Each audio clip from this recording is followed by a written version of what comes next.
Good morning, Chair.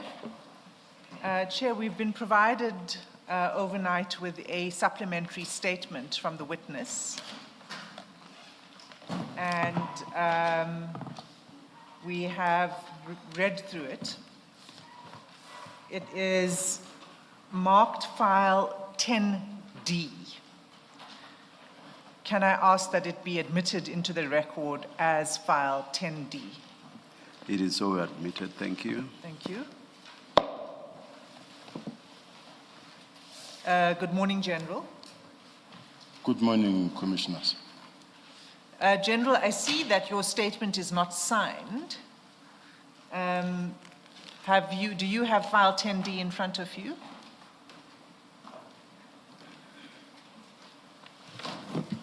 Got it? Can you have a look at the statement? It's 22 typed pages and then annexures. Yes. Was this statement prepared by you? Yes, assisted by my legal team. And can you confirm that the contents of the statement are true and correct? That is what I confirm, Commissioner. Can I ask that nevertheless, during the adjournment, you sign the statement so that we can have a signed version on record? Yes, I will consult with the legal team. Thank you. And then, General, I propose, I can assure you that we have read the entire statement. It's been provided to the commissioners. Can I propose to you that we deal with the contents of the statement as and when those issues arise during the course of questioning?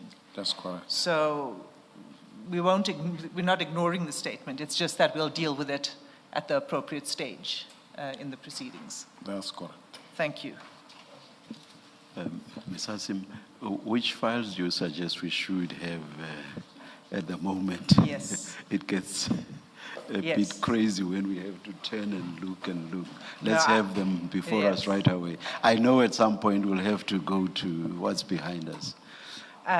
So for the purposes of today, I'm going to be relying mainly on the WhatsApp conversations between witness F and the witness and various other people, and those will be found in files 7, 8, and 9. 7, 8, 9. Thank you.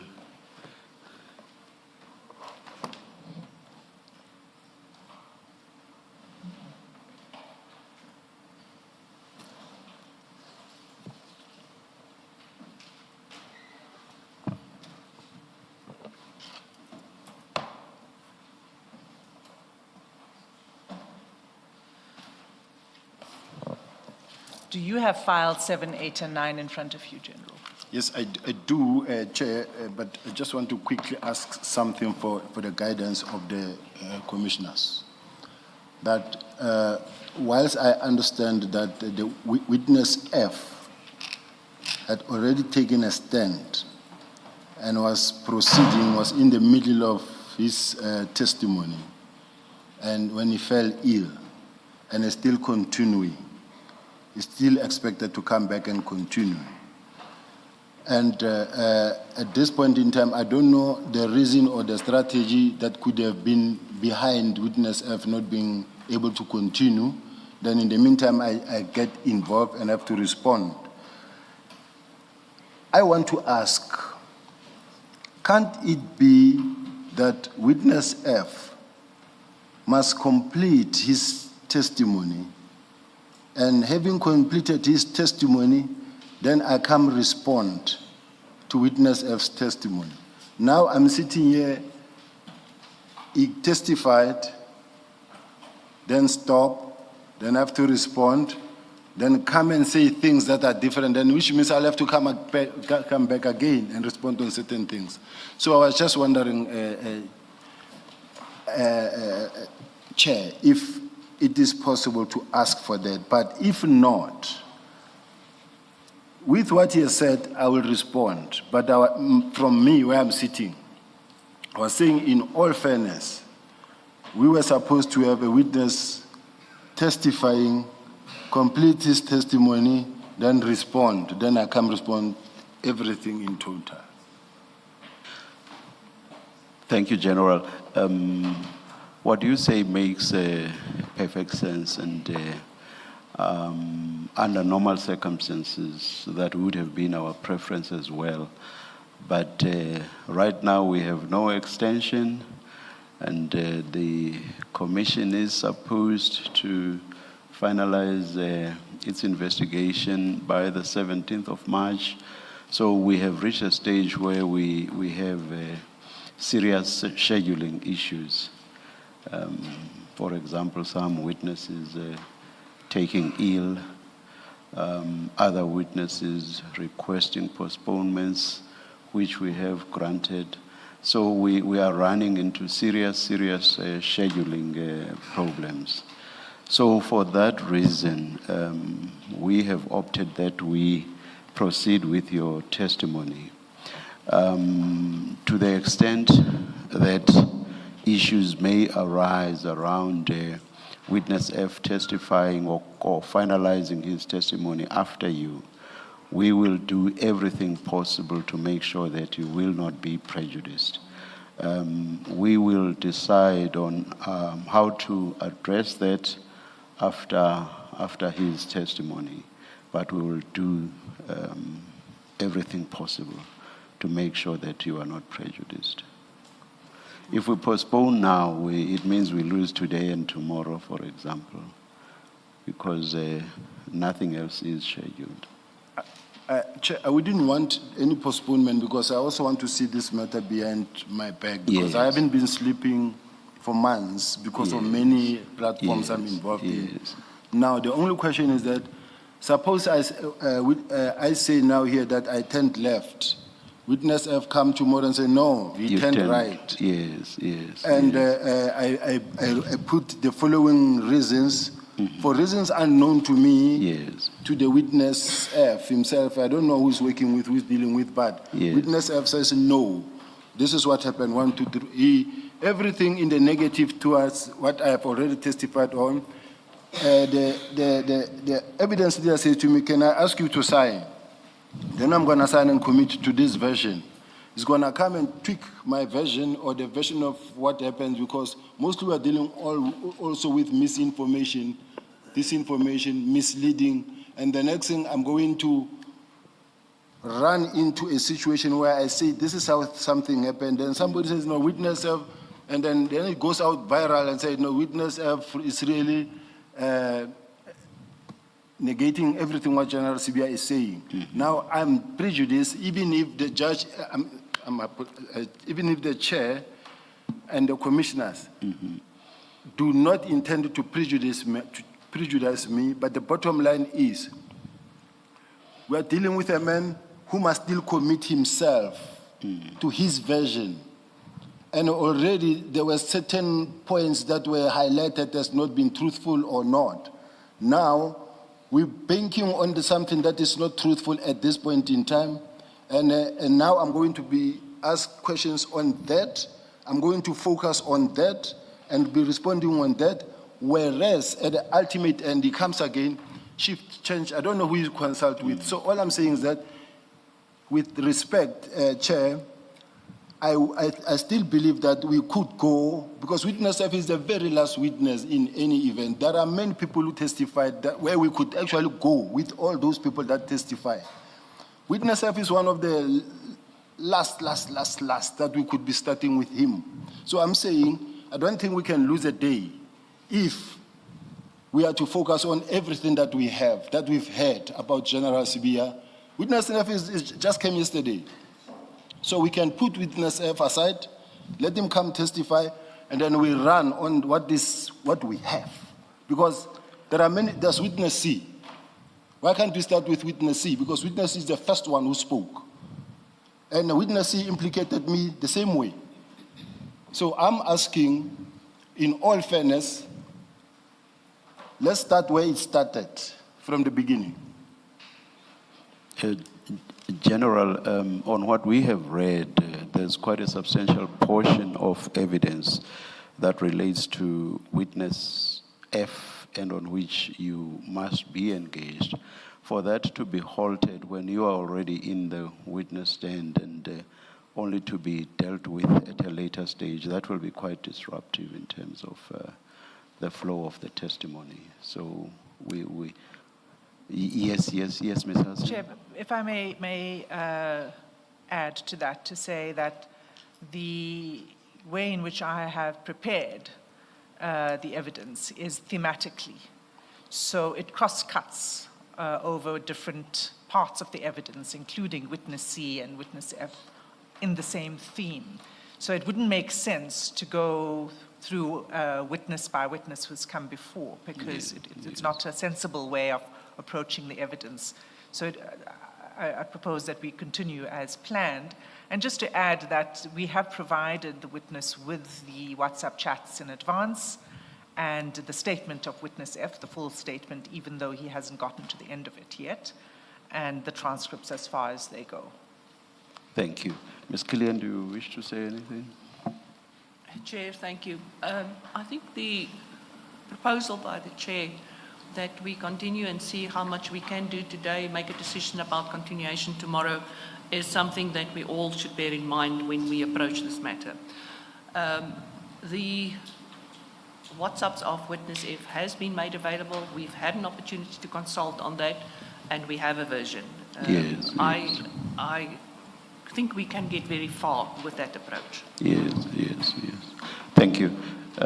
General, if there must be a ruling, the ruling is that we will continue with what's before us in the manner in which the evidence leader, Ms. Hasim, has structured her questioning, and indeed in accordance with what the commissioners may also wish to raise with you, whatever that may touch on. That's the ruling. Thank you, Chair. Thank you. Thank you, Chair. If we can begin then, General. I want to start with your relationship with Mr. Matlala. In the ad hoc committee, in the ad hoc committee in Parliament, in your written statement and in your oral evidence, you said that you met Mr. Matlala for the first time in February 2024. In the statement before this commission, you say you met him sometime in January. Why did you change your statement in this commission? Chair, I met Mr. Matlala for the first time when he came to the office with his lawyer. That was the first time I met Mr. Matlala. Now, as far as I'm concerned, there's a date because the letter wrote a letter. I mean, the lawyer wrote a letter that I had responded to and said, please do come then to the office rather than meeting somewhere on the side. Because it was a call. And then I said, no, let it be official. Let your lawyer write the letter and come to the office. Meet me official in the office. Yes, my question is why the difference in the dates? In one sworn statement, you say February, and in the other, January. I'm just trying to understand what changed. I don't even want to refer it as a typo. It's something that I know, because even there in Parliament, I said I met him for the first time when he came to see me in relation to the same issue that I'm talking about. So whether maybe I could have said February, or maybe at that point in time I didn't have that in front of me, but the first time I met Mr. Matlala is when he came to the office. So your current version is it was January 2024? As per the letter and the dates that I have in the file. Okay. And what do you say Mr. Matlala came to see you about? Mr. Matlala was awarded a tender by the South African Police Service to provide the Medicare 24 tender. And then he is expected to use the medical facility, the hospital facility, in the colleges. In other words, when a student fall ill or whatever the student may need is in-house on site. Now he says, I've been awarded this tender, but I also have a lease agreement where Public Works allows me to go in there and occupy the space, because according to the lease agreement I have with Public Works, I am the lawful occupier of this property. On the tender, you say the Medicare 24 tender. Which tender specifically are you speaking about? I don't know of any other tender other than the Medi 24. Is that the tender to provide medical services to trainees and to members? That's what I know so far. But that tender was only awarded in June 2024. So if that's the tender you're referring to, it couldn't be that he was talking to you about it in January 2024.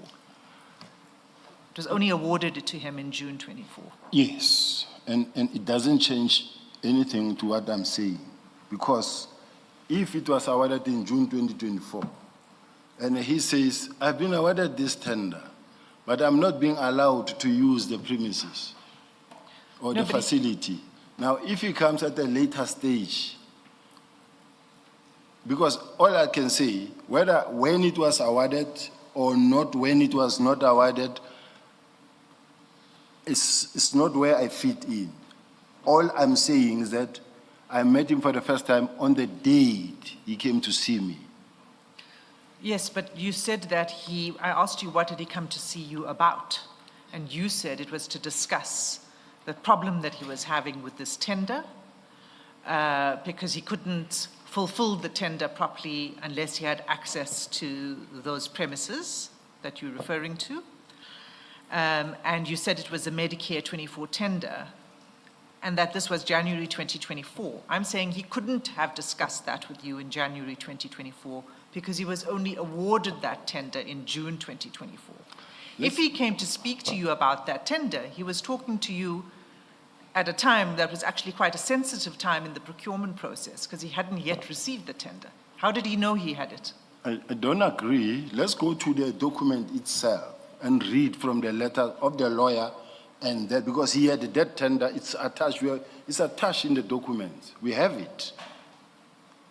That's why I'm trying to establish with you which tender. Was it something else that he had? All I'm asking, Chair, let's go to the document because we have it. Sure, can you take us there?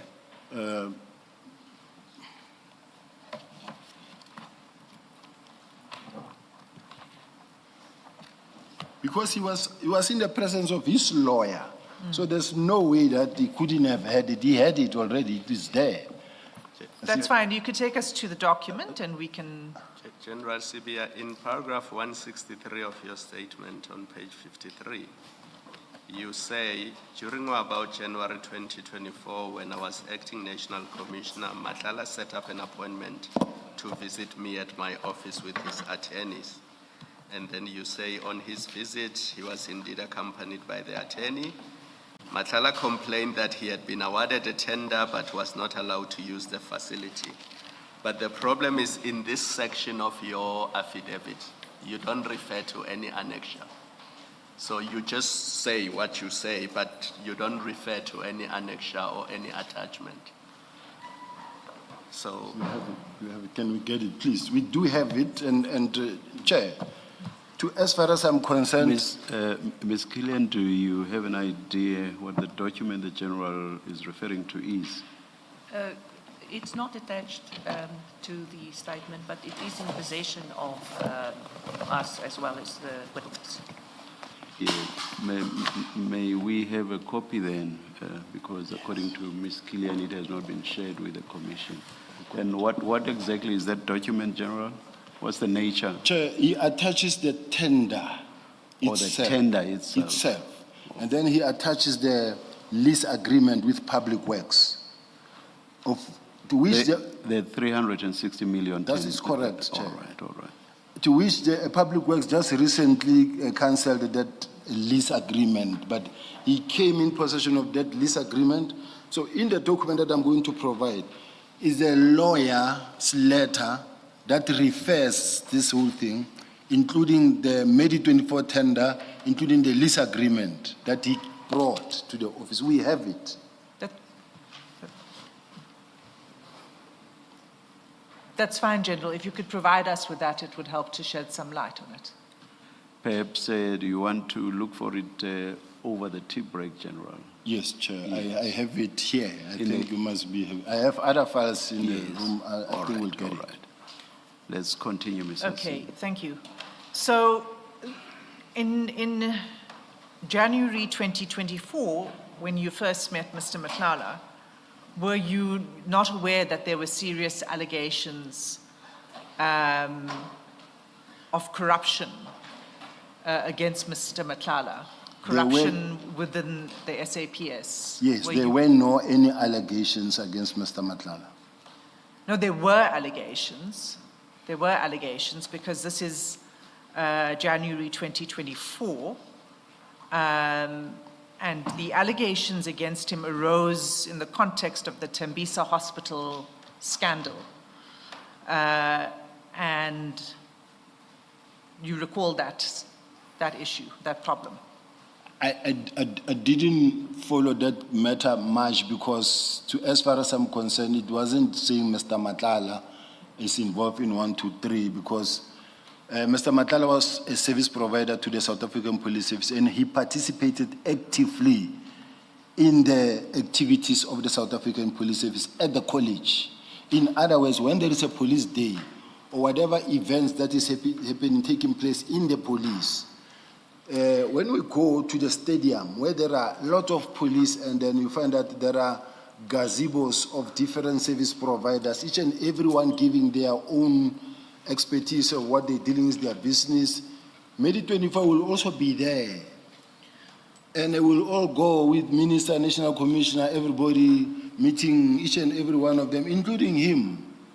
His wife, you find that they are doing the blood pressures there, testing sugar. And then this one will tell you about our insurance, our policy. This one. Let me pause So you. I'm just showing how they were all participating there. Let me pause you. I accept that he was a service provider within the SAPS and that he remained a service provider for some time. But what I'm asking you in your position is about allegations against him of corruption and his involvement in particular in the Tembisa Hospital scandal. And the reason I ask you that is because there was media coverage of his involvement in that scandal and in the blue lights, illegal use of blue lights within the city of Johannesburg, Ekurhuleni, and in Johannesburg. So that was as early as February 2023, that media coverage.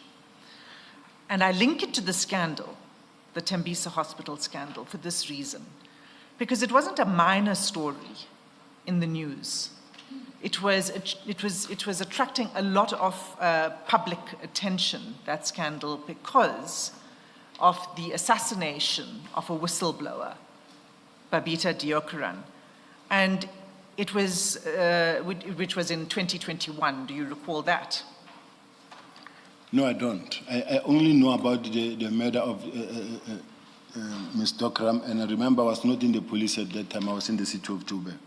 Now, I accept that, but you didn't have to be in the police to hear about it because it was streaming news at the time. And it was, in fact, so significant that President Ramaphosa himself commented in August 2021 about that incident and specifically, spoke to it publicly, saying that we must not allow the perpetrators to go unpunished in that case. So it was a massive story. It wasn't a small issue.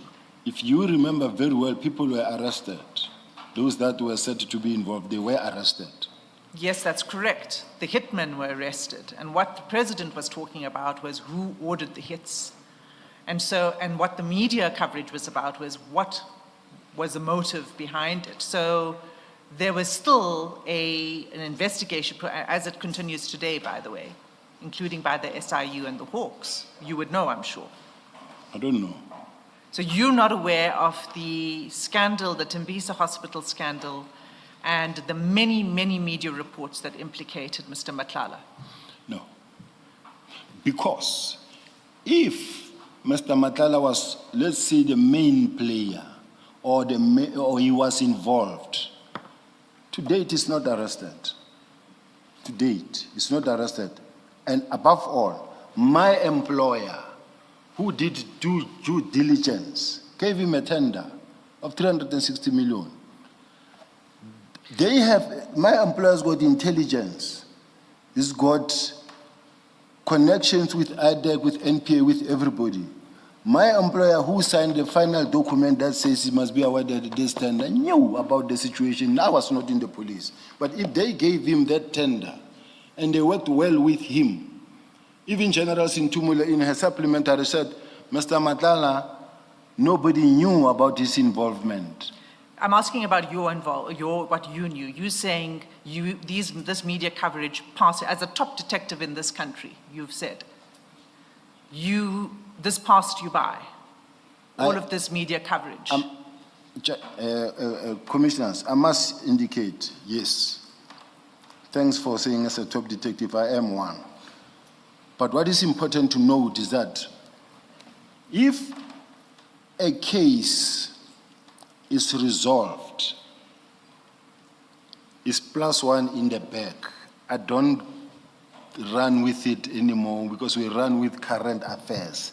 As another case comes, we run with, let's say for instance, that Tembisa story happened, but there are people arrested, the case is under control, there's no need to interject or to intervene. But then someone else somewhere in the country, big case happens, then we run with that case, we all go in there. I was at all material times where the National Commissioner was. I was with him at all material times. So whatever that is happening somewhere and there were arrests, it's no longer a subject of us having to intervene and getting involved in it. So you're saying that the matter was resolved because the actual hitmen were arrested, and therefore it was resolved. There was no need to do any further investigation as to who ordered the hit, because that was the issue there. You are very wrong in saying that, because I've never said that. So it wasn't a closed issue then. It remained under. Are you aware that the SIU and the Hawks are investigating? I wasn't aware, and it wasn't for me to make any such follow-up, because then the question would be, what was my interest to follow up in those things? I'm not asking if you followed up. I'm asking about your knowledge of it, because I'm asking for this reason, and of course these were allegations, but if you are aware that other law enforcement arms and the SAPS itself is investigating an individual, would you not be circumspect in your relationship with that individual? One thing that you must remember how the police work is that what IDEC investigate, I don't know, not even the National Commissioner is aware of. What SIU works on and what they're handling, I won't know. The whole country knew. The whole country doesn't know what they're investigating. They will know 1, 2, 3 because maybe it was in the public space. But that what is authorized in terms of the proclamation by the president to the SIU, I won't know from where I'm sitting, even if I'm the top cop. There are cases that might be involving me. I won't know about them. So all I'm saying, Chairs, is that I cannot be expected to know what is happening in the IDEC or in the SIU. Yes. I won't know. Yes, I'm not asking you about the details of the investigations of the SIU or anyone else. It's a very simple point. It's that the whole country knew the name Mr. Matlala and that he was linked, one, to the illegal use of blue lights, and this was known from at least 2023, February 2023, because it was in the media. And the second thing that was known was that he was implicated in the Tembisa hospital scandal. So there were allegations, he was under investigation. And what I'm probing with you is, how is it that you, as the top detective in the country, were not aware that he was implicated? I think let's start here. How is it that the South African Police Service got to give him a tender, award him a tender of that amount of money? I accept that. Let me Miss- stop you because Ms. Hazim, maybe unduly curtailing your questioning, but we do not seem to be making headway. Do you? Let us decide what we want to do about this issue, and don't you want to move on, perhaps? I'll take that, Chair. Yes. The point I'm making is that as someone in your position, you should have been aware of who Mr. Matlala was at that time. But I heard your response that you were not. Comment, General, if you want to. No, it's an unreasonable question. It's an unfair question because I'm not expected to know every case that happens in the country. And also, in particular, if it is not investigated by the detectives. If it is from outside, I won't know the details of that case. Let's say the blue light issue I never saw myself, and quite honestly speaking, and I didn't know the intricacies in between involved within that blue light issue of Ekurhuleni. So I didn't know. And then I cannot be expected or ask a question as to, but it was widely known or publicized. I didn't know. Thank you.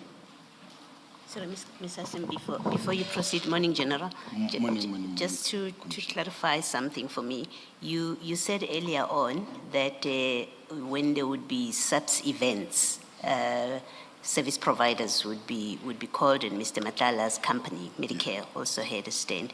Is this before or after the award of the Medicare contract, what you are describing, his presence? After the award. Okay. Including even being approached as a sponsor.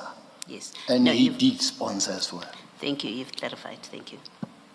Thank you. So, General, you said your relationship began in January 2024, but it wasn't confined to just that meeting in January 2024, correct? Let's fix it.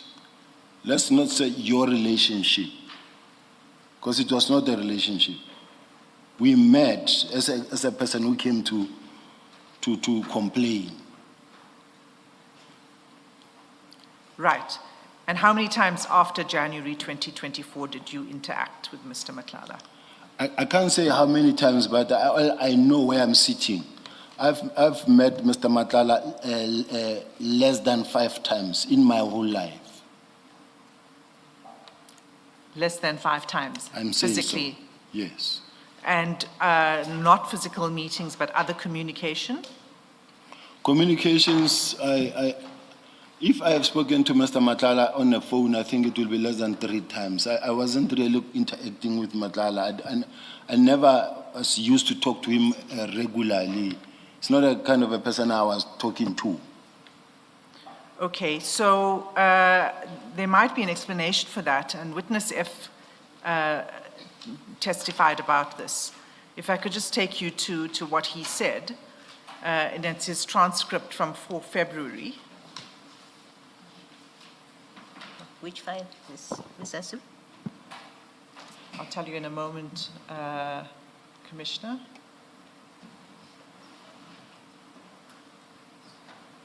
The transcript's in 10A. It's 10A. Yeah.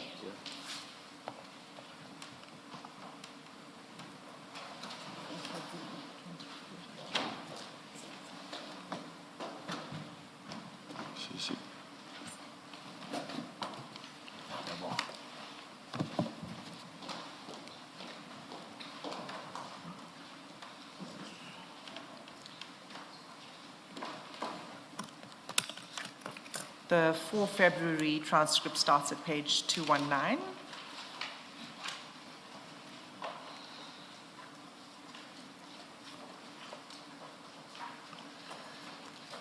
And 219, and the page I'd like you to go to is page 230.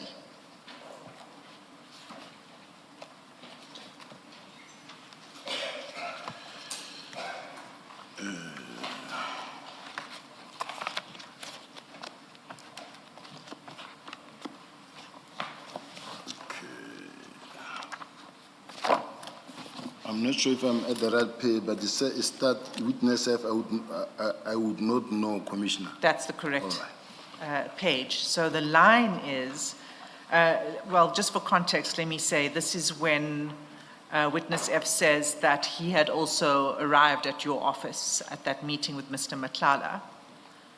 And if you go to line 20,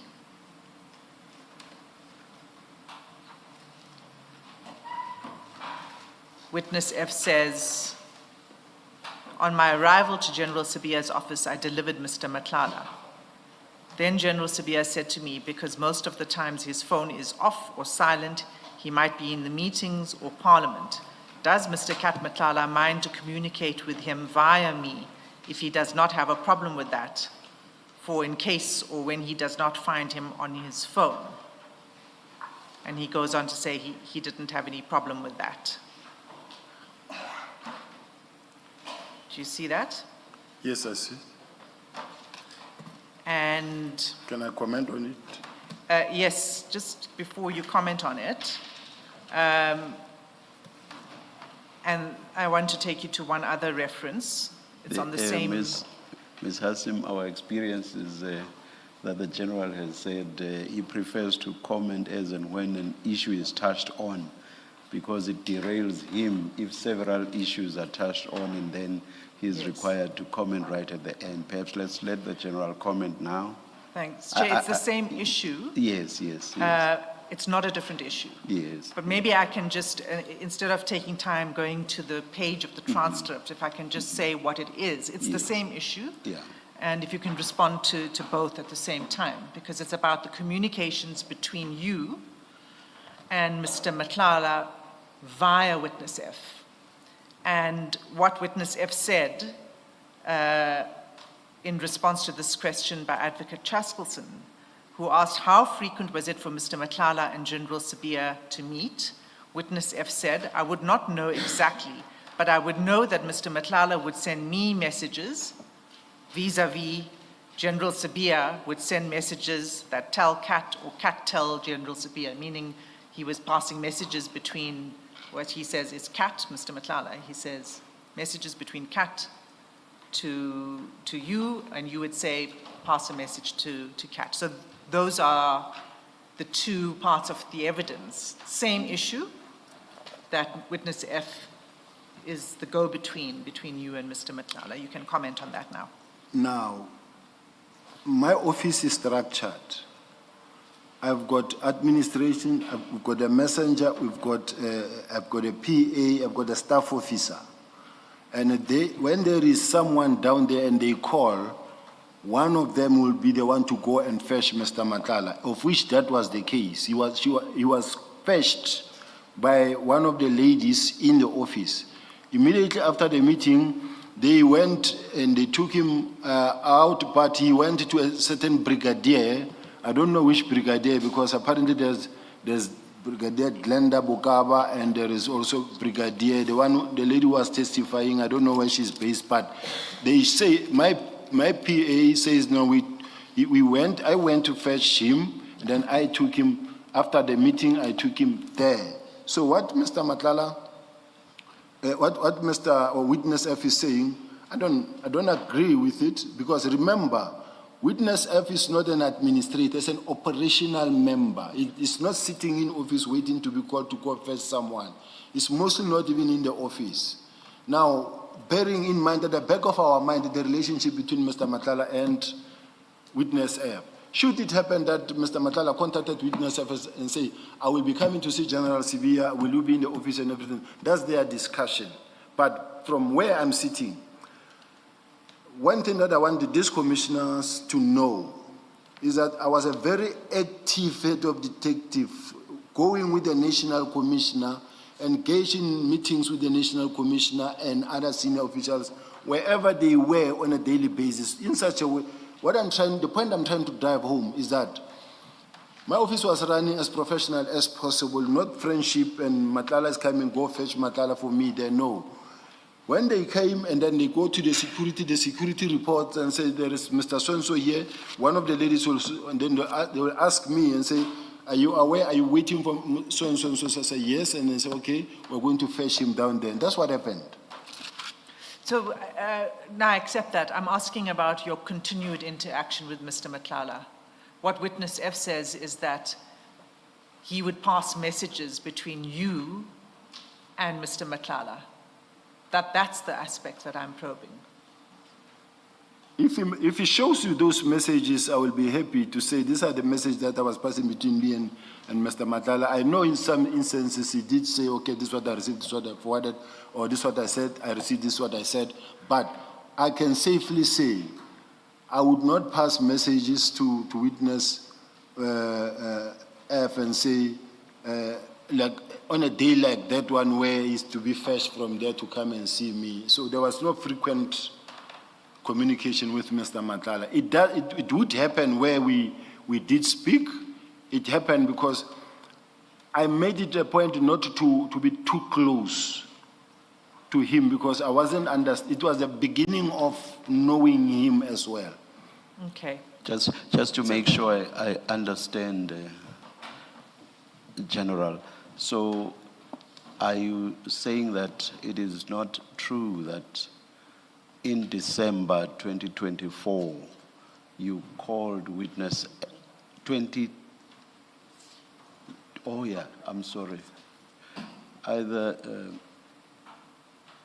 or 24 December 2023, you called witness F to your office and asked him to fetch someone who was downstairs. Are you saying that did not happen? That did not happen. And my secretary, my PA can come actually attest to that. And so you deny that that person was Mr. Matlala, obviously, if you say you never made the request to witness F. Yes.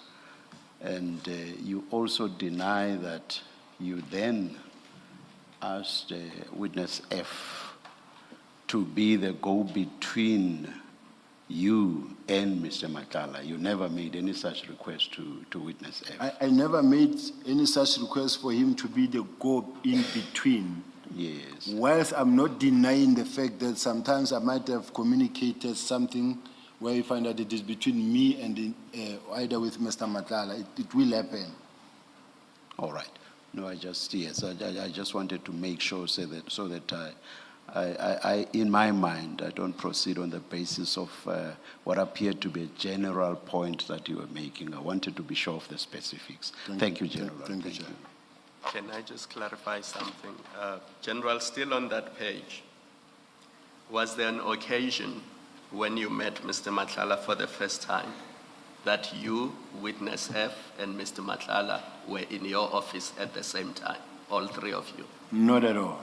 So when witness F says, on my arrival to General Sibiya's office, I delivered Mr. Matlala, then General Sibiya said to me, I'm reading from line 20, on 2:30. That never happened. That never happened. He's not being truthful when he says the three of you were in the office together and you gave him this instruction. From where I'm sitting, I say that never happened, Chair. Thank you. General, you say that your office is structured, you have a PA, and you have all of those people. They are the ones that would welcome your visitors or bring your visitors. With that, are you saying there's never been any circumstance where witness F has been involved with people coming or being brought to your office? Do you make that kind of a general statement? It's never happened. Where witness F to go fetch someone for me? Yes. No. Or would bring someone to you? No, witness F was never in my office, was not working in my office. Okay. Thank you. Lastly, at least on this issue, so on the day that you admit you actually met Mr. Matlala in connection with the contract, when he came to make a complaint or lodge a complaint with you, who brought him to your office? Do you remember? My PA. Thank you. Thanks, Ms. Hassan. Thank you. Well, let's go through some of those interactions then. I just want to begin with this topic that you've already touched on, and it's that of impalas that were delivered to your home.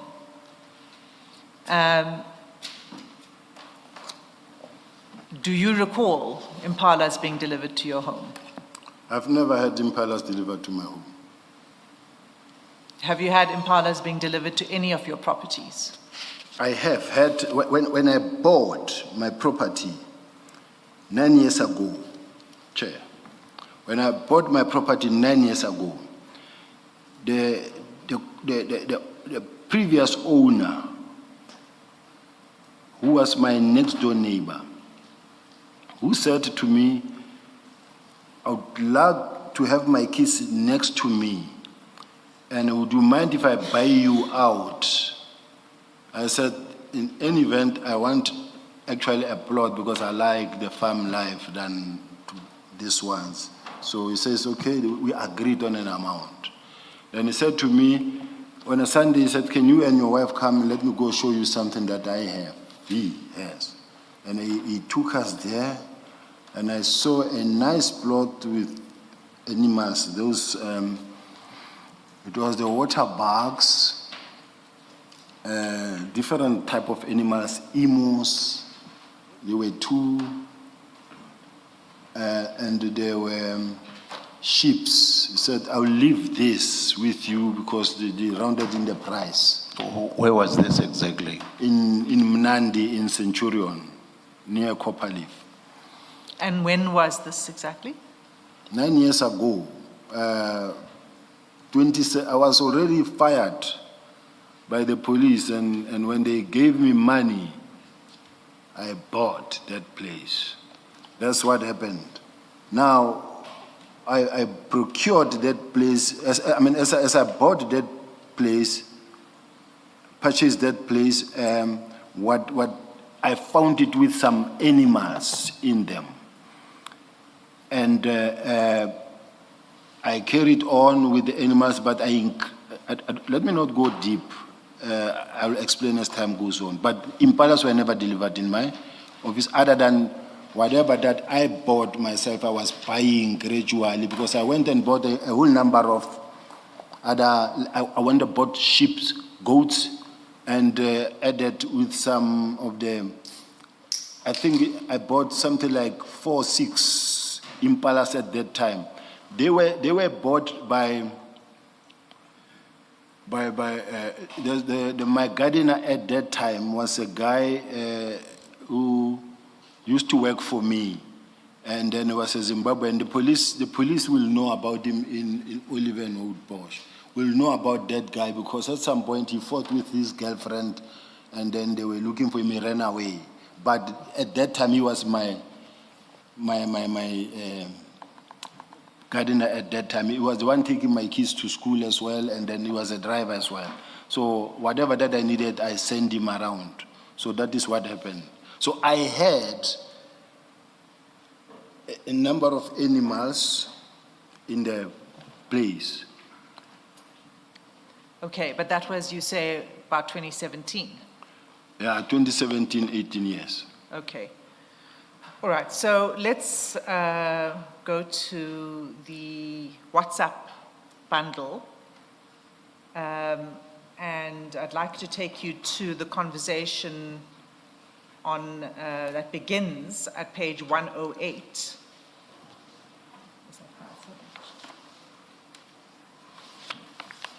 I think that's file 7. Page 1.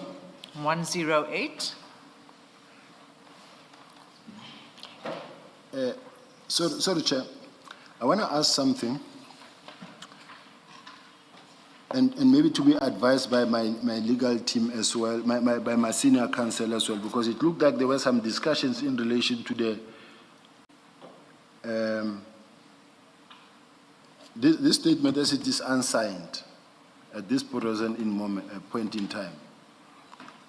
Whether is it not part of the discussions that was held that says maybe in terms of the admissibility of this or not, or if the council says no, it's not part like General Sintumula's statement, compliance. So there was those such small discussions that I want to check before I respond. I am about to respond. I just want to check if there's nothing that I should be waiting maybe to take legal advice on. Ms. Killian, I'm not sure that I follow the point that the general is raising, but can you please assist? It can sound confusing. There was a discussion between myself and the evidence leader pertaining to a supplementary affidavit filed in response to General Sentamuli's affidavit. At the start of the evidence, it was placed on record where this unsigned affidavit or statement, as it is now, is in the files, and I think that's what he's referring to, whether it's already before you or not. He's trying to ascertain whether he could refer That's to it. the general statement that Ms. Hassim referred to this morning. That is what he is trying to locate. Yes. And why I'm asking, Chair, is because of once we begin to talk about General Sentumula's statement, it was more about the impalas, and then I'm also being asked now in the topic that discusses that. So I wanted to just check the exact position, but I don't have a problem to respond. I'll respond. I just wanted to clarify that. General, I think, Ms. Hassim, do you wish to respond? To the extent that I understand the question, General Sentumule submitted an affidavit that was admitted into the record on, I believe, Friday morning. We received it then. We made it available immediately to the witness and his legal team. They consulted over the weekend and they provided a statement partly in response to General Sentamule's statement, which I've handed in as part of the record for today.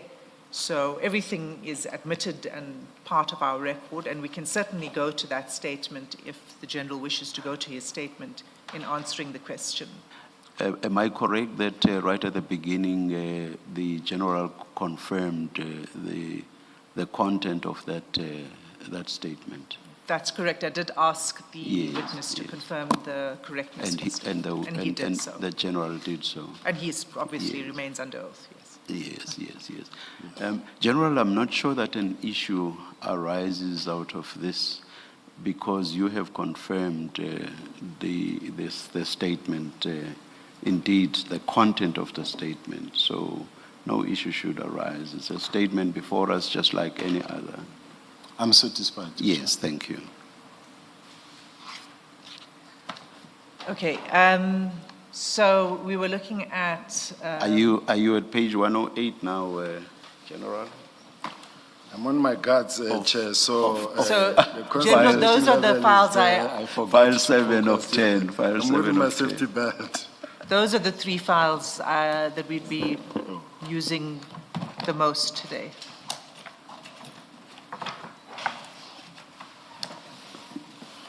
Sorry.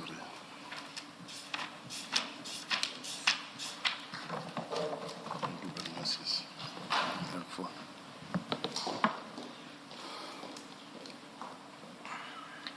Okay, so what we're looking at is the 21st of March, 2021. And this is a conversation, for context, this is a WhatsApp conversation between witness F and Mr. Matlala, who saved on his phone on this chat as cat security. Do you see that? Yes. Okay, so on the 21st of March, if we pick it up from 6:47 a.m. Ms. Hassim, the chats are actually numbered. If you look at the top, it's 1, then all the way down to 8.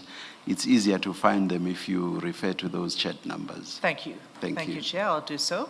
Mr. Sim, maybe if I may add to that perhaps it would help the General in particular if you explain the different sides of Yes, this, I'm because this is coming the to first that. time that he looks at this, with us at least.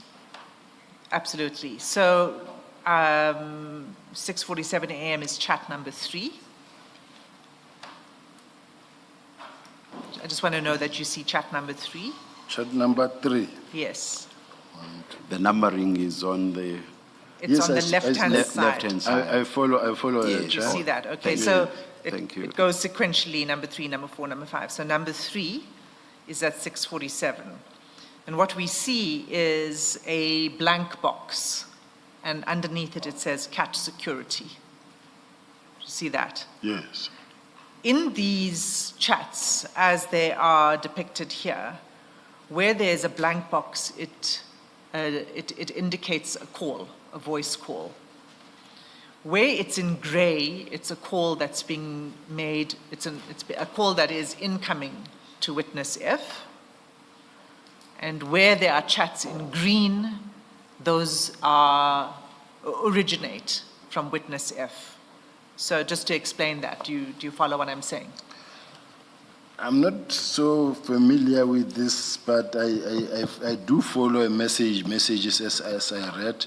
The only thing that I wanted to just raise, Chair, is that obviously these are, what is the right word to use? They were handpicked, put together for the purpose of maybe me. Because remember that, Chair, when we talk about in my cell phone, I chat with a lot of people. But now they took that one, and then they make them follow one another like this. Now for me to sit here and accept a chat that says, okay, do you see this chat? Followed by this chat. I don't know in between the chat who else he was talking to, but all I can see, I see where, okay, there is CAT security services, and then there's this one, then there is that one, but it's not how they are in the phone itself. So I will go along with that, but I'm raising it as a concern, Chair, before you, Chair, because the bottom line is that if we were given the whole phone or the whole thing the way it was, it would make everyone's life easy. General, I'm not a tech-savvy person, but here's my understanding. If on my phone I have you as a contact and we're both on WhatsApp, when I search for you and I find you on WhatsApp, the chats that will be there will be chats only between you and me. It won't be, that won't include chats with Commissioner Baloyi and chats with Commissioner Kumalo and so on. So it will just be those chats only. Okay, Chair. Is that not your understanding as well? Because if you had me as a contact on your end, you search for me, and I'm sure that all that you would find would be chats between the two of us. There wouldn't be any interpositioning of chats from other people. It would just be the two of us. I take it, Chair. Yeah, thank you. And if I could just add to that, Chair, that the full chats that are relevant to the witness were provided, not just a few pages of the chats. The whole stream was provided. We, however, are only going to the parts that we have questions about, but the full set was provided. Yes. Now, I think you had asked a question already or not? Well, I just wanted to establish first drawing, yes, all right. that whether the witness can see that, well, one, I'm explaining to you that where it's a gray blank box, it's a voice call. And where it's green, it's by witness F, and gray, it's by the person with whom he's communicating. Okay? But on the left-hand side, I see is gray. On the right-hand side, I see there is those green. Yes. Yes. So the right-hand side, green, is witness F. Left-hand side, gray, is, in this case, CAT security. At other times, it's other people with whom he's communicating, as you'll see. So in chat number 3, what you see is at 6:47 a.m., a phone call is made by Mr. Matlala. And then at chat number 4, Mr. Matlala sends witness F a message saying, "Call me." That's at 6:52. In chat number 5, you see witness F calls Mr. Matlala, so there's a conversation there. And then at chat number 6, Mr. Matlala sends to witness F a voice note, which we'll play.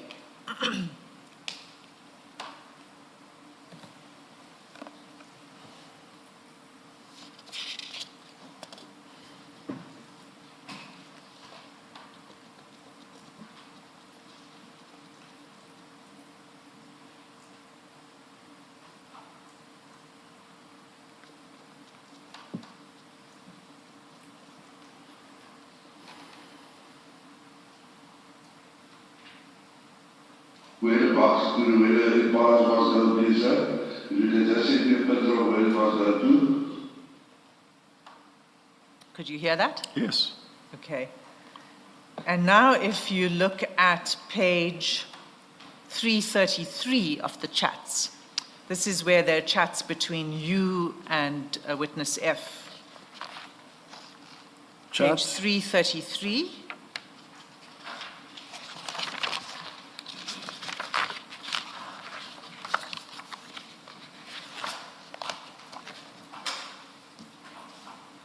Which page is that? 333. 333. 333.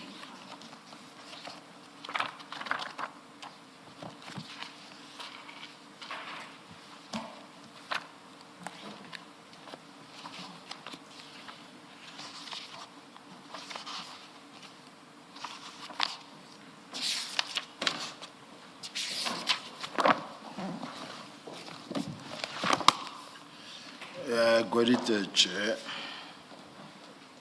Okay, thanks. So if we go to 333, you'll see that this is the conversation between you and witness F. And I'm looking specifically at chat number 4.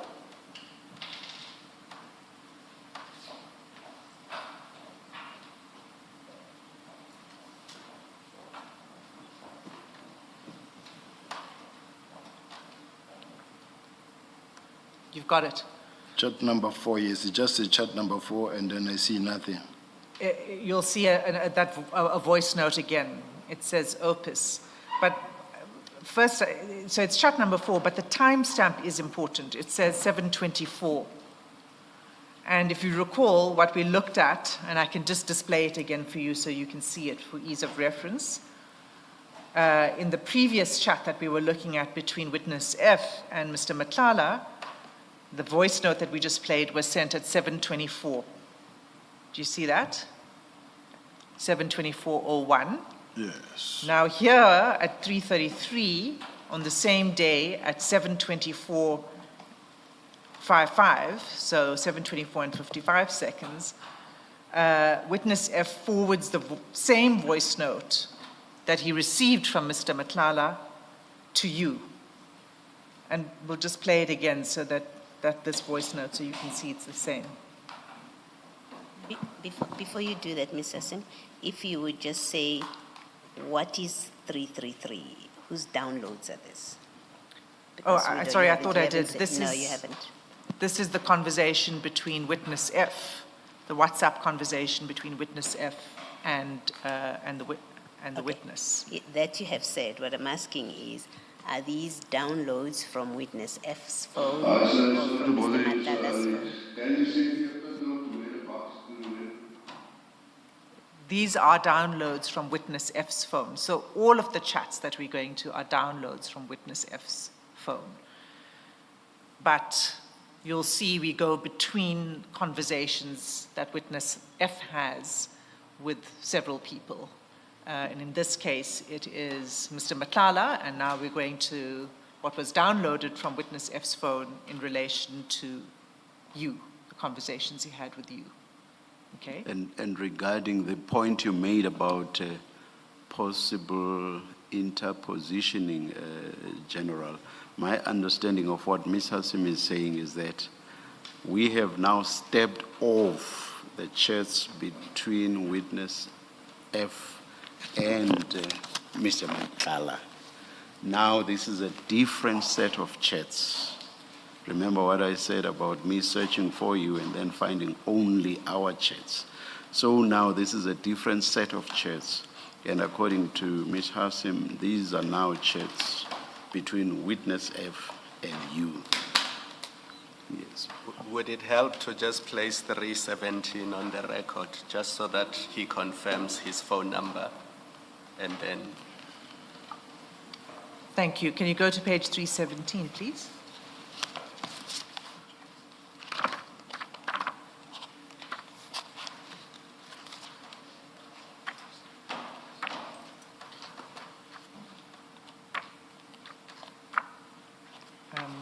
Sorry, Chair, my Computer's just frozen here. I'll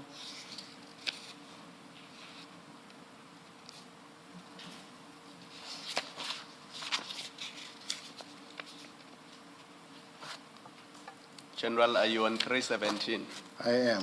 While Ms. Hassim is sorting out her computer. I'm there. Oh, thank you. Thanks.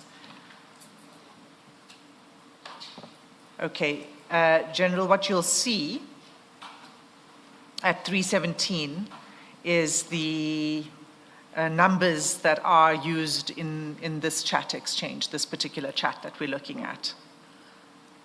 And there's a number that's saved as General Sibiya and in brackets, Deputy National Commissioner. Do you see that? Yes, It's the third number. that's my number. That's your number. Okay.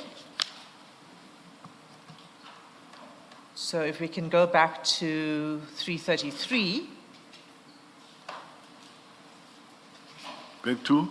333. Yes.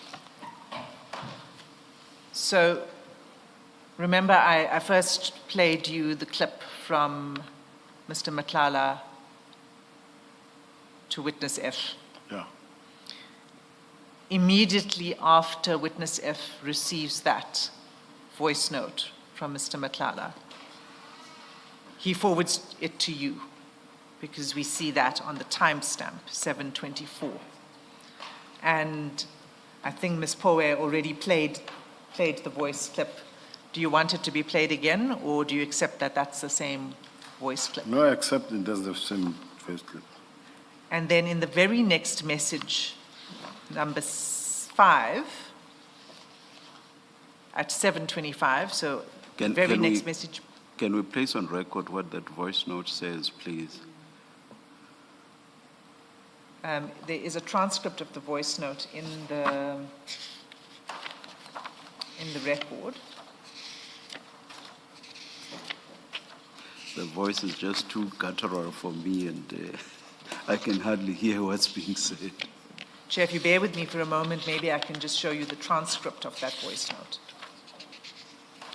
Or in the meantime, whilst you're looking for the transcript, if anybody can tell us what's being said, we can in the meantime go by that.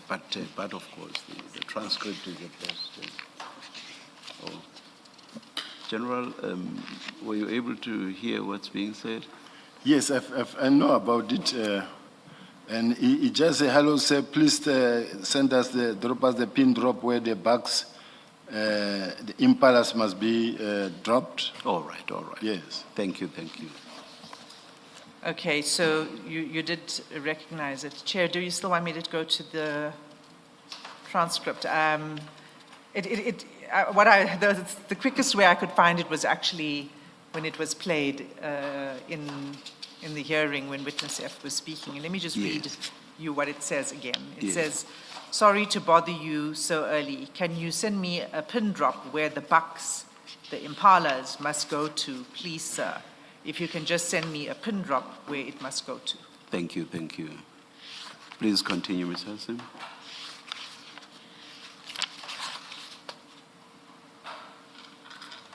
So that voice note is sent to you immediately after it's received from Mr. Matlala. And then immediately after that, witness F sends you a message saying, morning, it's from Cat. Do you see that? That's in number 6, chat number 6.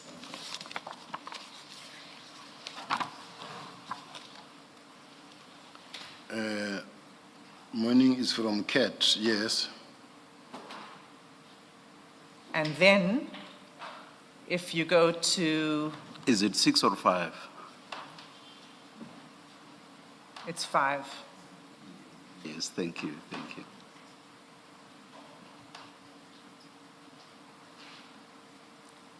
And then the next message, which is number 6, is from you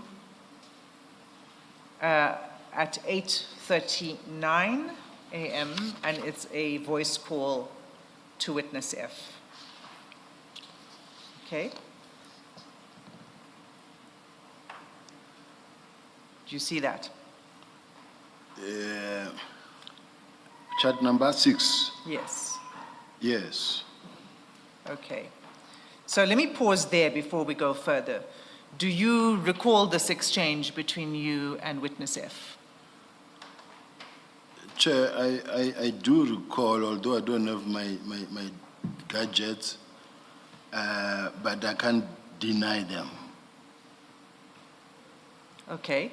So you received a voice note asking you where must the impalas be delivered. And then you call witness F. Do you recall the content of your conversation with witness F? With witness F? Yeah. After he sent you this voice Yes. note? I don't know if I should read from my statement, but because of the truth is your truth is what happened. What I can say basically is that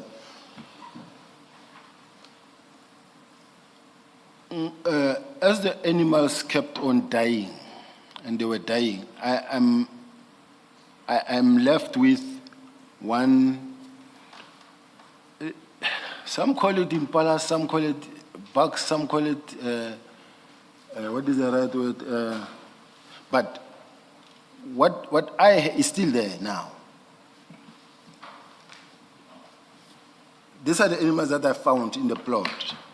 Is this one that will have horns, that will have that look like a tree, but they died one by one. When did they die? Some will call it water bug. But now that I had... So, but when did they die? They died gradually since from 20, I may not be right in terms of the date, but they were dying. You will find 1 or 2 dead. But when I started building the wall, a lot of them were eating the rope. As they deliver the bricks that build the wall, then at night, I don't know, they eat this rope that ties the bricks so that they don't fall apart. Now, when you wake up in the morning, you find that the stomach is raised and it's dead. So they were that's how they died gradually. And then that's when I sent one of my guys to try and replace, because they were almost to nothing. I was left with something like 6, somewhere there. I'm not reading my statement now. But the last ones that died, they died around, I don't know whether it was, but it was, I've got a date maybe when I go through the statement. But then what then I did is, because Nkosi, I was already acquainted to him now because they come to my office, to my house regularly. Even everybody, when it's just that, commissioners, I don't want to explain a too long story as if like I must stick to the story, but it needs a background and an explanation. When they come to my place, they've known that I've got goats and sheep, and They being who? when I say they, with the excitement that I had when I was back to the police, we had a good relationship with the National Commissioner. They were coming a lot also to my place, and other colleagues, senior management. They could see there are no bugs. There has been bugs. Now there has been bugs, but I had that one that is still there now. Now, it was very frustrated because sometimes you see it running all over, and then sometimes jumping on goats or sheep. Then I said to Fanny, I don't have time to go look for a mate for this thing. I'm all over, I'm working, and even my family will not see me because I would leave 4 o'clock in the morning, come late when the children are sleeping. Then he was normally helping me. He said, no, don't worry, Mpati, I will assist you to get one. A maid. Now, when at some point in a meeting, I was in meetings, long meetings, then I did get that voice note that says, he forwarded it to me. As to how, because Nkosi, he said in one of his statements, he's a professional hunter, he's a hunter as well, that no, I know farmers that will assist you with this thing. I said, it's okay. Then he sent me that voice note. To me, it's okay. He said you'll find it. Now, he said, where the bugs, the impalas. Now, I needed only one, but I thought maybe he wasn't so sure he took a male and a female. But he said the bugs, the impalas. Now, when he said the bugs and the impalas, when I got a break, I called him. I said, I just hope you know what I want, what is in the yard, not any other. And then already at that time, in their mind, it was impalas. I said, no. I don't want the impala because they did and they can't survive in any other place. I just need a partner for this one so that it's still alive, and I don't want to kill it, to slaughter it. And it was not, to me... What was remaining? What was it? Was it an impala? What was it? It's a water bug. Water bug. Oh. It's a water bug. I don't know. General, in your statement, you say you call it a blessed bok. A blessed bog, yes. And then another one will call it an antelope. So I don't know, I'm not an expert on those ones, Chair, and you'll forgive me for that, but this is what I found. Now, the problem is that... If I'm not mistaken, I think antelope is generic for Yes. different types, yeah. Chair, I had a lot of... Where I grew up from home, we had goats now and chickens, but that's the lifestyle I grew up on. I wanted to own them in a plot, in the farm. It's not a farm, it's a plot, so I wanted to own them. The sheep I found there, so I added goats. Now, as I was maintaining them together with the wild animals that I'm not really slaughtering, selling, I wanted to at some point think that I could, but I realized that they were taking a lot of money from me, and then I was not affording.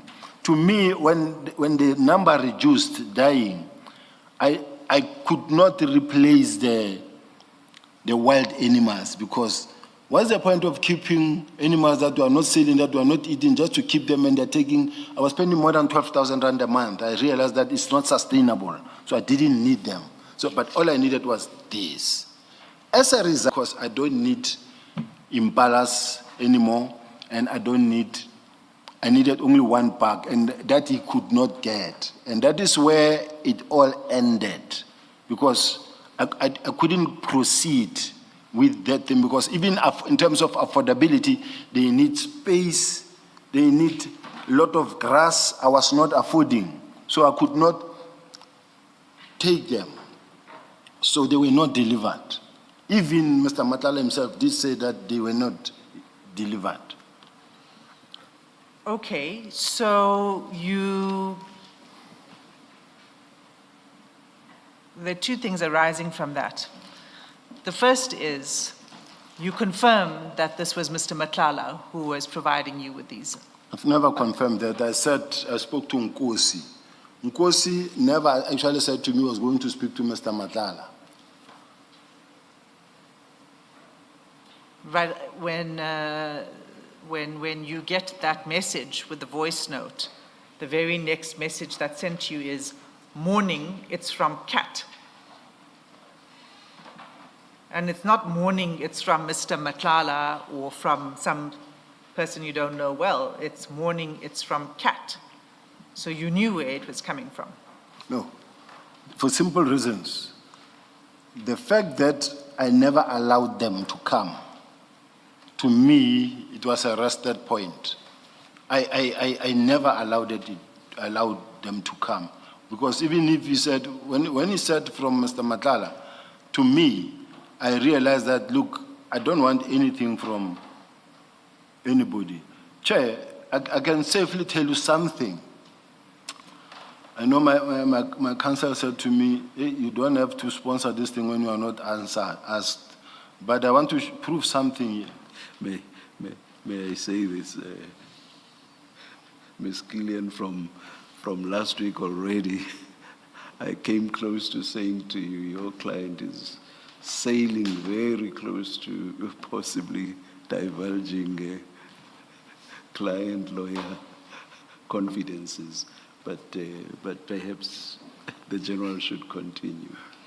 I take note. Yes. I've learned, Chair, I'm really sorry to my counsel. I'm not saying you have. Perhaps what you are touching on is not necessarily something confidential.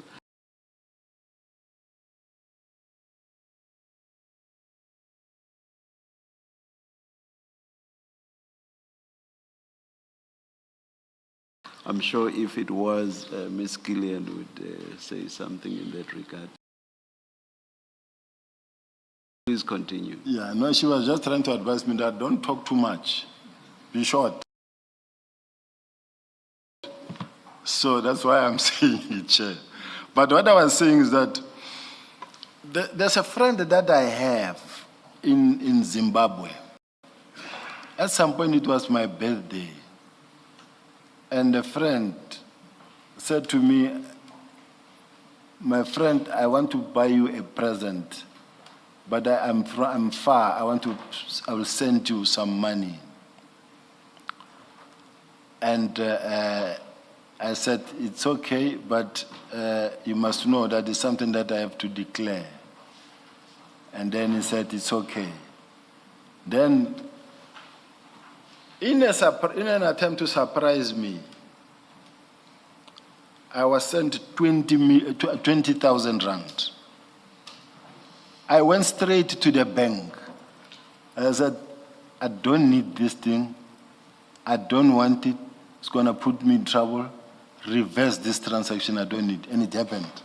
So I'm saying anything that I know that this one is a no-go area, because I've lived with this thing and I've charged many people for this thing, I could not go ahead. That's when I stopped. Even this one, there was no animal that was delivered on account of Mr. Matlala or Nkosi to my place. Never. Did it, I mean, given your explanation about the Zimbabwe gift that you reversed, are you saying that these animals were not delivered to you because you stopped it?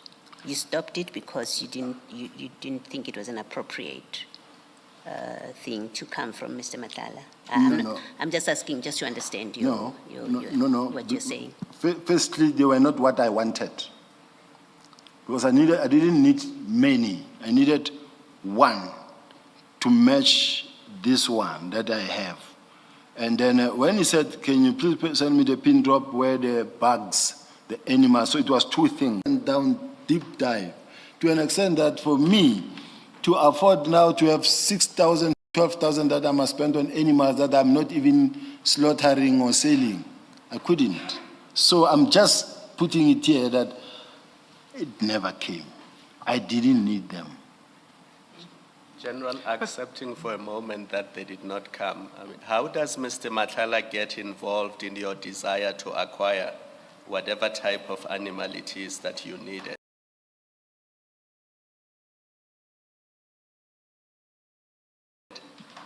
Because the message is clear that it's from CAT and you are told that it's from CAT.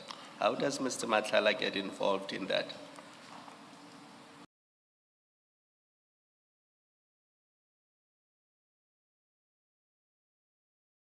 My only concern is that when you speak to Nkosi and Nkosi says to you and to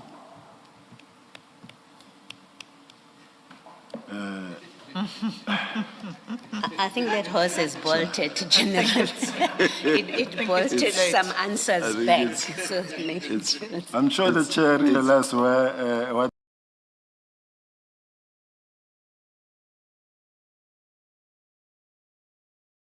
I did, and I was caught off guard. I think we've reached a point where it's farcical to try to avoid the name. It's all farcical. Let's just continue. I was talking to a colleague that I work very close to.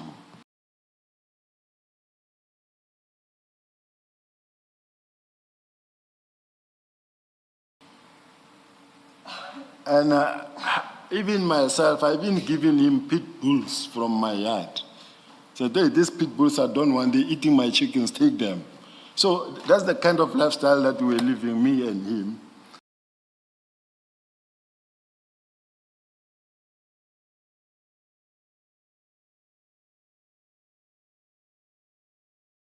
Now when I talk to him and then he, General, you have said to us that the witness did not bring Mr. Matala to your office. And so you met Mr. Matala independent of the witness. And so that's what you've said to us. But then, and that was according to you, in January 2024, maybe February 2024. But now it's March the 21st. And he says to you, morning, it's from Ket. Now, the first thing is, what did you know about his relationship with Ket?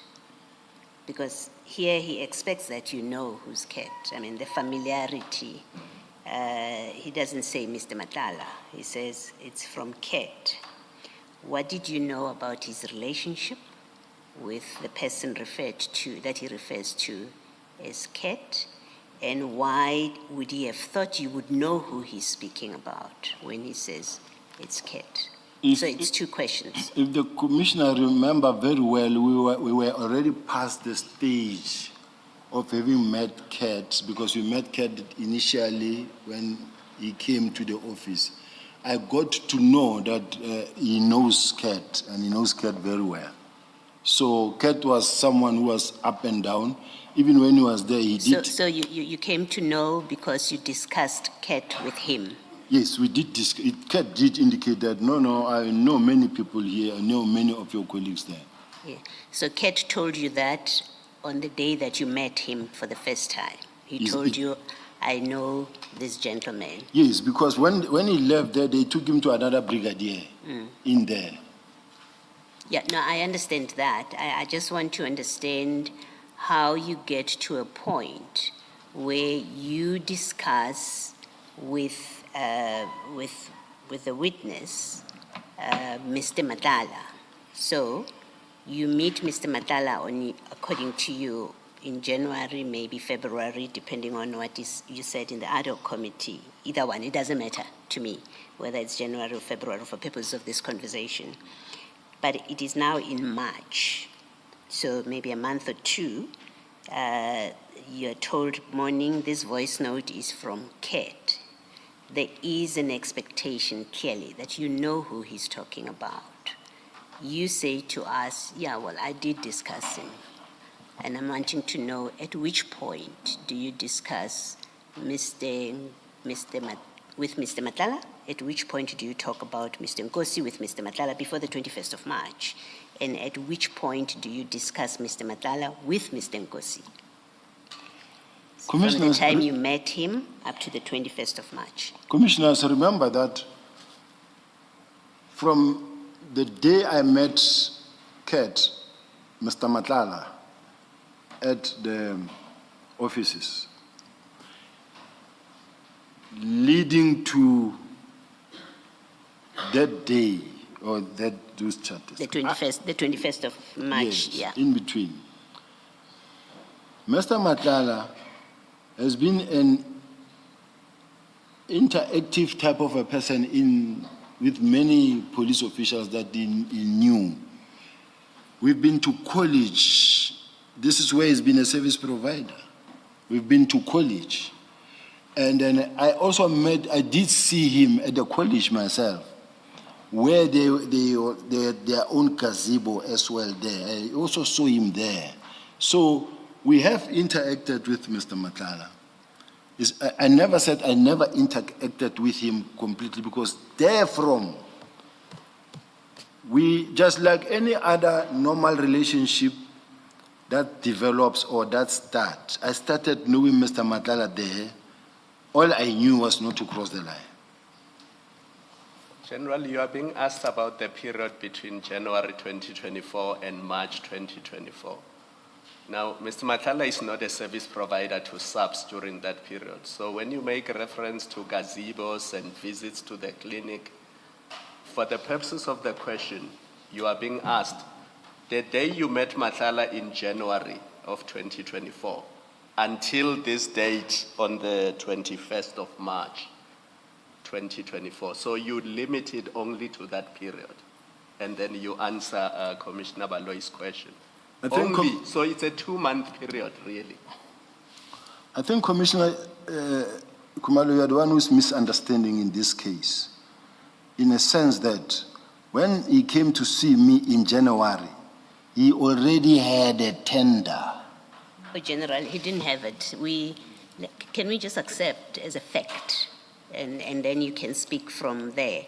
The tender was awarded in June. In June 2024. That's fact. Now you are interacting. So you can check that if you want, but it is in June 2024. That's fact.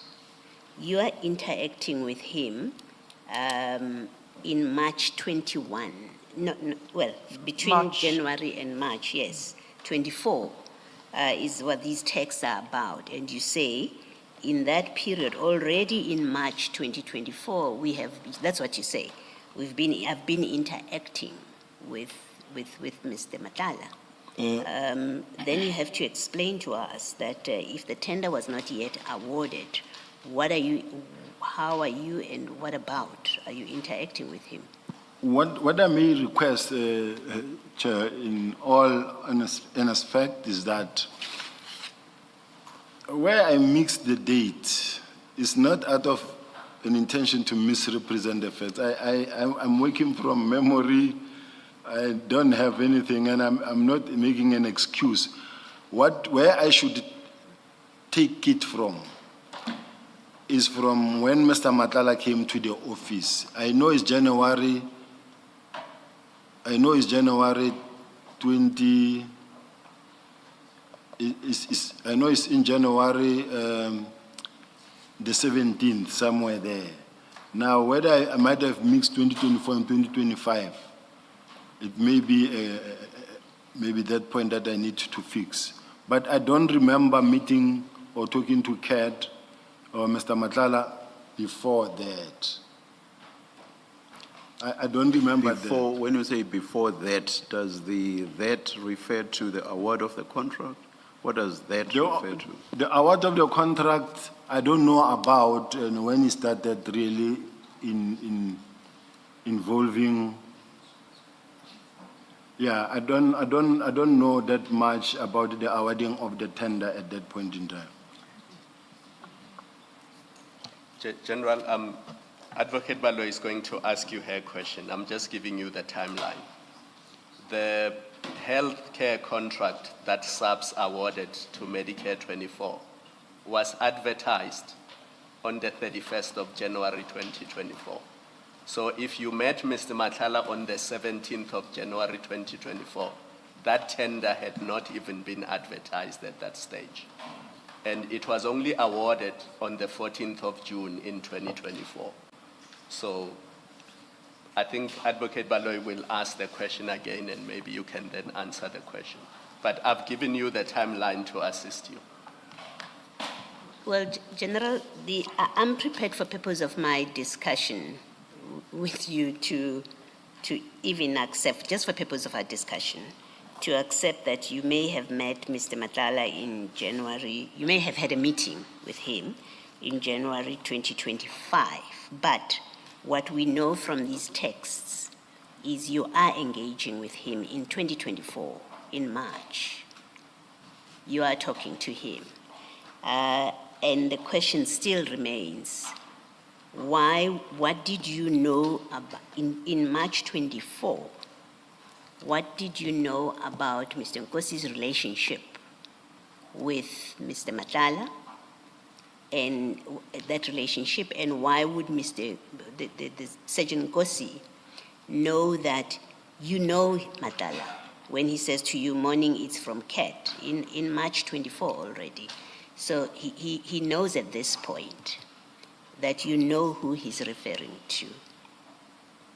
And the question is, well, what did you know about that relationship in March 2024? What was the nature of your relationship at that point? What is still disturbing me, Chair, and putting me a little bit of balance is the fact that when I look at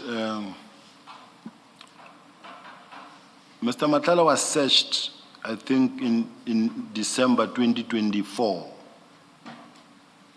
And what I know is that in December 2024, when he was searched, I've never interacted with him. Now I'm talking December 2024. I've never interacted with him going up to now. Now, that's why I'm working now on 2024. And that is why, in my mind, it tells me that it was January 2024. So I might be wrong in terms of the timelines and the date, but I'm just saying, I'm basing that on the fact that if he was raided in 2024, December, I never spoke to him or met him. 2024, since then, December. Now, I say it could not be that I met him in January the 17th, 2025. Hence, I'm saying, if I'm mixing the date at this present moment, it's something that I just need to sit down, do the timelines. But because of the fact that I don't have my gadget, I don't have access to the office, the resources, whatever, that could be a weakening factor in terms of how I recall some of the dates. So the intention is not to mislead or to lie, but I might be mixing something somewhere, but I will accept where I made a mistake. I think I'll hand over to Ms. Hassim now, but I just want to say that I'm also not trying to involve you in a memory test, of remember as you're sitting there and then we catch you out because you don't remember things. That's not the point of this. It's to get clarification from your explanations. So, and that's why I said to you, to me, it really doesn't matter for purpose of a discussion whether you met him in 24 or in 25. But I'm prepared to work on the basis that you met him in January 24 because you say by the time he was raided in December, you had not spoken to him. So I'm prepared to work with your dates. My question still remains, and it's my question so that I understand your evidence, that in March 2024, what we've established, or what we know for a fact from evidence and from documents, is the Medicare contract was awarded in June 2024. We know that as a fact. So, when you speak to him in March 2024 rather, he doesn't have the contract yet. We know that as a matter of fact. He doesn't have the contract because the contract is given only in June 2024. And so the question is, the interaction that you say, because you say after you met him in January, you then now had interactions with him, between that January and March, those interactions before he got the contract or the tender, what are they about? And what does Mr. Nkosi, Sergeant Nkosi, know about your relationship with Mr. Matlala as at March 2024? Is really the question that I'm seeking you to clarify. Chair, my response is going to depend mostly on the document that I want to produce so that I satisfy myself that this is the date I met this person in the office with a lawyer. Now, once I have that, I should be able to respond to the commissioner's question at this point in time. So all I'm asking is just to have an opportunity to be able to have those documents in front of me, and then I say, this is the date I made him. Okay, I think that's a fair request. We'll come back to it. But can I just put this proposition to you for comment? That if the documents that you are going to look at indicate or show that the contract was not awarded in January 24, in fact, let me say it differently. If your documents are going to show that the contract was in fact awarded in June 2024, as we say the evidence points out, then when you were speaking to whatever interaction you had with Mr. Madlanga between January 24 and March 24, as per 2024, as per this WhatsApp message, it could not have been about the contract. If the contract was awarded in June, it logically follows. If contract was in June 24, whatever you were discussing with him by March 24, 2024, it can't be the awarded contract, it's something else. One thing that I wanted these commissioners to know is that I've never engaged with Mr. Madlanga on any other issue other than Awarded contract. I have never, I don't know about his security, his other dealing, his other cases. The time I spoke to him will be on 3 issues that they will come as the line of questioning comes. But what I know is that what started my first meeting with him was about that. Contract. All right. Thank you. Thanks, General. Mr. Singh. Let us adjourn and resume at 12:30.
It seems we are ready to start. Please make sure that your phones are off. Thank you.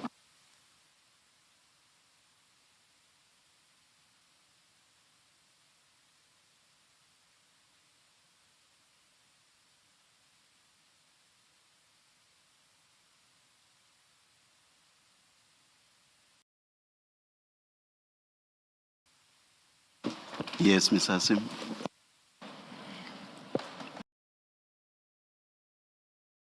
Thanks, Chair. General, you testified before the T that all of the buck had died. Sorry, Advocate Hassim, sorry to do this to you. Before we start, I thought there was an undertaking that the attorney's letter will be provided after tea. I've received nothing. When we get it, we'll deal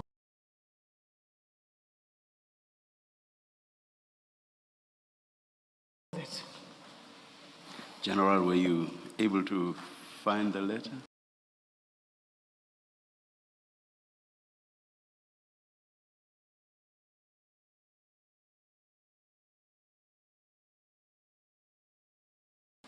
There is a document that we have from the lawyer And then the one for the tender of May 24, tender document.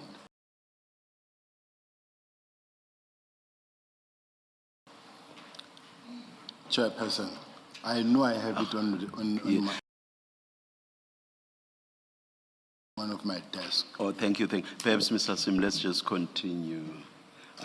Yes, and may it be shared over lunch, and yeah, let's continue. Yes. Thank you. Sorry, Chair, I have a letter dated 17 January 2024 that I could read into the record in the meantime. Where is it? Or they've asked them to print it. Chair, I suggest we come back to that once we've received the letter. Sorry. How long is the letter, General? No, I think it's 1.5 pages. It's a lawyer's letter that accompanies the whole lease agreement and the May 24, I think it's a tender document. Mr. Sim, it sounds like the letter that the General was testifying to. I think the best. No, let's leave it, please. Let's leave it. Chair, I will engage with my colleague in the lunch adjournment. Yes. Get hard copies of it so we all have something in front of us to look at. Yes. That way we'd also be able to see better the addressee and all of these dates and yes. Yeah. Thanks. We'll continue, General, then it will be revisited if necessary after lunch. I will make sure that because I was suggesting that maybe they should drive home. Yeah. Look for it on the table. Yeah. Let's leave it for now. Thank you. Please continue, Mr. Sim. Thanks, Chair. General. General, are you with me? I am listening. You testified before T that all of the buck had died by this point in time in 2024. Did I hear you correctly? I didn't say all the bugs have died by 2024. I said they died gradually, and I was left with one. Okay, all but one. Yes. Okay. And then you also said that when you received this message from Sergeant Nkosi saying from CAT, that you then told him not to deliver it. I mean, you've used two things. One, you said those are not wrong buck, you said. Impala is not what you're looking for, right? That was one thing. And the second thing you said was that you told him not to deliver it because you cannot accept anything from Mr. Matlala. And then you gave us an example of how you'd previously done that with another friend and a payment that was made into your bank account. I've never said that. Okay, can you explain what it is you said? I thought you said you told him no delivery because you can't accept from Mr. Matlala. I think if I remember very well, Chair, what I said is that, number one, I realized that this is not what I wanted. Number two, if the message proceeds immediately, say from CAT, and it was about that, because I don't have any devices, over and above, I was not going to receive anything from a service provider. So you would not have accepted it, that's what you're saying? Yes. Okay, all right, so then let's just go back to the chats because we weren't complete there. And I'd like you to go to page 109 in the same file, 7.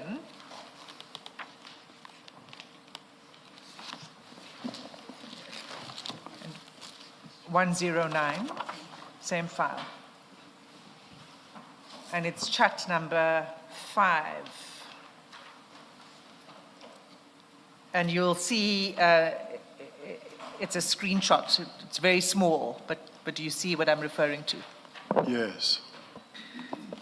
If it looks any more legible, oh, it went away. On the screen above you, you can have a look at the screen. But you see there that at 10:36 a.m., I think if we can just project it again.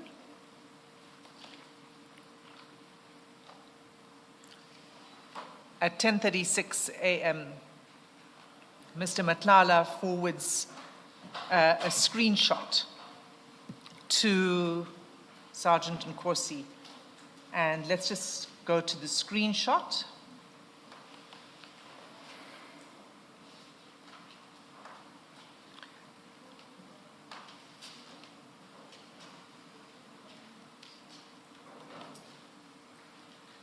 And you'll see that this is a screenshot of a conversation with one Rudy farm manager.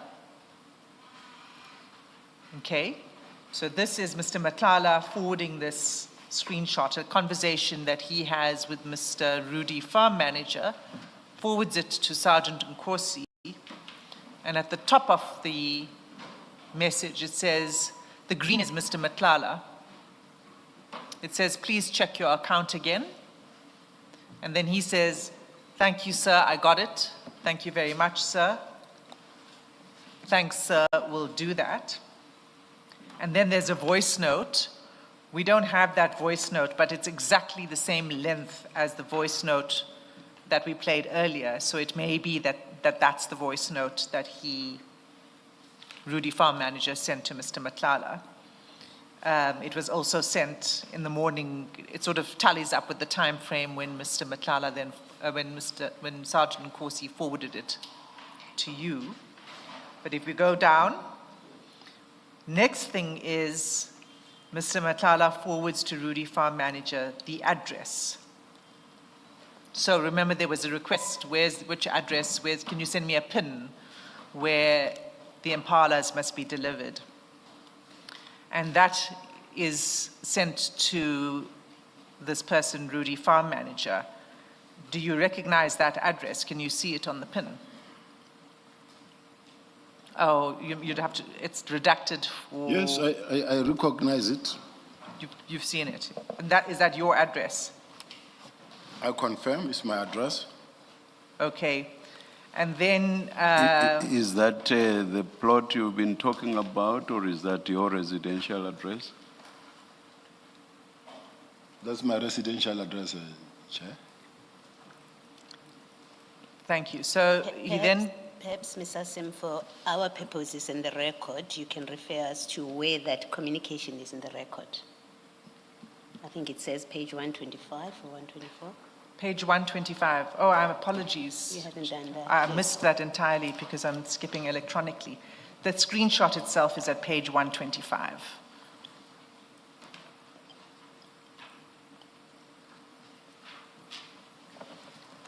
So he sends your address, and then he continues. He says, thanks, sir. Hi there, sir. Okay, everything has been arranged. He will catch the impalas on Sunday and transport it on Monday to that location. Is it good? And Mr. Matlala replies, no problem. Okay? Now,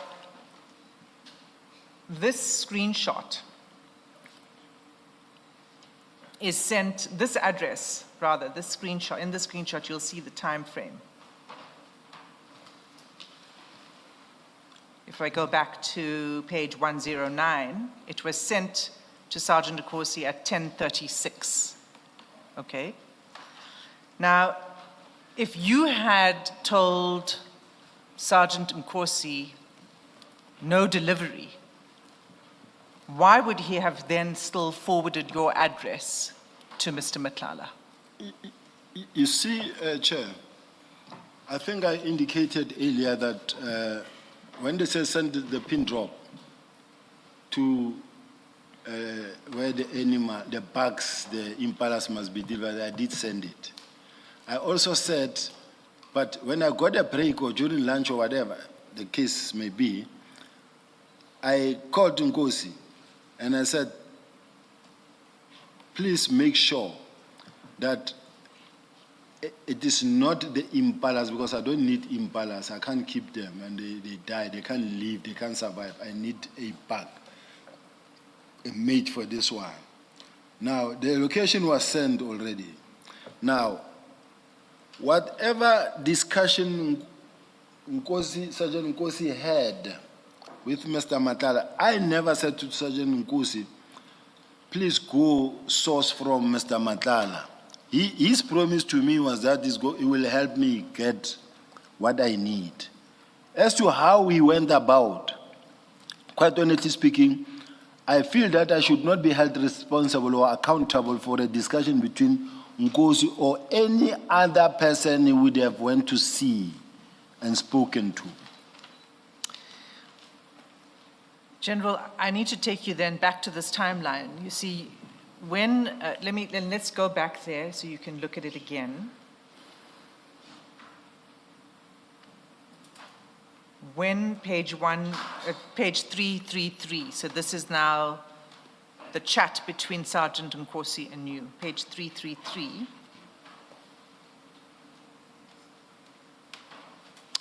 Where he says, morning, it's from Cat. He sends that to you at 7:25. At 8:39, you make a phone call. At 10:36, we see that your address has been forwarded to the person who's going to deliver the Impala. So when you made the phone call at 8:39 to Sergeant Nkosi, you did not tell him, don't deliver it, regardless of whether they're the correct or they're not correct, because remember, that's a separate issue. You said nothing from Mr. Matlala. So at that point in time, you didn't say to him, who's Cat? And is that Mr. Matlala? Well, I can't accept from him. You didn't say that to him at 8:39 when you make the phone call. And we know you didn't say that to him because the address is sent to him where he should deliver it, and it's forwarded at 10:36. I think we're rounding one in the same place, because I did say personally that when I spoke to Nkosi after I sent the location, and then later I got a chance to say, this is what you should know. And the fact that I didn't want the impalas, for me it was sufficient that I've addressed the problem. As to what happened beyond me, between Nkosi and the other one, is for Sergeant Nkosi to really explain. To explain what? General, your evidence is not just that you said to him you don't want the impalas. Your evidence is also that you said you don't want anything from a service provider. And you said something about when it comes to crossing the line, I hold back. But more directly, your evidence is, I spoke to him about the wrong animals. I don't want the wrong animals. But two, I don't want anything from a service provider. I was not going to accept Yes. from a service provider. You told him, that's what you say, you told him. Yes. And I understand Ms. Hassem to say, well, if you did tell him that you don't want anything from a service provider, how come you've sent a pin drop, but also your address, but importantly, Mr. Matlala is arranging for the same things to be at 10:36. Arrangements are being made to get this stuff delivered to your address. If you said to Mr. Nkosi, I don't want anything from a service provider. Commissioner, I think at some point because there are technical aspects to this whole thing, such as, for an example, yes, I mentioned the ways that I was not going to accept anything from a service provider. And I don't remember expressly saying no. As he said, it is from CAD. I don't remember saying expressly to Nkosi that I don't want to accept it because it is from CAD. I've never said that. I said I was not going to. And then as a result, at the same time, I knew about crossing the lines, and then I knew the danger zone now, and then I knew that I had to now step back. And then how I stepped back, I didn't just say, hey, why did you contact CAT? Why did you do this? No, I just kept quiet, said, this is not what I need. and I left it at there. And then they were never delivered. Please switch on the second mic, General. My apologies, Chair. No problem, no problem. The heat is on here.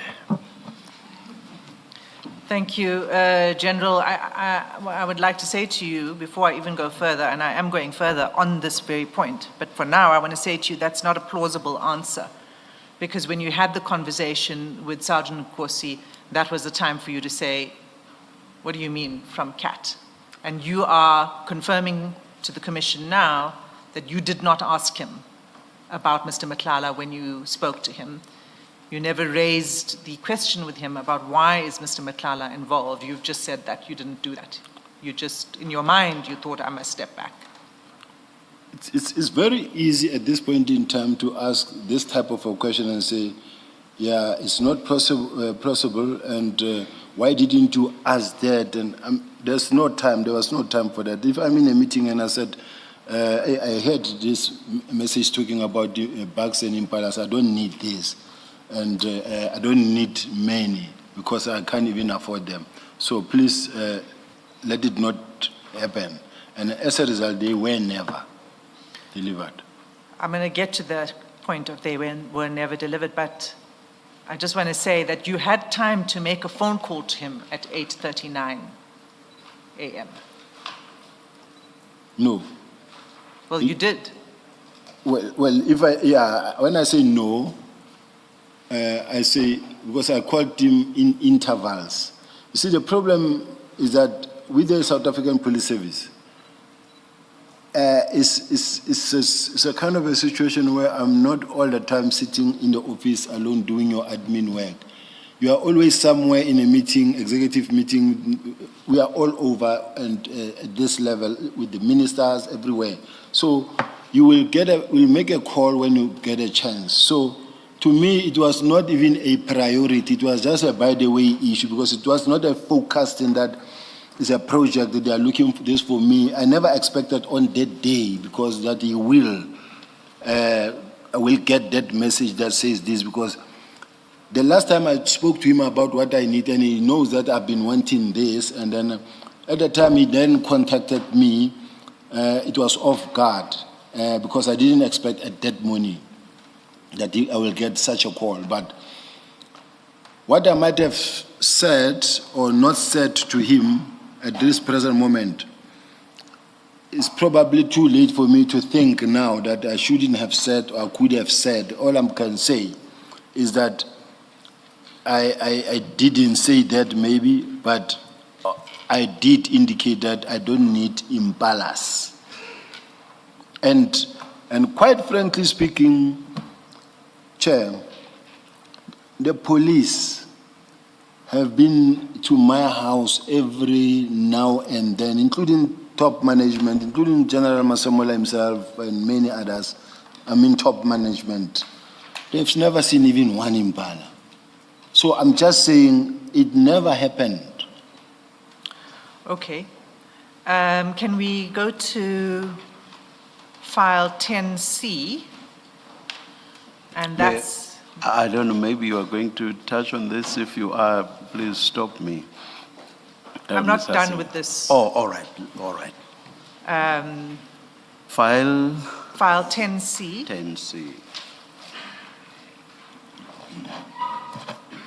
And it is the, it's CJC 81. It's the statement by General Sentumule. And you've already read the statement and seen the annexures, and so I'd like to take you to annexure HKS 12. Ms. Hassan, I don't know, you may want to give a warning for those that are sensitive about images that you are projecting, if you are intending to project what I think you want to. I'll do so. Thank you, Commissioner Baloy. I just want to first say to you, HKS 12, are you there? HK HKS 12, Annexure HKS 12.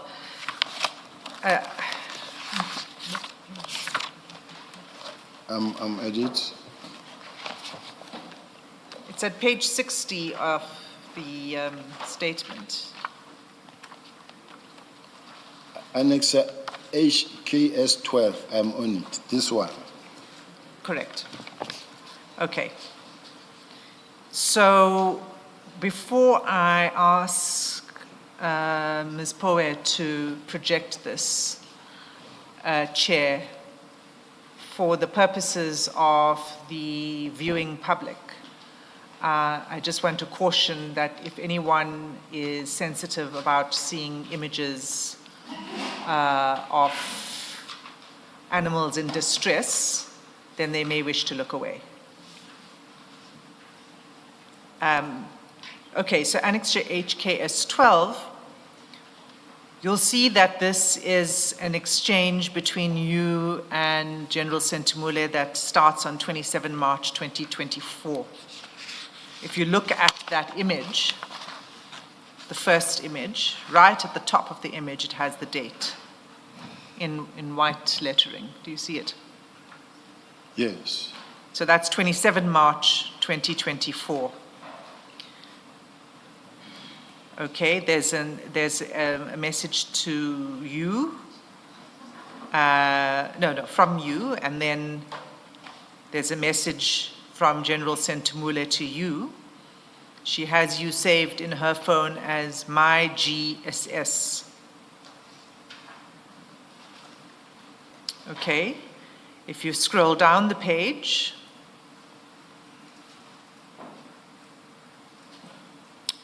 you'll see, you scroll down to the next page. This is just showing you the string of messages. She sends you a message saying, hallelujah, this is so heaven. And then you forward to her 2 images.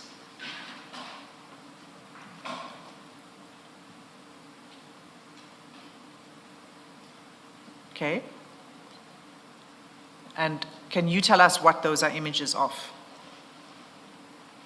These are animals that I had in the plot, and as you see them, this is what I had in the plot, and this is what died, and this is what I accepted that I had already in the plot. No, these are 2 different, these are 2 impala. There's not one. It's not one, right? It's not the same impala, right? Can you confirm that? Confirm what, 2? Yes. I don't think the second one you can see what it is, but okay, these are 2 impalas, yes. Yes. And then you remember you said you only had 1 blessbok. No. Remember I said I had them, and then when I bought the property, I had different animals. And then at some point I wanted to breed. It's in my statement, I just didn't go through my statement, but I wanted to see if I can breed them, because not far from where I live, there's somewhere where they're selling animals, meat, different kinds, but I wanted that part as well to see if I could go in them. And then we bought something like 4 or 6 of them, of this type as well, but they didn't, they were dying gradually. And yes. But that was much earlier. By the time you were having the conversation with Sergeant Nkosi, you said that what you were looking for was one animal, right? And not impala. That's what you've told us. Yes. And that you did not accept delivery of any further animals at all. Yes. And that conversation you were having, you say, with Sergeant Nkosi around 21 March 2024. Okay? The date for delivery of the animals was 25 March, according to the screenshot that we were looking at page 125, where the farm manager said he will catch the impalas on Sunday and transport it on Monday to that location. Yes. Okay. So I can tell you that the Monday was 25 March 2024. These pictures that you are forwarding to General Sentimula is 27 March 2024, okay, in which you are showing her two different impala which have died, okay? Yes. So that's not consistent with what you've said, which is that you only had one animal, and that animal was a blesbok, Yes. and you did not accept delivery of any further impala. Yes. That's exactly what happened. Like, remember, in my statement, I did indicate that I had these animals, and I mentioned different type of animals. No, in your statement, you can go back there. If you want to take us to your statement and tell us exactly where, I'm happy to do that. Paragraph 41 of your supplementary statement, Chair.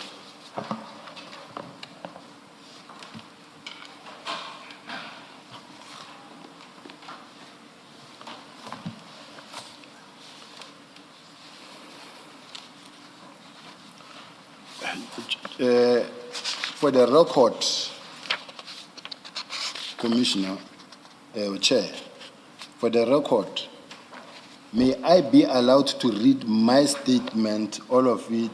I mean, this was in relation to the so-called Impala controversy, to the latter, so that when I respond, because now I keep on responding and out of the statement, and the next thing I come across a question. So let me rather do it that way, and then so that I can explain. But I did Yes. hear the question. Please do so, General. By way of introduction to this section, I deem it necessary to address the allegations that impalas were acquired for me by Mr. Matlala. These allegations are incorrect. I accordingly set out the factual background to place the true position before the Commission. In 2017, during the period when I was employed by the COJ, I bought a small holding situated at Mnandi Agricultural Holding from my previous neighbor.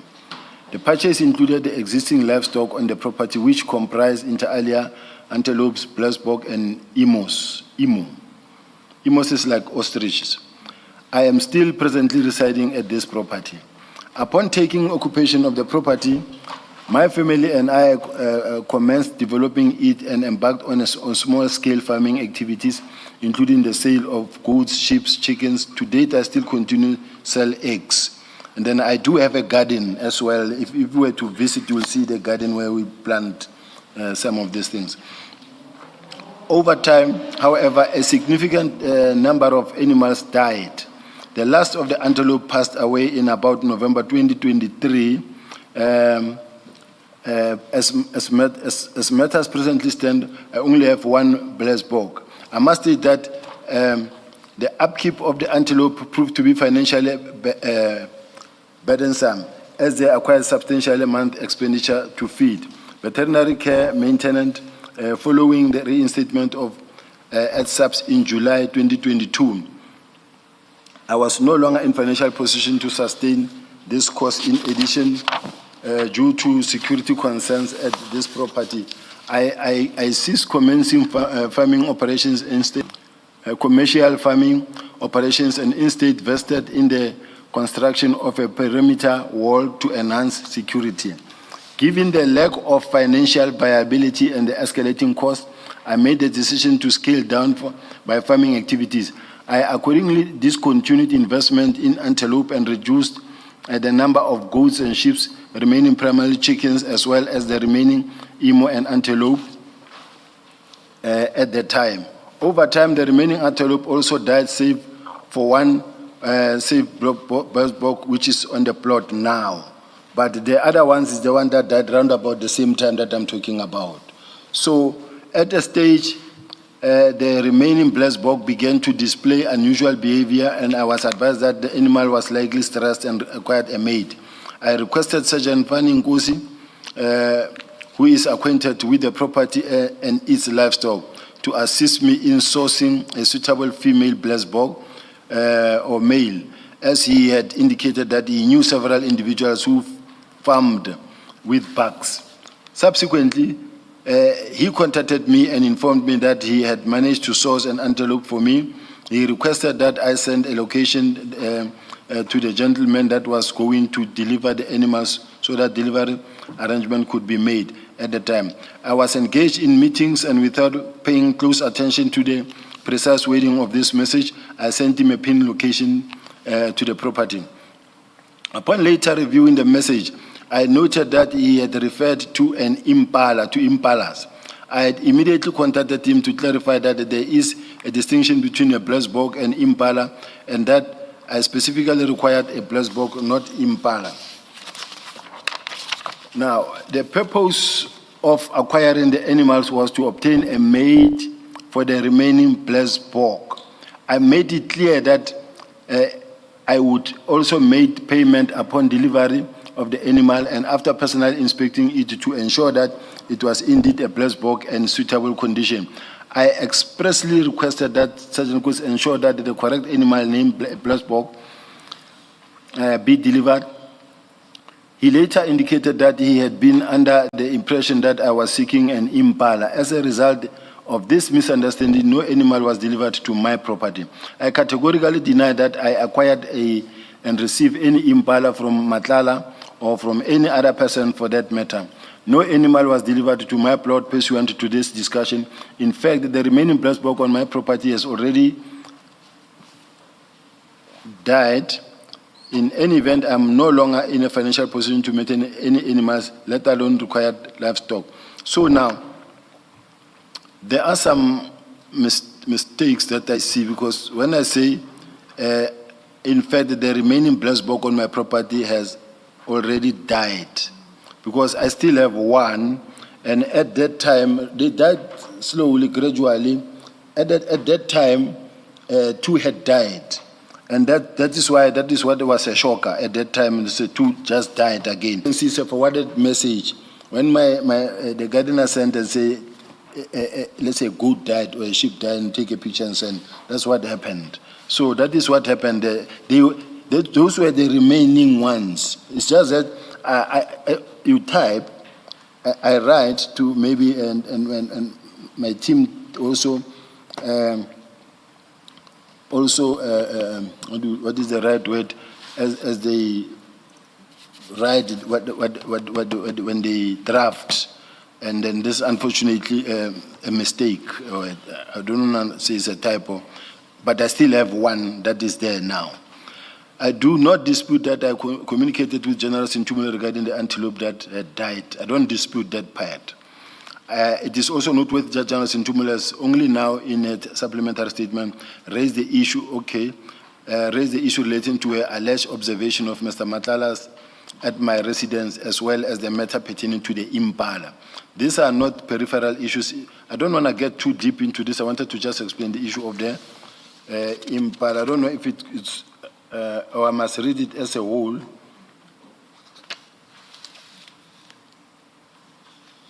Up to where it ends. Only what relates to the impalas. Yes. Is there still more? No, I think I can settle with what I've read. Thank you, General. So you will end at paragraph 46? Is that? Yes. Okay. So, General, what you've read to us from your statement, I'd like to take you to paragraph 36.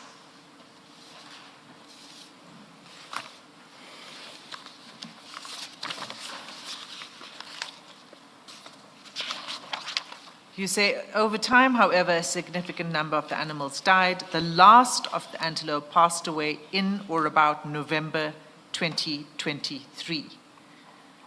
As matters presently stand, only one blesbok remains on the property. Okay? Yes.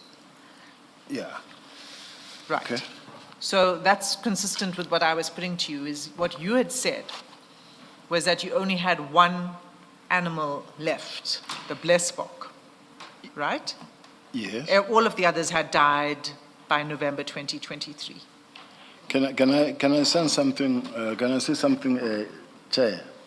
If the commissioners remember, I did say that the guy that used to work for me, the Zimbabwean that used to work for me, at some point, I asked him to get me 4. And then we bought something like 4 or 6. He bought them. They were in my yard, but they gradually died. And I said, the last one that died is around these 2 that you see. That's the one that I sent. Now, the only problem is that I do know that... That's not in your statement.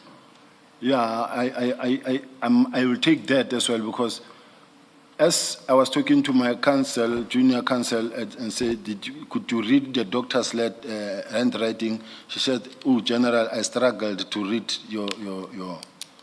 the handwriting, all of it.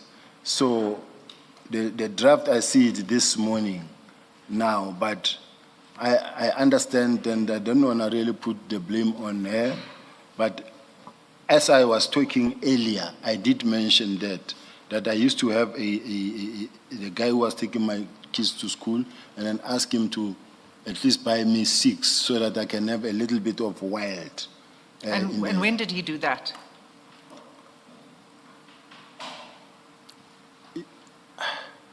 The timelines will be something that will hit me, but it's some months before or weeks before that date that we see there. And then they died gradually. That's when I could conclude that they can't live. They can't survive. Weeks before November 2023 that you refer to in paragraph 36? No. Weeks before what? I'm no longer not on November 2023. I say after that period. I see that my counsel did say the last one passed away in November 2023. Sorry, General, it's not your counsel who said that. It's you. You've said you read the statement and you confirmed the correctness thereof. No, Nowhere in the statement does it talk about 4 other Impala that were bought, or at what time they were bought, when they were bought, and by whom. I will read from my notes that I sent, because this is what I said, that I ended up also buying something like 4 of them over and above.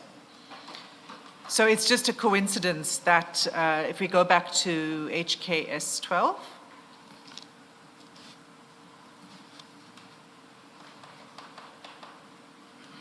is it a question? just to go back to the annexure HKS 12. So you forward the 2 images. In fact, let's just scroll through for the sake of completeness for that rest of that message. You send it to General Sentimula, you say 2 died. Yes. She says, where is this, Jen? You say, my place. She says, Haibo, Jen, are they yours? If yes, what killed them? The manner of death seems odd. It's like their necks were broken. And then you respond, one was trying to run away and ran into the dam. Another was found dead this morning. And then she says, sorry, Jen, I just hope the kids are not traumatized. That's the end of that message. Now, you're saying that these 2 that died now in March 2024, it's just coincidence that it happens to be when Impala was meant to be delivered to your place. You're saying it's a coincidence. Well, if it's a coincidence, unfortunately, there's not much I can say. Is that what you are saying? It's what I'm presenting. There's another reason I want to take you somewhere else, still staying on the Impalas, because it's not just General Sentimula's evidence. There's also a recording, and it's not just what we have from Sergeant Nkosi. May I just quickly raise an issue around paragraph 36 with the General? Yes. General, as you went along, you would correct anything that you felt did not correctly capture the true facts according to you. When you read paragraph 36 in your supplementary statement, you corrected nothing. It is only when you are being questioned by Ms. Hassim that you now suddenly say that there's something wrong with paragraph 36. Can you explain that? Chair, I found myself in between the hard surface and hard rock in this sense.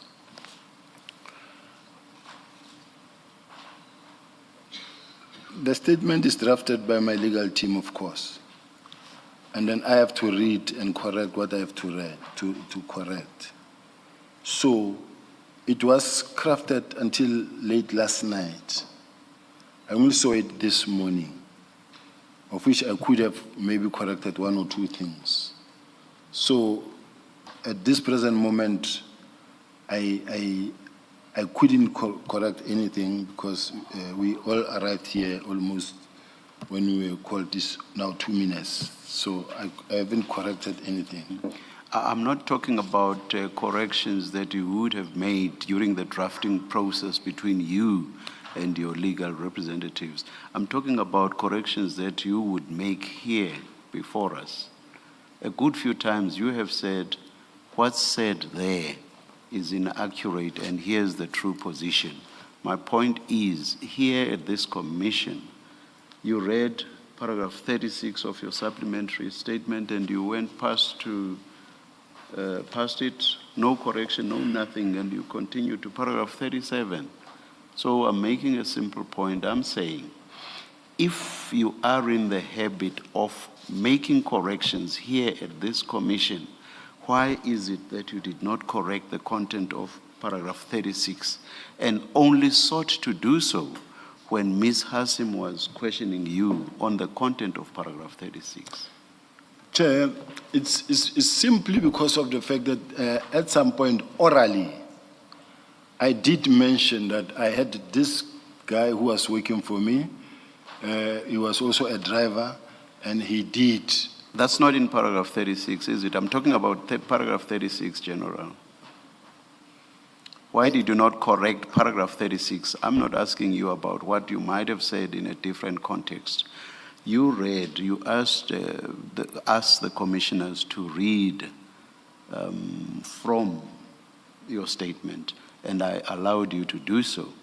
You read and went past 36 without any correction. So my question is about paragraph 36 and not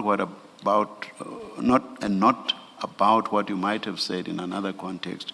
So simple question, why did you not correct paragraph 36 as you read it? Chair, and why did you only do so when Ms. Hassim was taking you to task about the content of paragraph 36? Chair, at that, I never thought at that present moment that I should, because I was reading and reading, but where I got stuck, where my attention was drawn, is when they said the last one died, and I know that I still have it. So to me, that one stood up, and then as it stood up and I stopped, and I said, this is what I see. But that I had bought some. Even whether we're talking these animals, wild animals, or goats or sheep, they keep on dying, we keep on replacing. So I did buy. Yes, Ms. Hassim.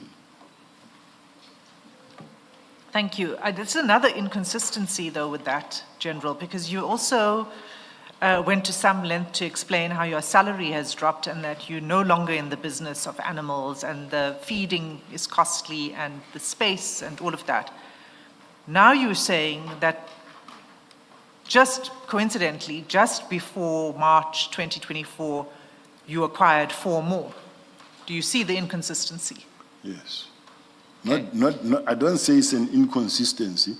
I'm saying I hear what you're saying, but I want to explain that, look, to say that because they were expensive, to buy 4 more to be with these ones that I was buying, to me, it was not really such a big thing because it was not a big number that I needed.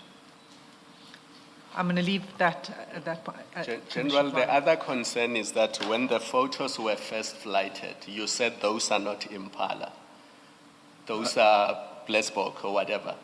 Now you're turning around and you say, actually on the day, you still had at least 2 Impalas. Which is which? I've really never said that those are not Impalas, Commissioner Kumalo. Please, you can check what I said. I've never said that. You never said that? No. So these are Impalas? I think they are Impalas. No, they are or they are not? They are. Yes. General, can I? Yeah, I have a different difficulty. It is that in your statement, you don't mention, and it seems to be a deliberate choice on your part, you don't mention at all ever having impalas on your farm on this statement, the supplementary statement. You say antelopes, I'm looking at paragraph 34. You say antelopes, blesboks, and emus. That's what you have, that's what you tell us. And then you say, over time, however, in paragraph 36, you then say a significant number died. The last of the antelope passed away on or about November 23. As matters presently stand, only 1 blesbok remains on the property. And then you carry on. You tell us about the lack of financial viability. I accordingly discontinued investment in antelope and reduced the number of goats and sheep, retaining primarily chickens, remaining emu and antelope at the time. So antelope again. Over time, the remaining antelope also died, save for 1 blesbok, which is still on the plot. And then you spoke to Sergeant Nkosi to assist me in sourcing a suitable female blesbok. Now, and then the next paragraph 40, and I won't read it, that's where you talk about the pin location to your property. Upon later reviewing the message, I noted that he had referred to an impala. This is at paragraph 41. I immediately contacted him to clarify that there is a distinction between a blesbok and impala, and that I specifically required a blesbok, not an impala. Now, the point, and again in 43, I expressly requested Nkosi to ensure that the correct animal, namely blesbok, be delivered. He later indicated that he had been under the impression that I was seeking an impala. As a result of the misunderstanding, no animal was delivered to my property. The important part starts at paragraph 34, where you describe what was on your property. You say antelope, blesbok, and emus.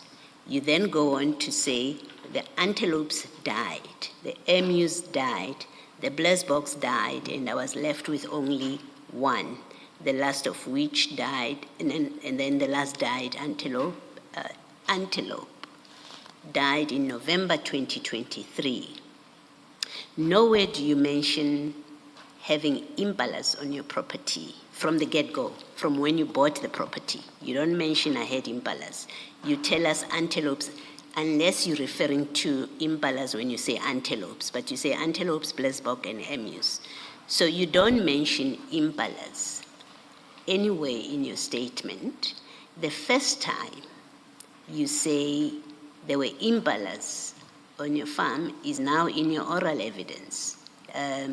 You say to us that you earlier said your gardener had obtained for you impalas, but that's the first time, and it's quite curious and notable that your statement does not own up to having impalas on your property, and it comes out now in examination. And it comes up in examination after you've seen the pictures, and you've seen the WhatsApp message that says one of them died today, on the 27th of March. And it leads to the unavoidable conclusion that you always had impalas supplied before, when you bought, and that's what you refer to when you say antelopes, maybe you always had them. But then you tell us that the last died in November 2023. That is if I substitute antelope for impalas. Then the last one would have died in November 2023, and you didn't have any after that. Then there's that Rudy, Mr. Matala, Sergeant Gosi communication. And now we know that on the 27th of March, 2024, you did have impalas on your farm. Can you just make it make sense? Reconcile what I've put to you, your failure to mention impalas ever in your statements, telling us about antelopes, blessboks, and emus only, and what you are telling us now about owning impalas.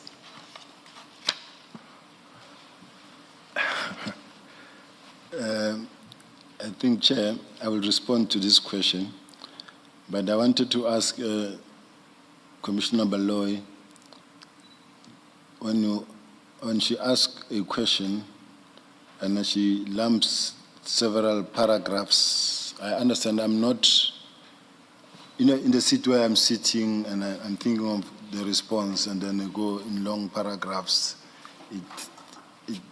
you tend to forget some of the details that you want to include. But in short, Can I just say that if in answering my question, you require a moment to go back to those paragraphs that I've referred to, because they speak to the same thing. I don't see why you would have difficulty seeing that they are connected to each other. But if you do, I think you would be given, the chair would allow you time. If you say, I need to look at each paragraph that Commissioner Baloyi has referred to before I answer, you absolutely have that opportunity. no, I'll respond. Okay. What I want to respond, Chair, is that we from where I'm sitting, I don't know if I'm allowed to say as a black person, I called at home, and everybody who comes, we call it a springbok. And it is not a springbok. Even sometimes where they are locked up and then it is out, and then they will say the springbok is out. Then we run around looking for it. But all I'm saying is that the issues of the antelope, that started now coming now when we really had to respond here and say, is this or is this that? Is this, is this that?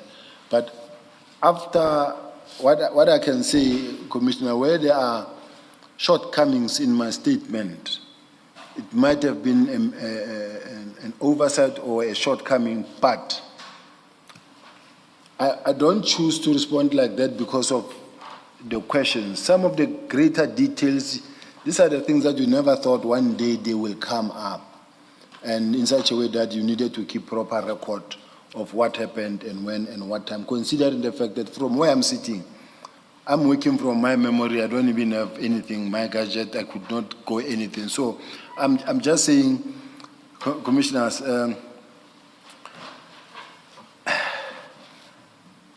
having to deal and be overburdened with ad hoc, Madlanga, criminal, disciplinary, and where I'm sitting now today, where I'm sitting as we speak, I'm expected to submit my close-up arguments for my discipline today. My lawyers have been sitting with me, we've been working, we've been here throughout the week. At the same time, the police, another process is running that is actually looking forward to firing me that side, and I'm sitting here. So I'm just saying, a lot has been happening in my life in such a way that I'm moving from this office to that office, from this office to that office, from this lawyer to that office. So there's a whole lot of things in my mind. So where there's oversight, where there's something that I missed, forgive me, but there's a bottom line that I just want to say to the chair and to the commissioners. I never received any impalas or any bugs from Mr. Matlala, or have them delivered to my place. So as to why this message and why this coincidence, I'll accept it as a coincidence. Thank you very much. All right, General, I hear the difficulties that you have because of the many processes, but I still do require an answer to my question. So I'm going to pose it differently. We've seen the images of those, and I must say first with that, I agree with you that for us black people, as you say, there's a springbok, maybe somebody refers to it as an impala.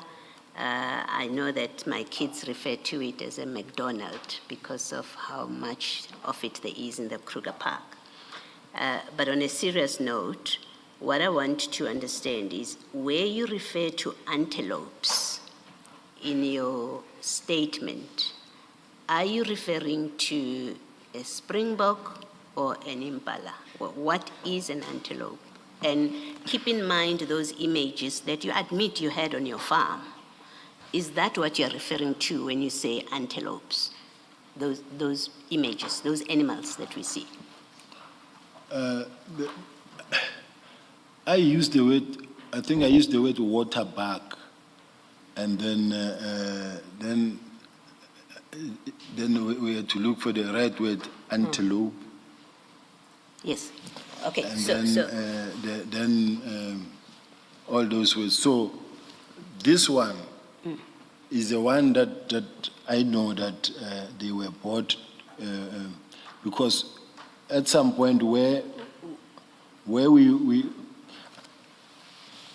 I had a lady that normally when I want to buy ducks, chickens, egg laying, whatever to buy, she would tell me where to find. Now that lady, because I lost contact in all the phones and everything, she's the one actually who advised where we can get that. And then it happened that I see that they also selling 1, 2, 3, 4. Yes. That's when I sent the driver there at some point to go Okay. back. General, my question though, in 34, you say we have antelopes, blesboks, and emus. You've explained to us what an emu is. You've described blesboks, you said the ones with horns. Now I'm asking, again, when you say antelopes, are you referring to the animals, the kind of animal that we saw in the picture? If you were to ask me what is an antelope and what is a black bog, Chair, what is an antelope, what is a black bog, what is... An emu. I can't say this one is a black bog, this one is this. No, you can, General. You've described to us what an emu is. You said the one that looks like an ostrich. So let's strike that off. We know that when you say antelope, you're not referring to that one. You know that particular animal, so you've told us that. 2, you've described to us what you say is a blesbok. You said the animal with horns. Unless you tell us when you say blesbok, you mean that which we saw in the picture. I don't think you do. Then it leaves us with antelopes. What you've called an antelope.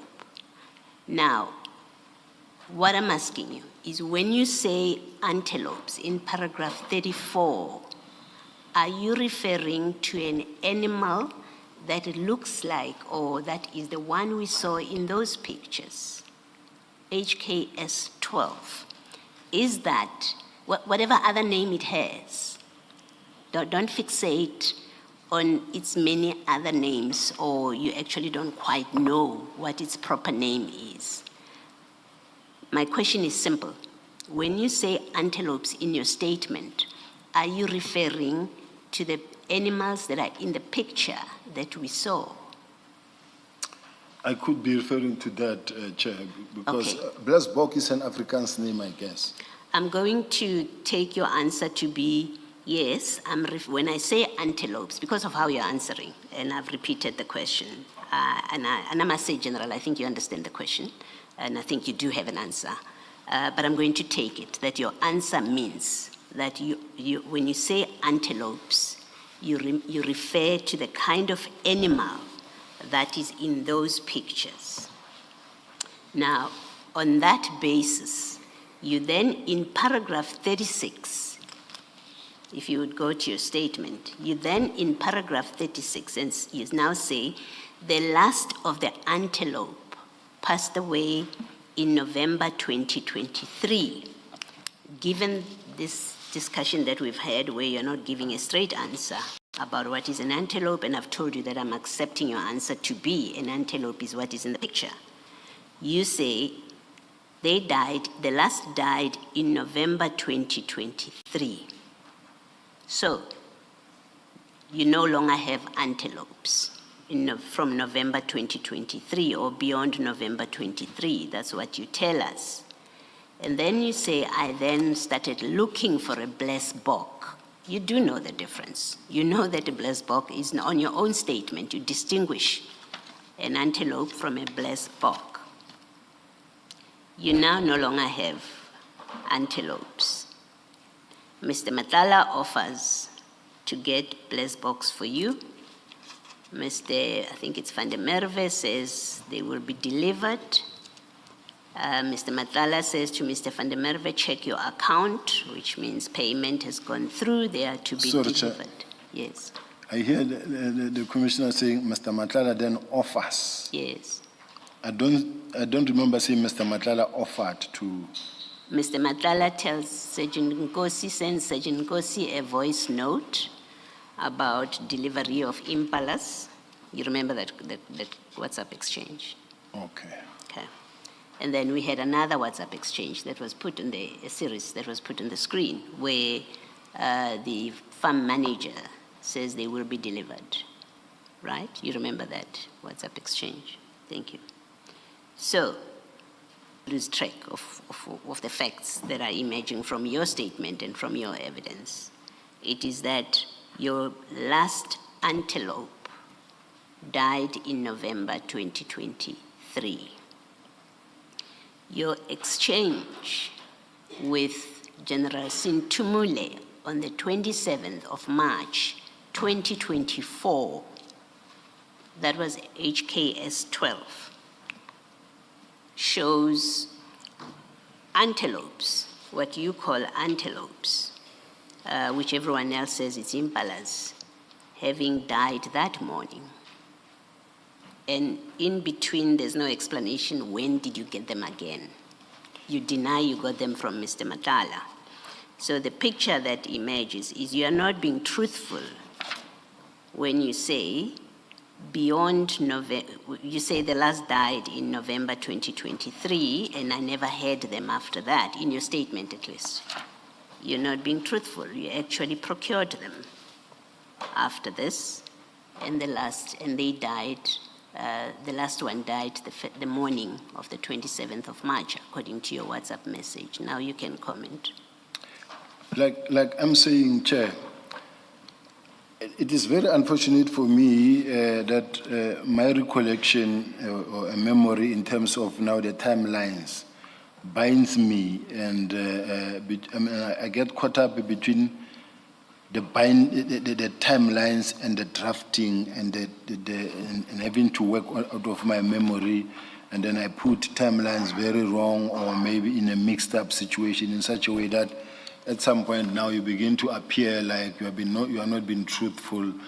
The disadvantage that I just have is that I'm not like any other person who's operating under normal circumstances, who's in office with all the proper record, with his gadget and everything. So now here am I being regarded as not being truthful when all my gadgets have been taken, and every record that I don't even have any access to anything. So I'm operating from where I'm sitting. Now, where I made a mistake of a date and say, all right, like I indicated that I did ask my driver from home to be the one to assist me, and which we did. Now, that being the case, and the drafting, remember sometimes when you draft is to and fro, but I never had that luxury of toing and froing. for a document and say, no, here I think we missed the following. So if I am at fault for that, it's my apology, but it's not that I'm being evasive or untruthful. Thank you, General. General, please read paragraph 44 of your statement, the first sentence. The supplementary statement. Remember the heading before 33 is the so-called Impala controversy. The heading is the so-called Impala controversy. So you know you are dealing with Impala, and what you are being asked to address is the issue of Impala. Now read the first sentence of paragraph 44 of your statement. Paragraph 44, I categorically deny that I acquired or received any Impala from Mr. Madlanga, which is the fact. No, finish the sentence, please. Oh, he said the first sentence. That's why I was reading the first sentence. No, but then No. you must get to the full stop, Full- Chair. Yes. General, why do you stop at the comma? Chair, I went to school under a tree. So you said the first sentence, and I just went for the first sentence. It ends at the full stop, not at the comma. That's my point. Yeah, I know, I'm one of those who went under a tree at school. Don't worry about that. Just please read it. I categorically deny that I acquired or received any Impala from Mr. Madlanga or from any other person for that matter. Now, General, you see, you say you deny that you A, acquired, and then B, received. So you're saying you did not acquire any Impala from Mr. Madlanga or any other person. So you even disqualifying your Zimbabwean friend who you say acquired for Impala for you. Because if you say you did not acquire an Impala from any person, then it means you didn't acquire an Impala even from your Zimbabwean friend.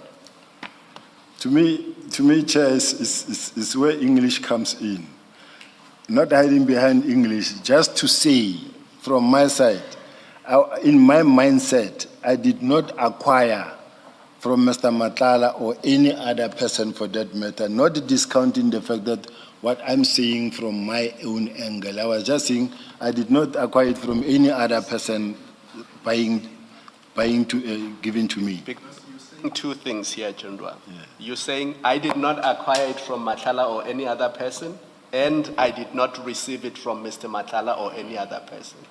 Now, what was so difficult for you to say, as at the period referred to, the controversial period, I already had 4 Impala in my property. I did not require any other Impala because I already had it. In your statement, you do not say anywhere that in March 2024, you had Impala in your property. Chair, I wish you were there when, Commissioner Bali, I wish you were there when we were drafting, and then I could have actually put it that way. I haven't acquired her surname. No, Not yet. what I'm saying is that the way you put it so nicely, and I wish that this is what I had. Now, unfortunately for me, the mindset sometimes as we draft, I've seen instances where you draft like this, and then another council come and say, but why don't you put it this way? So it's just, to me, a drafting approach from a particular drafter. So I'm just saying, I accept that maybe my wordings may be falling short somewhere, somehow, and or indirectly implying something that I didn't mean to imply. Because, General, here is the problem. This section of your affidavit addresses the so-called Impala controversy. And you do it in 4 pages, from page 1, 2, 3, 3 pages. It's 4, actually. And nowhere in those 4 pages do you say, in March 2024, I owned Impala and I had them in my property. And that is a problem. Because you're only mentioning it now when you are shown the photos. And I specifically asked you a question. Are those animals that we see there, are they Impalas, yes or no? You said they are Impalas. But nowhere in your statement do you say, on the 27th of March, I owned Impalas and I had them in my property. And you have had General Sentumule's affidavit and the photos since Friday. So you've had the whole weekend to go through it. And at no stage in your affidavit do you say, the animals that are depicted in the annexures to General Sentumule's affidavit, I had them in my property in March 2024. Nowhere do you say that. You see, Chair,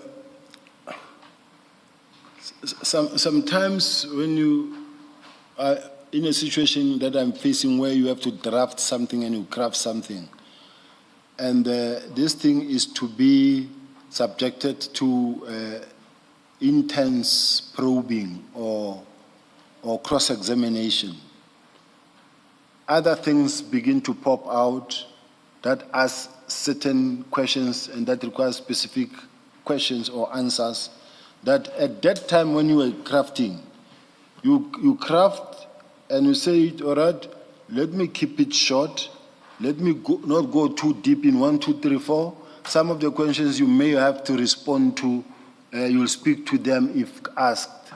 But now when you are sitting here and they ask a question and say, yeah, but why did you deliberately choose to ignore 1, 2, 3, 4, or specifically don't mention 1, 2, 3, 4? And of course, sometimes it might be a question of, said, no, don't put too much details. You will respond to it. Now, unfortunately, I'm being asked now, but why did you deliberately choose to omit 1, 2, 3? It does happen, commissioners, and not because of I'm being evasive. Sure, thanks, General. I think the concern is that what you omit is not something small. The kind of evidence that you're now answering in response to questions are not issues that are peripheral. This section is called Impala controversy. You called it that in your statement. The reason it's a controversy is because it involves acquiring Impala from Mr. Matlala. Isn't that so? That's why it became controversial. I mean, if you had Impalas on your, as part of whatever it is, but not from people you shouldn't be getting gifts from, then it wouldn't be an issue, right? It's a controversy because of Mr. Matlala. Isn't that so? Yes. So there's another glaring omission from this section on the Impalas, and that is that you don't address, you've said to Commission now that you notice that Sergeant Nkosi says to you, from CAT, and you say that you took distance from it because, well, you said, as we said, two things. One is you said you don't want Impala, we've dealt with that now. The second was you took distance from that because you will not accept anything from a service provider, right? That's actually the heart of what this section is about. But you don't deal with it at all in your statement. Why did you not deal with it in the statement and only when it was put to you in questions? Yes, in a situation like this, it is easy to ask such a question from where I'm sitting because I'm the one who's expected to explain. But if I'm allowed to give a different but similar and relevant example, I don't know if the chair is going to stop me from No, I don't know what the chair will say. No, but I understand, but I want to give a similar. Similar to what? Example. And this thing, and I wish up until, I'm not going to say a long statement, I'm going to put one statement. If I'm allowed, Chair. You see, the difficulty is I have no idea what you're going to talk about and to what extent, if at all, it relates to the question being asked. I want to give a practical example of that it is possible. And not that you are hiding something, but it is doable. Oh, all right, let's hear it. When General Mkhwanazi testified here, he never made mention that he ever met Matlala at anywhere, in any way. When General Senona testified here, he says, I went with him there. Then General Mkhwanazi sent a message to Sinona and say, you see now your client said is now exposing our meeting and he never said this and this and that. What I'm just trying to say, that omission, at that point in time, maybe it was not necessary for him to say it, but I was just giving a similar type of approach and say, look, it does happen that it's not like my omission was deliberate. Sometimes it just never, at that point in time. No, General. The difference is you say in your statement at paragraph 38, you say, over time the remaining antelope also died, save for one blessed bog which is still on the plot. That's what you say in your statement. So at that point, you did have the opportunity, because remember the preceding paragraphs, you're talking about escalating costs, you no longer have money, and so you cease dealing in antelopes and emus and blessed bog. That's the background to it. And then you say at 34, over time, the remaining died, save for one blessed bog, and then at a certain stage, it began to display unusual behavior, and then that's when now you introduce Sergeant Nkosi, you account for the exchanges with Sergeant Nkosi.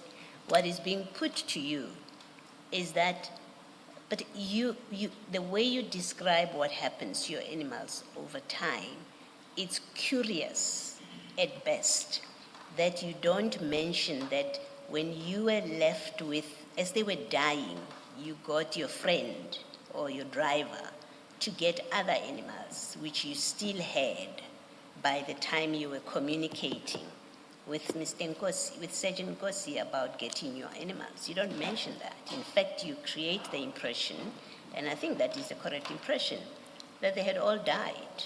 And you were left with only one, and in March 2024, you were being offered, we'll call them antelopes because that's the language you are using. You were being offered impalas at that time. Chair, I may have to revert to my notes as I drafted, as I was writing and sending to my counsel, and then she was drafting. So I just wanted to ascertain whether, didn't I really also indicate that I acquired some in between? Because, like I said, Chair, it was completed late last night to an extent that the other concern was you've got to sleep early because you've got a long day tomorrow, and the council also, when I called, she was already sleeping because she's been working hard on this document, and we met in the morning. Some of the greater or finer details could have been really fixed, and I know it's not the problem of the evidence leader nor the commission, but I take the blame, evidence leader. General, thanks. I just want to say that what I was putting to you was not just the issue of the impalas and the missing information. It was also about not dealing with the Mr. Matlala, because why this is a controversy in the first place. So it's not the finer details that are missing. What you put on record more than once, including in your statement of 16 January, was that you categorically, and you're not tentative about your evidence, you say you categorically deny that you received anything from Mr. Matlala. So you say that in relation to the impalas, you say that no, it did not involve Mr. Matlala.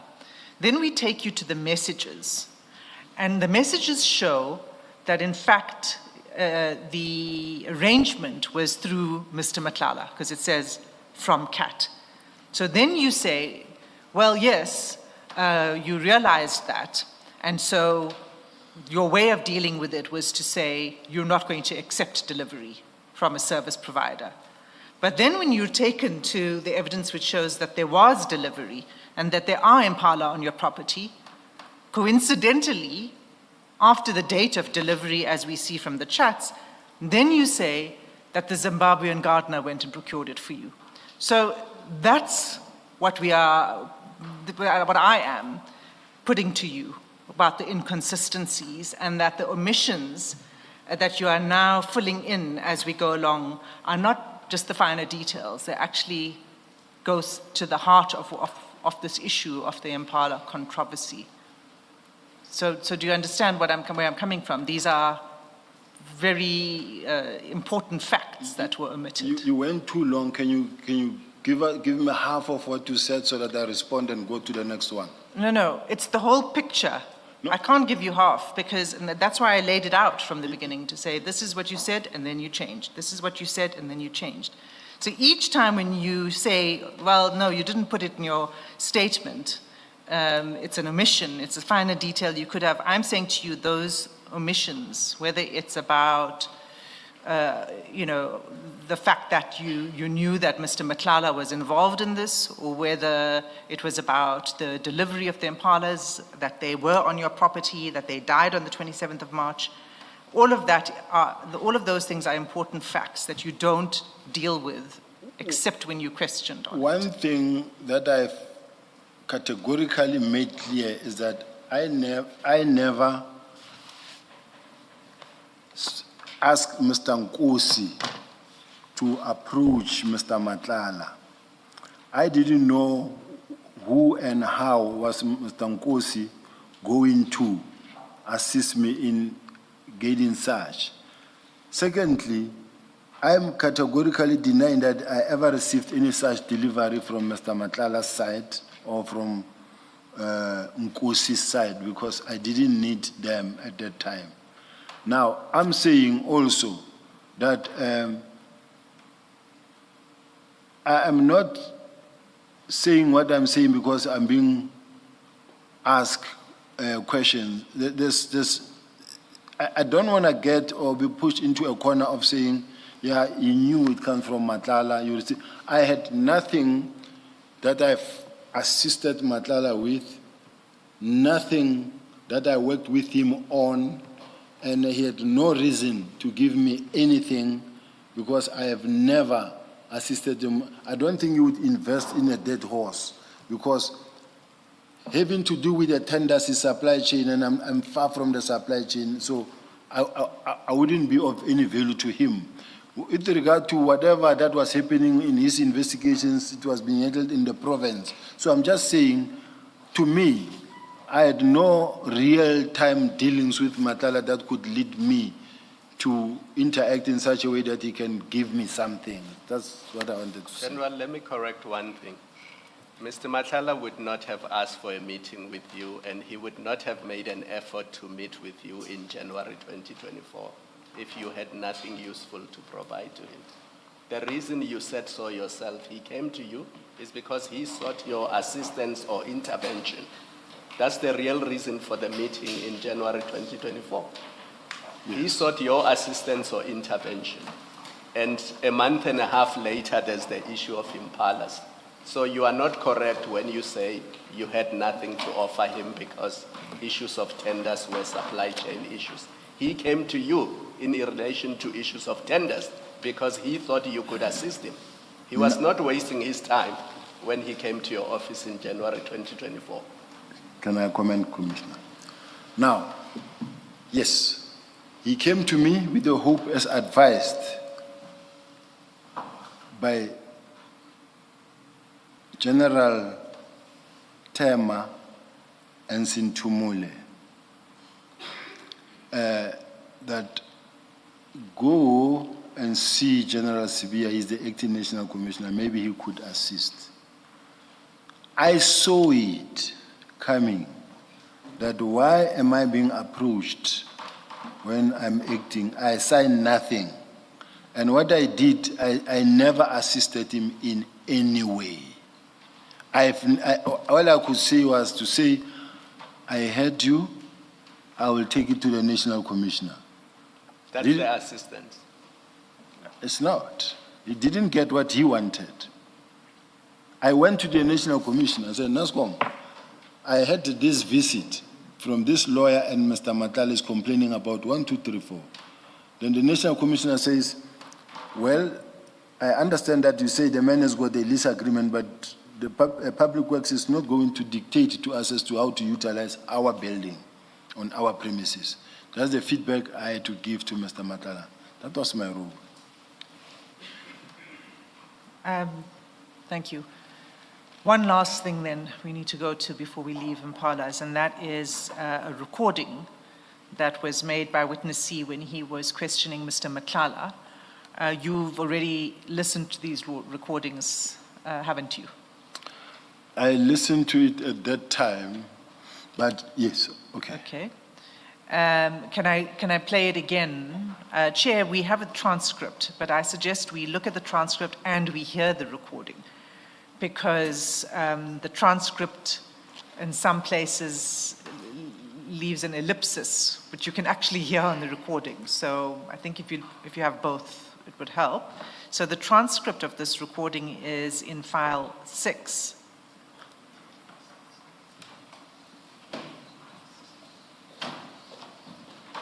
At page 632. No, I tend to forget. I listen. It's audio recording E.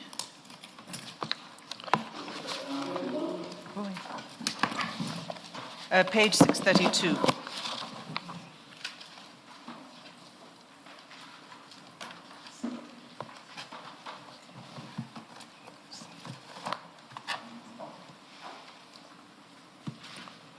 I'm listening. Do you have it, page 632? 632. Yes. Yes. General Male Speaker 2 is witness C, and then Mr. Matlala is named. And this is the transcript, but we will play the recording as well. The transcript is 2 pages long.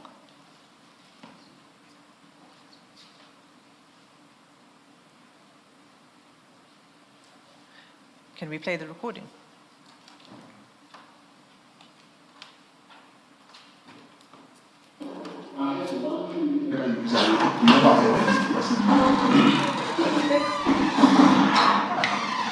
It happened, it was very dangerous. So if you feel the Mbala, actually all of them, I don't know. But for that, I told you it was very how to let so never get they died all of them. Take to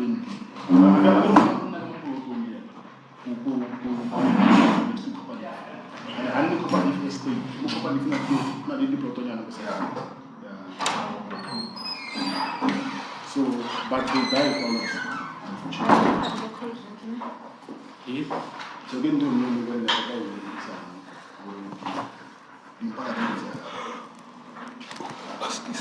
no, I'm feeling in this. Can you register? So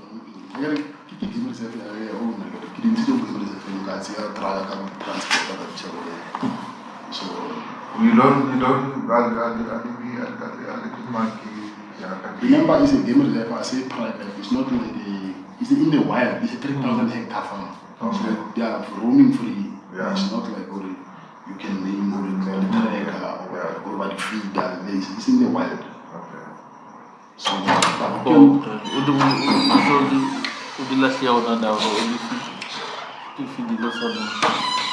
didn't show every day one by one. I think maybe.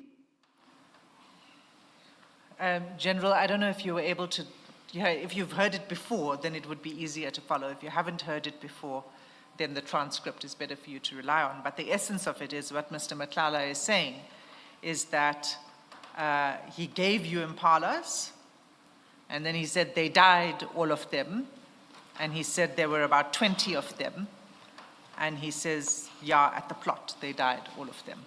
So Mr. Matlala here says that he gave you impalas and that he gave you many impalas.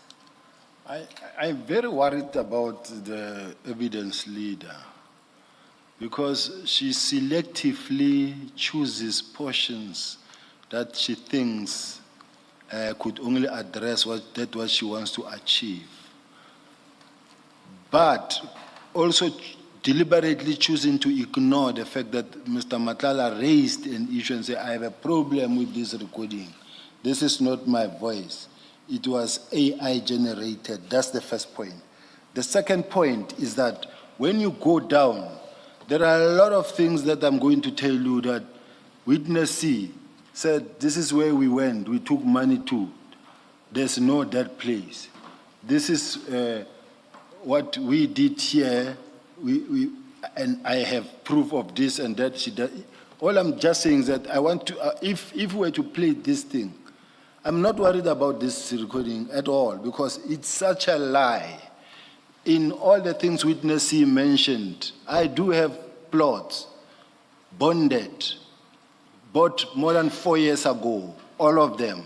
And the plot that I bought is because I was at the city of Joburg. I was working there, I could afford one that was on auction or one that was very cheap. So all I'm saying is that this thing, firstly, even the head of IDEC testified and said the phone was tampered with. Secondly, when you look at the interview, whether the man was under pressure, was being assaulted, or like they used certain relevant portions. So to me, I rejected this video with the contempt it deserves up until I get proven wrong or an expert is called that this voice was not manipulated. It is the man himself. But I don't want this thing to be used against me when I'm going to prove to you in the following lot of them that, in fact, this is not true. So let me just say to you, General, first of all, this was introduced into evidence by the investigators who were present at the time that the recording was taken. Took place. This has nothing to do with IDAC. IDAC's never raised any objection in relation to these recordings. I can tell you that now. It was introduced into evidence. It was, and it was the testimony of the witnesses who were present. They gave evidence here in this commission. Mr. Matlala may deny that that is a recording for whatever reason he wishes to say this is AI generated. But what I'm putting to you here is what the evidence has been that has been placed before this commission. You may respond to it. I want to respond to. But when you respond to it, either you say you're not going to be responding to any of this because of your concerns, and I want to be clear exactly what you're saying, whether you're going to answer questions on it or whether you're not. I will answer questions, Okay. Chair. I will answer every question I want to.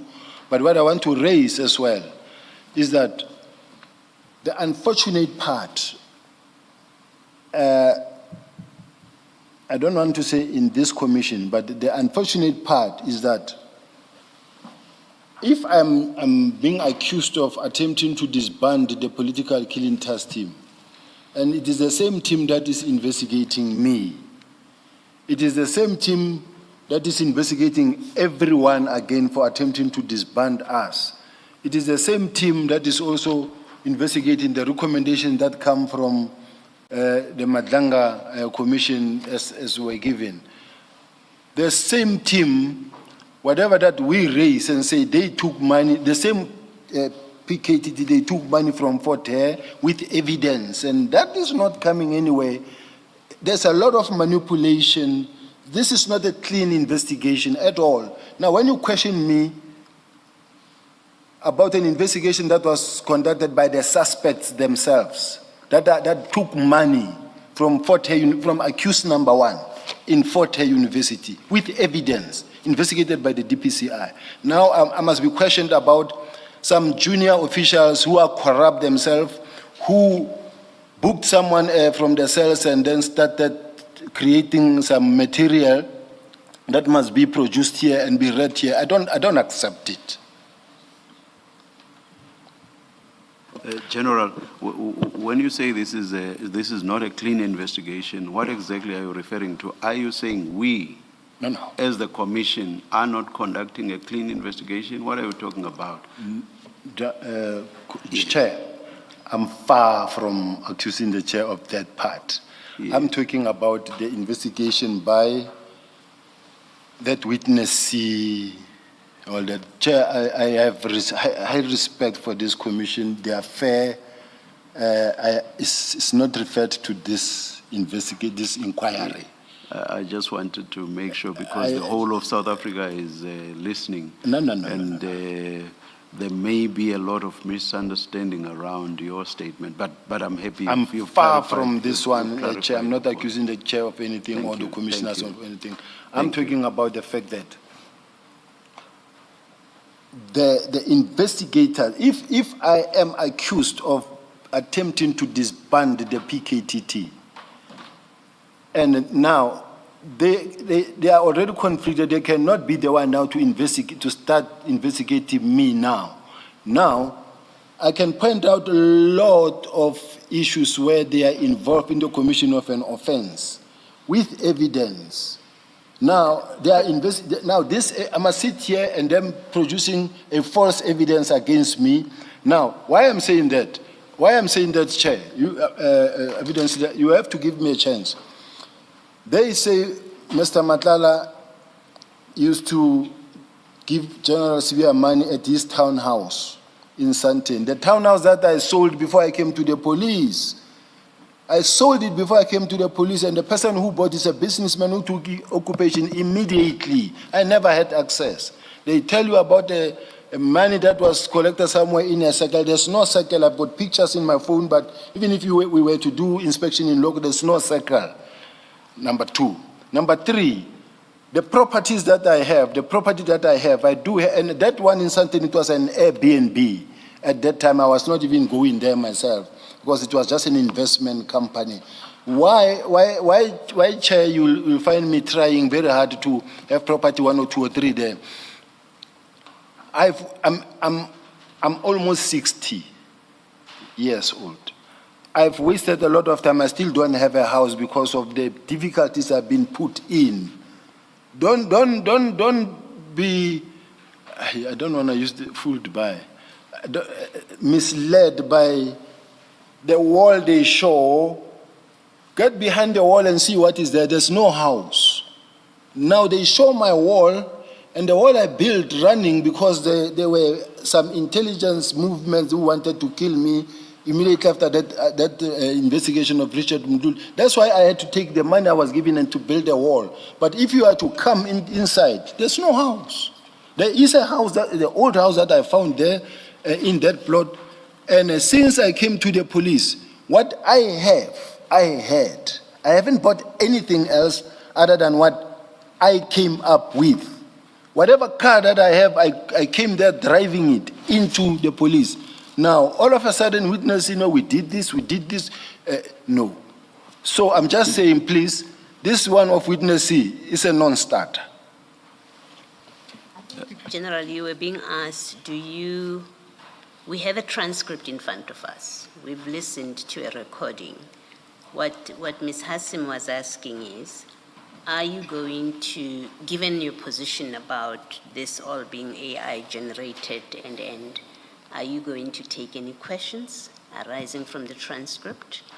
Or you refuse to take questions because Mr. Madlala has said it's AI generated and your distrust of everybody and their corruption that you have spoken to, it's really a yes, no, I'll take questions, and then we take it from there, or you say I won't take questions, and we take it from there? From where I'm sitting, because I have nothing to hide, I'm prepared, and I really want to take questions on these issues. Yes. One issue of clarity. You said Mr. Madlala has said that his voice was AI generated. When and where did Mr. Madlala say this?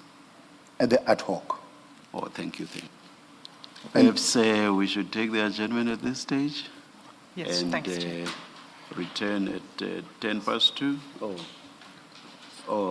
My commissioners are suggesting 2:15. So let's come back at 2:15.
I managed to get hold of the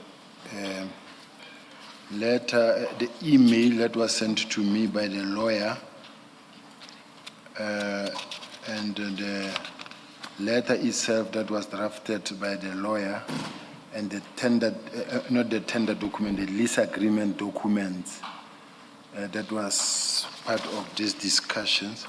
Copies are being made, but I thought I should maybe perhaps, without any waste of time, with your permission, Chair, if possible, that I read it into the, unless the Chair directs otherwise.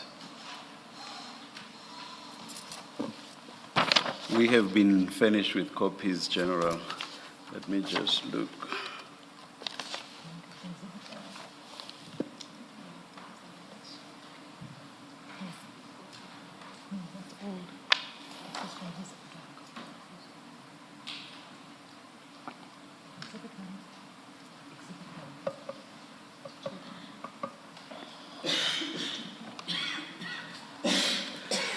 Ms. Hassim, you put a question to the General, and the General raised the issue of the letter he had referred to previously. Your response? Chair, can we just admit the letter into the record as Exhibit CJC 82? And then, I mean, I'm not sure whether the witness is saying he wants to address the letter now or not. That's my impression. Do you want to address the letter, or do you want to admit it in? For me, it is very much crucial to support the fact that it was on the 17th of January when I received the email. Okay, hold on. I just wanted to get an answer to my question about what you wanted to do. It's clear what you wish to do. Could we admit it into the record as CJC 82? And then the witness can... I'm sorry. So admitted. Thank you. And now you can take us... You don't need to read it into the record, because we have it, the commissioners have it, but you can tell us what you want to say about it. I just wanted to say that this is a lot of demand, a notice to vacate the promise, to vacate the property, and then also saying that they act on behalf of Mr. Matlala made it 24, and that there are people who are actually occupying the premises which has been leased to them. So that is what they came to and discuss. And I might have, or I made a mistake that I must admit, that I spoke about the tender document when in fact it's supposed to be the lease agreement. Yes. So I'm just correcting that error, Chair. So, but General... sorry. Yes, Ms. Hassim. You know, you refer to the letter. There's a cover page, which is the email, and correct me if I'm wrong, but it seems like the letter was attached to this email. Is that right? That's correct, Chair. And it's an email from Mr. Matlala to you. It's email from Mr. Matlala to Sitole, Major General Sitole, and then copied DNC Crime Detection, myself, yes. And the date of that email? It's 22nd of February, 2024. So you received this this letter of demand on the 22nd of February, 2024? This document, what is important about this document, it is the document when they were setting up an appointment to see me, and then to come to the office, I guess. Because when I look at the letter of demand is signed 19 January 2024. In other words, they attached this letter of 19 January as well. Yes, I'm trying to understand. I see that. The letter of demand is 19 January 2024. They sent this to you on the 22nd of February, but this was after your meeting. This was after the meeting you had with Mr. Matlala. Look, Chair,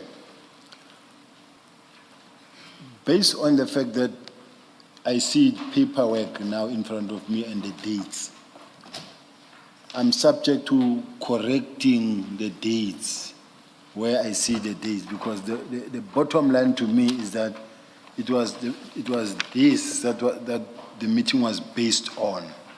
Now, the email came first, and then the attachment here is 19 January, which means this document was there already when the lawyers came with Mr. Matlala to the office. So which means that my meeting could have been around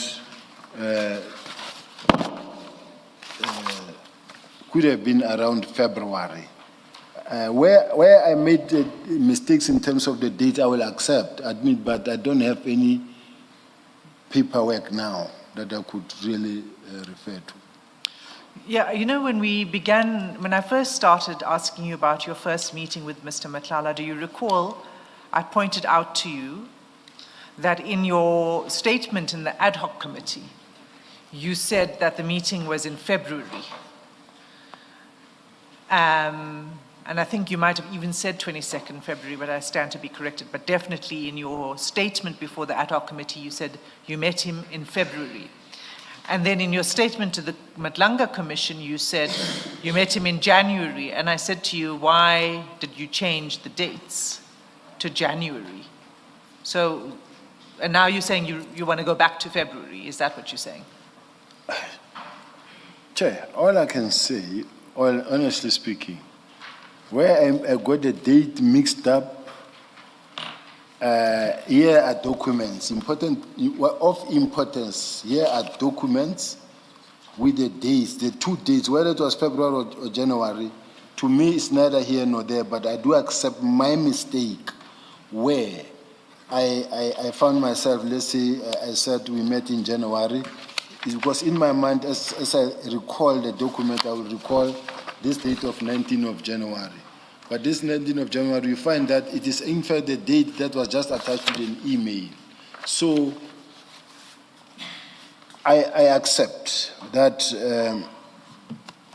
whether there's mix-up of dates in my case, I'm working from my memory. I must do this. Let me just finish this off by saying in the ad hoc committee, Mr. Matlala testified that he met you in January 2024. So I'm asking you, is that why you said January 2024 when you provided the statement to this commission? Not necessarily, because remember I testified long before him in Matlala, at the ad hoc committee. And then also himself, he was not from his home when he went to testify. There has been too long in prison without paperwork or whatever. So whatever date mixed ups there is, to me, I will, Chair, there's not much I can say other than to say whether maybe I made a mistake, whether it was in January or February, but here's an email, here's a letter of demand, and there's a lease agreement that is being, they went to make the copy. And this is the gist of the basis for the meeting. Now, whether it was in February or January, where I could have been wrong, I won't really argue much around that. Okay, that's fine. You said we're still going to be receiving another document. Yes. I think, are you referring to the lease agreement itself, General? That is correct. We have been given copies just now, Ms. Hasim. My back was turned. Yes. We've received it. Yes. Then, Chair, I suppose we must also admit this into the record as Exhibit CJC 83. So admitted, thank you. Thank you. Okay. Anything else on this letter, General, before you answer my question? Not at all. Okay. So the question was about what Mr. Matlala said about delivering the impalas to you. All I know and all I can remember is that he denied it himself. He said it never happened, and then that is not his voice. So I say, I know for a fact that I never received such. Okay. So let me just take you to another part of the record, the chats. It will be in file 7. Yeah? And it's page 89.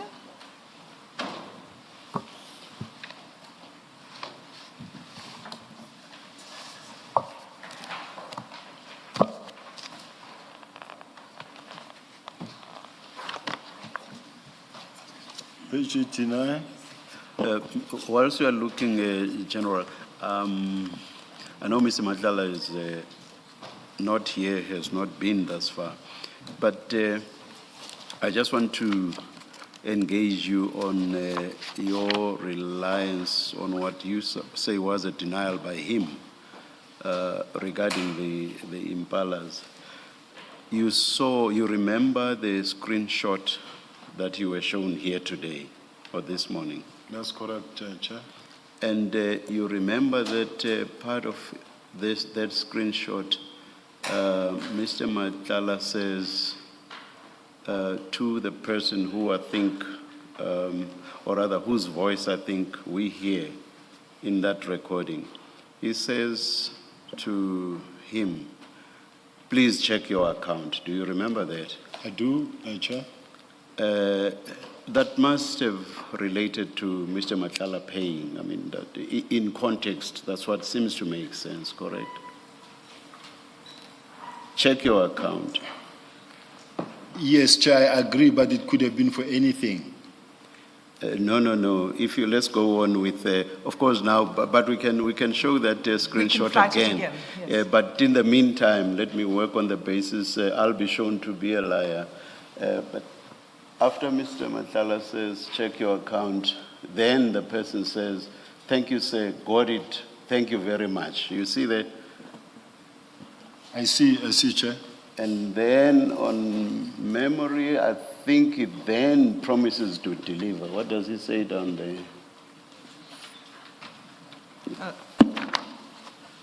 Okay, everything has been arranged. He will cash the impalas on Sunday and transport it Monday to that location. Is it good? So he's saying that to Mr. Madlanga, and Mr. Madlanga says, no problem. Do you see all that? I see, Chair. I still remembered it, I still remembered all of it off the top of my head. Now, if, as appears to be the case, Mr. Madlanga paid for the impalas, the person received payment, the person promised to deliver, and Mr. Madlanga said, no problem. What must we make of this? Must we say this is all a lie? From where I'm sitting, Chair, when I'm sitting with a situation where I said I don't want the impalas, remember, Chair, at the back of our mind. No, I'm very sorry to do this to you, General. This is not about your own response or attitude. What I'm asking you is about what you said was Mr. Madlanga's denial. What exactly did Mr. Madlanga deny? You said Mr. Madlanga made a denial regarding the impalas. What exactly did he deny? He said he never sent any impala or bought any impalas for me. Does what we've just looked at support that? That is something else. They don't say for General Sibiya or for Sibiya. But remember, this is all in the context of you having given your address for delivery. All of this is in that context. You see, Chair, it will be dangerous to speculate because from where I'm sitting, I don't know the relationship between Madlanga and maybe this person who is talking to and what that money was it for or about. But I find it very difficult for me, where I'm sitting, having to respond to a communication that involved between Madlanga and someone else, or between Nkosi and someone else. General, Ms. Hasim already took you to the location or the pin that was sent, and you accepted that it was your address. Do you remember that? I do, Chair. Yes. So this was to be a delivery at your place? Yes, Chair. And the only thing spoken about which was to be delivered were the impalas. up until I said. No, let's leave aside what your attitude was. The only thing that was to be delivered was the impalas, correct? Not the impalas. What I wanted. General, I've said it will be the third time now. I have said at this stage, I'm not talking about your attitude, but what was to be delivered according to the conversations, the context was the impalas, correct? Yes, your attitude was, Sergeant Kosi, if it's impalas, I don't want to hear a thing about them. All I want is a mate for this one animal, which is a blessed pork. If it's impalas, I don't want. That's not what I'm asking you. I'm asking you that in context, everything that was spoken about was about the delivery of impalas. I'm not talking about what your attitude was to that. Is it not correct? It's correct, Chair. Thank you, Mr. Singh. Thank you. We can go now to page 89 of the chats that I referred you to. Just let me know if you're there. Are you there? Do you see it, General? Page 89. Yes. Yes, the bid was not properly. You're talking about that. Yes, that's right. That's the top of the page. But if you just go a little further down, this is a conversation. Maybe to assist him, the flags that are, so WB1, then 89. He's there. Is he there? Yes. Okay. So you'll see at the second message from the bottom is what I want to draw your attention to. This is an extract of a WhatsApp conversation between Mr. Matlala and Mr. Brown Mokhotsi, and it was retrieved from Mr. Matlala's phone. And the second message from the bottom reads as follows. I hear that you told Mr. S that I told you that I gave him some animals to keep at his plot. So I wanted to hear from you if there's any truth in this. Did Mr. Brown Mokhotsi speak to you about delivery of animals to your plot? No. Did you not have any conversation with him about impalas? No. So this conversation between Mr. Matlala and Mr. Brown Mokhotsi takes place on the 8th of May, 2025. Do you see that? 8 May 2025. Yes. I don't know where you see the date. Advise me. Oh, It's okay. On that chat. I say 14 May 2025. No, it's the one above. Oh, one above, yes, 8 Yes. May. Yeah, okay, I see it. There's a gap in some days before he sends the next message to Mr. Mokhotsi. So it's 8 May 2025. So it was before his arrest. And the recording that we played was taken at the time of his arrest on 14 May 2025. Okay? So the conversation about the impalas, the animals and the delivery to the plot, was already taking place before he was arrested. Do you see that? I hear what you say. You still maintain that the 14 May was an AI generated? I wouldn't get involved into the AI generated stuff or part of it. All I'm saying is that these are the conversations between certain individuals on their own accord, whatever they were talking about. That does not involve me. It does involve you, though. And they are talking about the delivery of animals. Here Mr. Matlala says animals, but what we know them to be are impala. But So if there was not this issue of the impalas and the delivery of the impalas to your property, why would he be discussing it with Mr. Mokhotsi?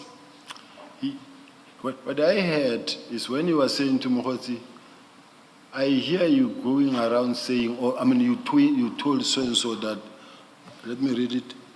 I hear that you told Mr. S that I told you that I gave him some animals to keep at this plot.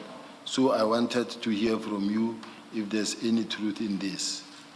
Yes, he's asking, Did you tell Mr. S, who's, I think is you, did you tell him that I told you about those animals? Did you then go and tell Mr. S about it? That's what he's asking. Well, personally, I never discussed with Brown Mogotsi the issue of the impalas. I never discussed with Mr. Ket Matlala about the issue of the impalas. The only person you spoke to was Mr. Nkosi about the impalas? Yes. Okay, that's fine. And we're not going to go back there because we've looked at that whole exchange of text that you knew it was coming from Mr. Matlala. So we're going to leave it at that. Unfortunately, we're not leaving your relationship or you don't like me using the word relationship, but your contact with Mr. Matlala. And I want to move to another time period. So we had March for the impalas. Now we have 14 September 2024. Can you please go to page 111 of that same file?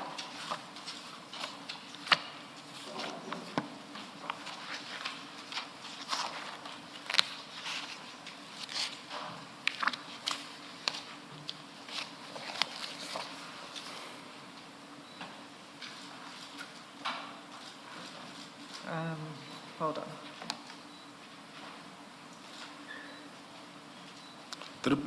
Page 111.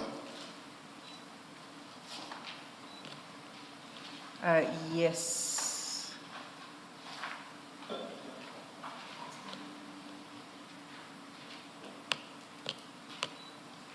Actually, sorry, that's the wrong page. Can you please go to... Actually, no, I do want to take you to page 111. What I want to show you on page 111 is a series of calls between Mr. Nkosi and Mr. Matlala. And you'll see at 1911, you'll see at the bottom of the page of 111. Yes. Right. Mr. Nkosi calls Mr. Matlala. Okay? So there's an exchange between the two of them at 19:11 in the evening on the 14th of September. Now I'd like you to go to page 364 of the same. Just to ask Chair, this page that we just dealt with, what is the specific question related to it? So that when you go to the next one, I'm going to respond on that. No, you've got to see them together. So we'll go there. These are just calls, ne? It's just a call, yes. Yeah, so which page? Next page? Yes, so now I've asked you to go to 364.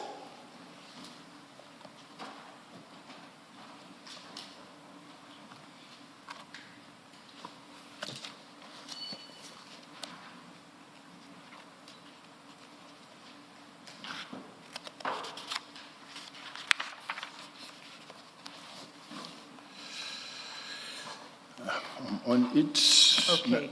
now we are moving from, the 14th of May, the 14th of September to the 13th of September. No, hold on. The relevant chat, we're going to begin on chat number 2.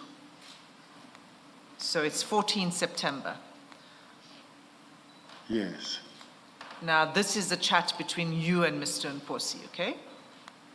Yes. Right. So we saw 1911, the call, but hold that in the back of your mind. Here we've got 1907. You send Mr. Nkosi a message saying, back, ?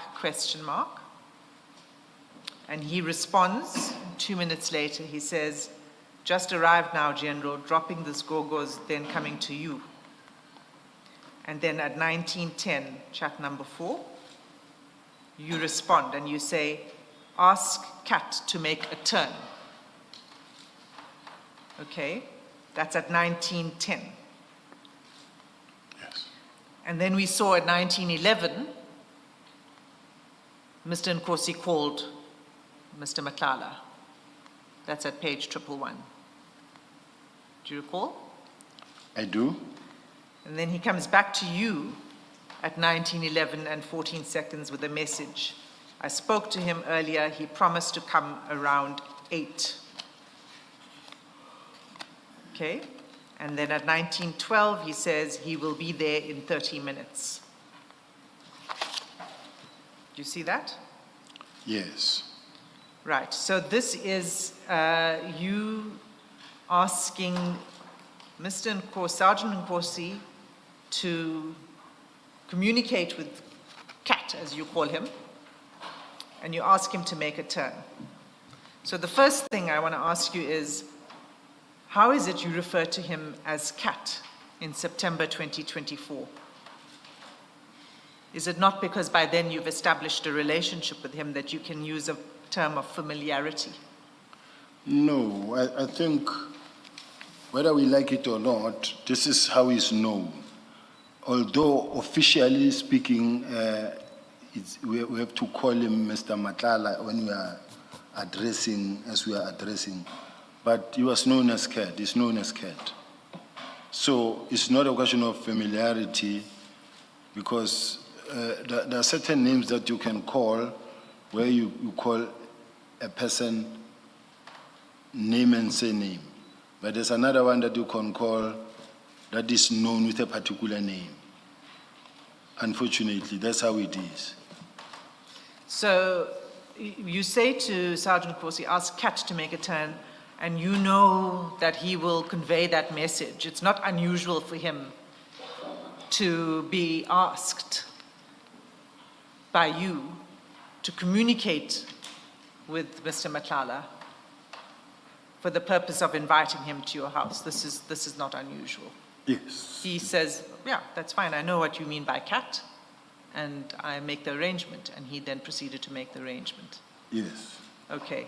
So why is it that you wanted Mr. Matlala to come to your house? Look, what happened is that I think it is, at that time it was my son's engagement. And we didn't have many people there. There were, I think it was something like 20 people.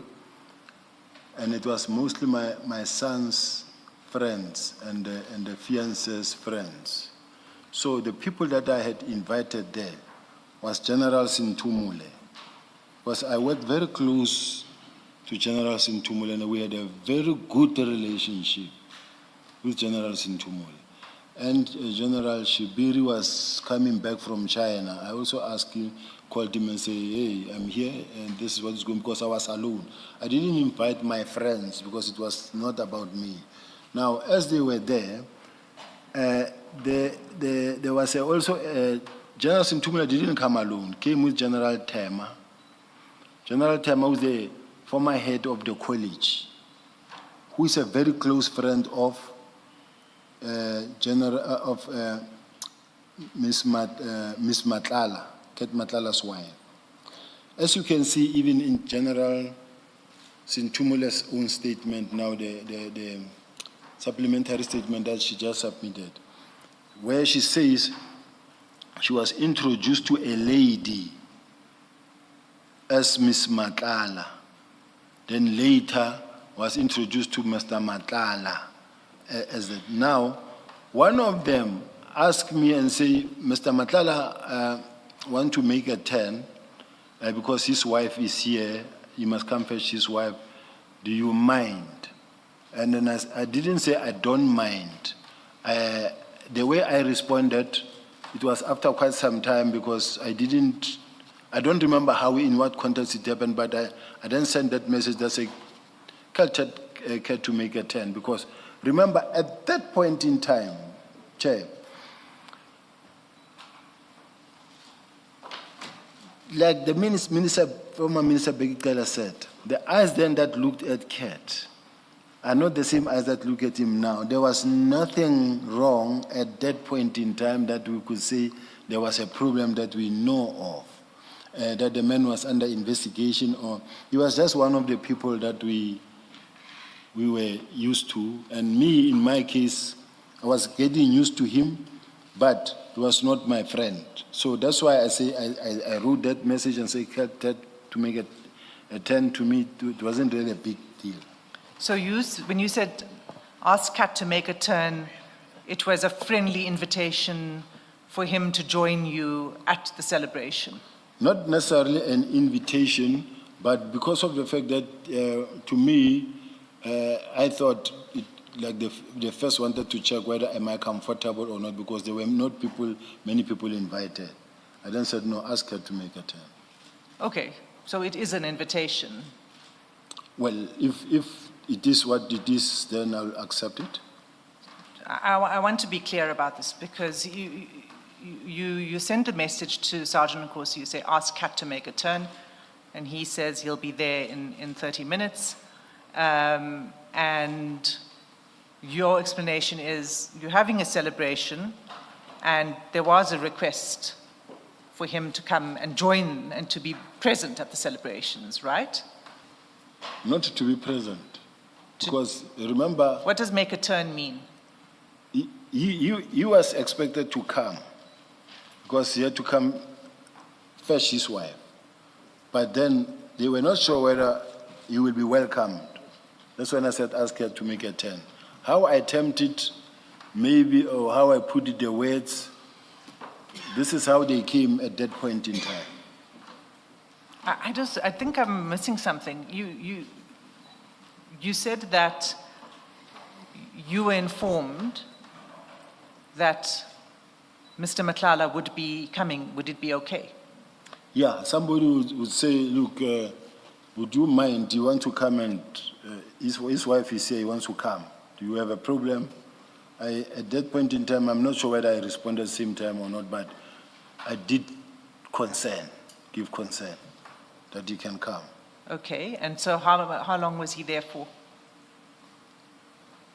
I never sat with Kat, not even for a moment. So I can't say how long was he there for. All I know is that I did bump into him, and then not more than an hour they were gone. Okay, so he was socializing. If you want to call it socializing, I can't help it, man. Yes, I mean, you did say it was a small gathering. It was only about 20 people. Yeah, it wasn't for adults, it was for my son engagement. I think, General, you should have a look at your statement on this.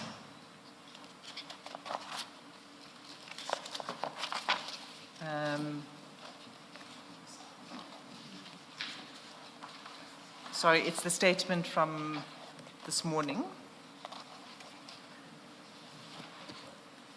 Because your version there is a little different from what you're saying now.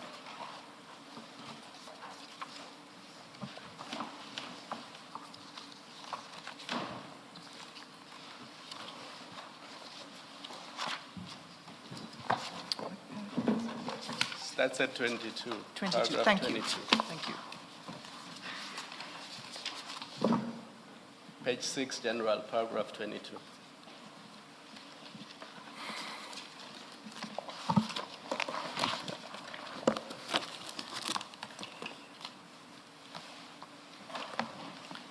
Paragraph 22. Yes. And your version here, maybe you want to read.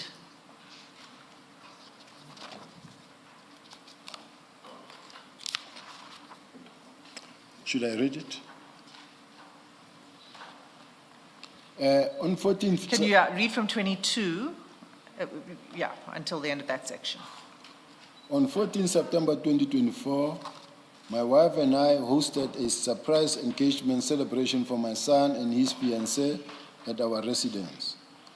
The gathering was intimate in nature, attended primarily by close family and friends. A limited number of senior officers from head office were also invited, including Major General Tema and General Sintumule.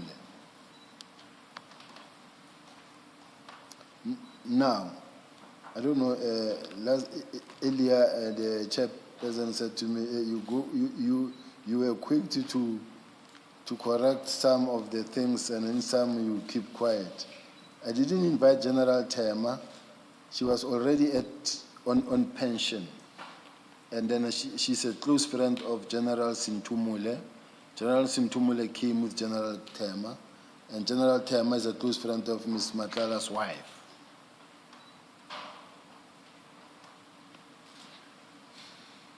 Okay, Must I proceed? yes. I placed on record that I did not invite Ms. Matlala to the event, nor did I initially invite Mr. Matlala. Mr. Matlala attended the function on the invitation of General Tema. She arrived earlier in the course of the event. As the afternoon progressed, the General Tema informed me that Ms. Matlala had consumed alcohol and was hesitant to drive herself home. I was conveyed that she wished for her husband to collect her. Continue. Must I continue? It was only that stage and in those circumstances that Mr. Matlala attended the event for the limited purpose of collecting his wife. I paused to mention that I also communicated with Sergeant Faninkosi and advised that he could convey to Mr. Matlala that he was permitted to attend the residence, given Sergeant Nkosi's close acquaintance with him. Sergeant Nkosi had been assisting me with certain logistical arrangements relating to the event during the course of the day. At the time in question, he was briefly attending to a personal errand. It was in those circumstances that Mr. Matlala attended the residence. His attendance was limited in duration. While he entered the home and briefly socialized, this was incidental to collecting his wife. He remained for no more than approximately an hour before they departed. Okay.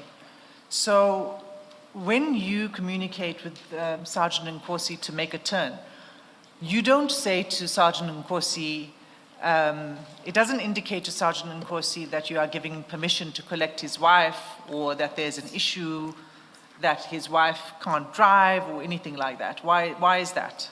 How are we to interpret that? Because it doesn't sound like somebody who you're saying, you know, you need this permission to come collect your wife because your wife. No, I wasn't hostile. We were not hostile. There was no hostile relationship between me and Mr. Matlala in such a way that I could spell it out in that fashion. To me, remember in that moment, at that time, you didn't know and think of a moment like this one. So it's just something that was happening out of 10. But why would you then need to, if Mrs. Matlala is there and her friend is there and they say, is it okay? She would like her husband to join. Why do you then need to contact Sergeant Nkosi to ask him to invite Mr. Matlala to make a turn? If all you're doing is saying, yeah, it's fine, if she would like him to join, why not leave it to the wife to communicate with the husband to say, this is where I am? Remember, why do you need to contact Sergeant Nkosi to make the arrangement? Remember that in some instances there's been situations where you find that a wife is invited to a party, but the husband is not necessarily invited to a party. And then the husband cannot just show up because his wife is there. And the fact that maybe also it was to my house and said, look, if it is there, just check with the general whether will he mind or not. But I don't say this is how it happened. But in my case, I was told that Mr. Matlala wants to come and fetch his wife, and so he will be coming down here. I hope you don't mind. Yes, but that wasn't communicated to you by Mr. Nkosi. That was communicated to you by the people at your house. Yes. So once you say to them, I don't mind, why don't you then leave it to them? They can then say, we've spoken to General Sibiya, he's got no problem. And then he comes. Yes.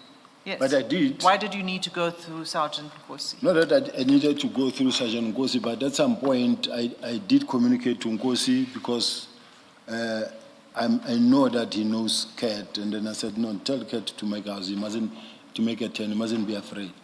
He knows that you know cat. We are past that stage. He knows that I know cat. Okay.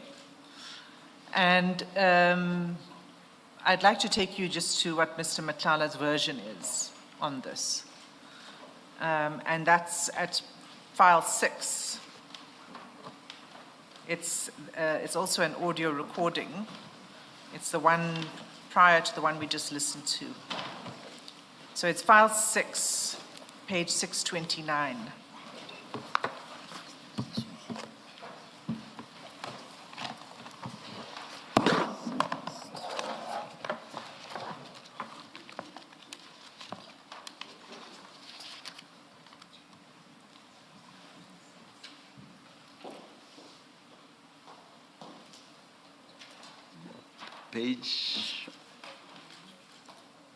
Page 629. 629, thank you.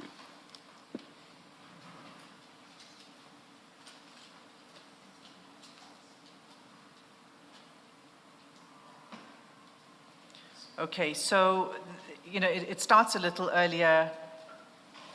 You're free to read from the beginning of the transcript if you wish. It's a discussion about questions regarding Sergeant Nkosi and you. And then it comes round in 629 to the discussion about EFTs, and the male speaker too says he wants something like dates, car that you were using, where's the car, the routes, things like that. Do you see that? Yes. Okay.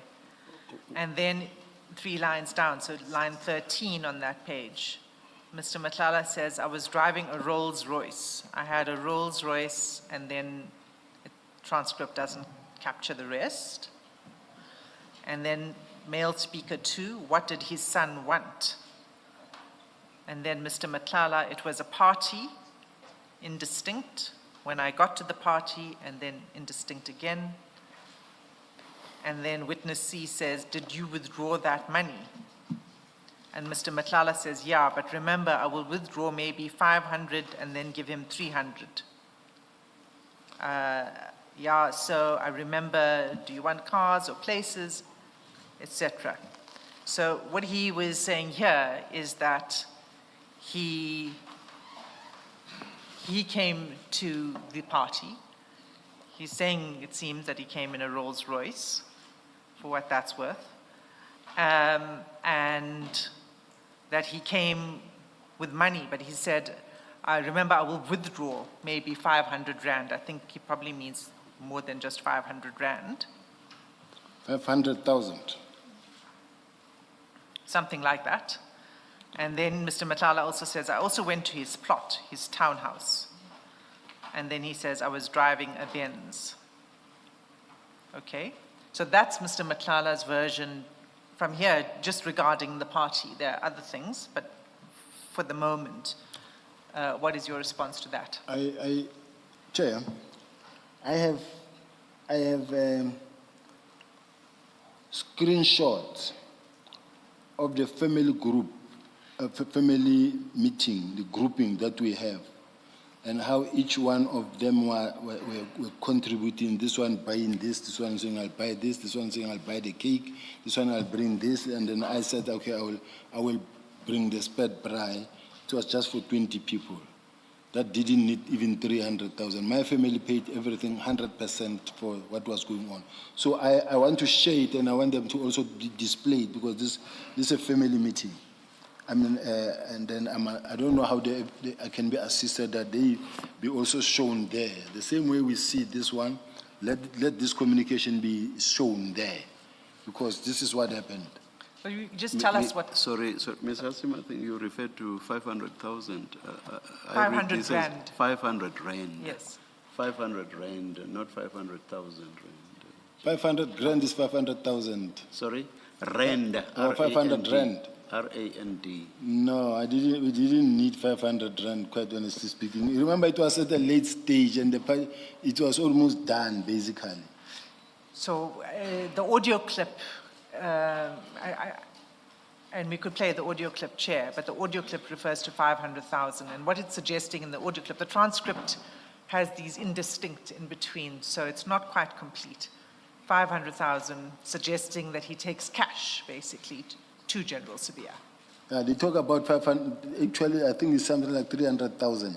You listened to that audio clip, did you? Yes, I listened as you was testifying, but obviously I know that the evidence leader believes so much in that thing, which No. I don't, and it's not, No. it's not right. No. Please don't do that. Please don't do that. I'm not believing in anything. I'm putting to you the evidence that has been placed before this commission. It's only fair to you that you are given an opportunity to respond to this. I want to respond. And a straight answer would be benefit to you. Chair, I want to respond by showing the group that was created by my wife with the family and kids. Other kids, I've got 6 kids, all of them adults. They are working. And then this one said, this is what I'll do, this is what I'll do, this is what I'll do to support our brother. And here is it. I don't know if I should just read them into the record or just attach them so that they are seen there. And then you can see even the date from 11 September Chair, when my wife started. Sorry, General, let me stop you. I accept your word for it, Chair. I have no problem with that. I can understand that in a family setting, that's how it works. People contribute. But it doesn't answer this question, which is a response to this evidence about Mr. Matlala saying he came to the party and that he came with cash. You see, Chair,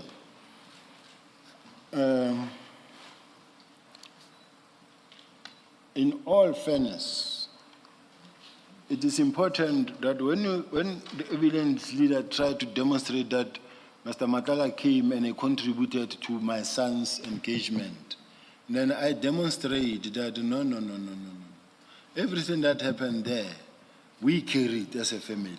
Starting from my wife went with a credit card to Spar to buy the grocery for a small number of people that were there.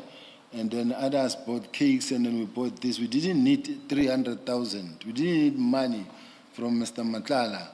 And I quite honestly speaking, I didn't need it. We didn't need it. We didn't ask for it. And then if it was in a sense that is going to bring that amount of money at that point in time, at that late hour, he would have done it maybe in the early, during the day so that I can use it to spend. But because it was not even, I didn't even invite people. Not even, there was no friend of mine, not even one. So I'm demonstrating here that we paid and we carried the cost, and everything that was there, you can see even yourself that no. Here the family were working together in dealing with this whole thing. So please, this thing of the 300,000, I'm throwing it away. I'm rejecting it right away from the onset. Okay. I'm not going to, it's still not answering. I didn't put it to you that it was for the purposes of the engagement or for paying for that evening. I don't know what it could have been for. I'm just putting to you what Mr. Matlala says. Right, so to say, well, no, we paid for the engagement, we did it in these various ways, doesn't answer the question directly. Let's... Perhaps it does in this sense, and perhaps I'm suggesting that he should move on, Mr. Yes. Sim. It answers it in the sense that he denies ever having needed the money. And then, of course, he goes on to give the reason as to why he possibly could not have needed it. But part of that says, I did not need it, I did not receive it. So, in a sense, it does answer it. Perhaps, Okay. yes. I'm happy to move off this. I think we're Yes. not going to get further with this. Are you I leaving just that want to- topic, Advocate Hassan? I have one question on this topic. On this, I just want to confirm one thing before you do so, Commissioner Khumalo. Do you confirm that General Shibiri was present at this? Yes. Okay. And he was aware that Mr. Matlala was going to be arriving? I wouldn't say so, because it looked like General Shibiri was arriving from China at that point in time, because when I called him, he just said, I just landed or I arrived, something like that, but he was not around. General, you make all your answers very long. Can you please try to shorten your answers? Because the question is a simple one. Was General Sibiya aware that Mr. Matlala would be there? If you know he was, you say yes, he was. If you don't know, you say I don't know. If you know that he did not know, then you say no. I really don't know, Chair. Sorry? Okay. I don't know. Thank you, General. Thanks. And then... may that request please apply to all your answers. I do know that there are instances where you may want to give an explanation, but it cannot be in respect of all your responses. Thank you, General. Chair, I have a question to ask. Yes. What is the status of this witness's statement? What is its status? Is it a confession? Is it an admission?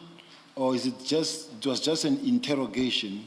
Because I'm being asked on something that could have been obtained unlawfully as well, or like as determined by Mr. Matala as being AI generated and say, I deny this and I deny this and I never said this, or the circumstances under which this statement was undertaken, where they went and booked him and then spent 5 hours with him interrogating him.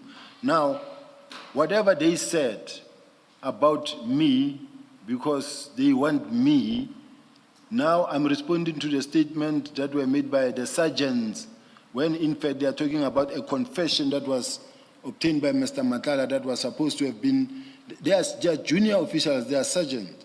They were supposed to, when a person begin to make an unequivocal statement that if it were to be made in court would amount to a plea of guilty or a confession or an admission, then which means then there are certain procedures that needs to be followed.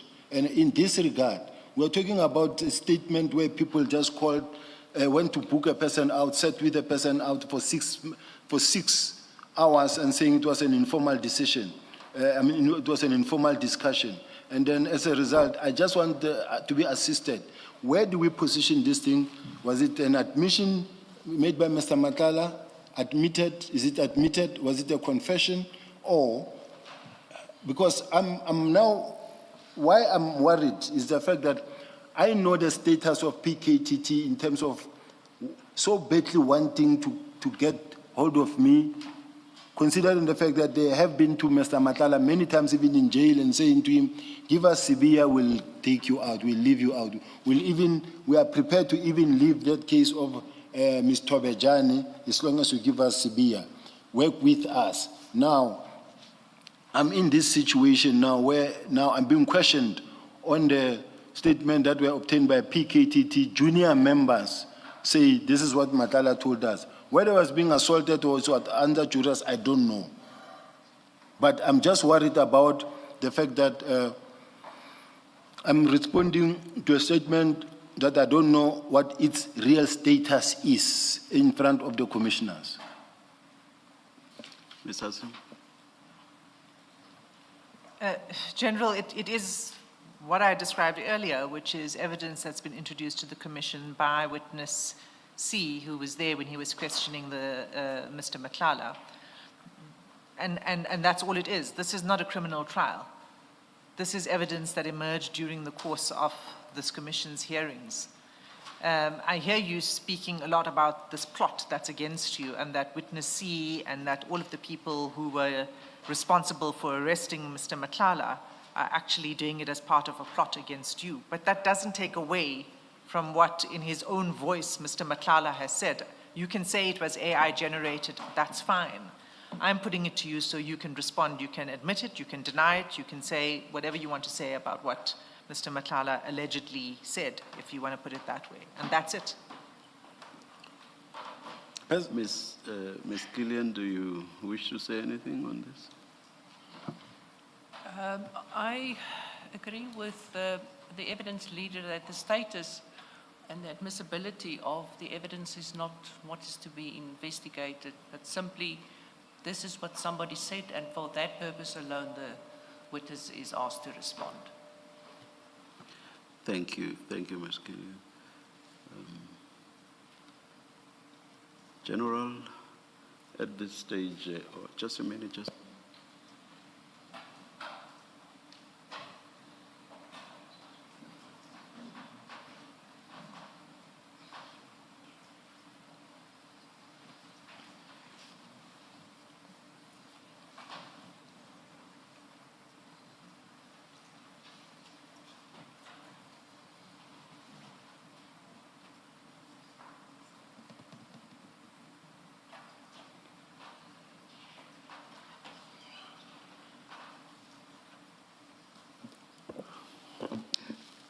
General, we have heard your point, but at this stage, we would want you to respond to the questions.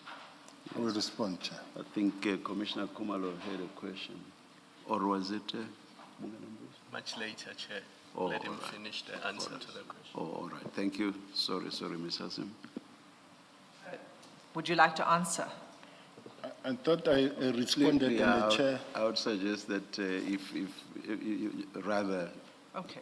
repeat your question. Oh, no, it was really to respond to the to what Mr. Matlala is saying, that he came to your house, that he came, in a Rolls Royce, that he had withdrawn cash, and that it was 500,000, but that 300.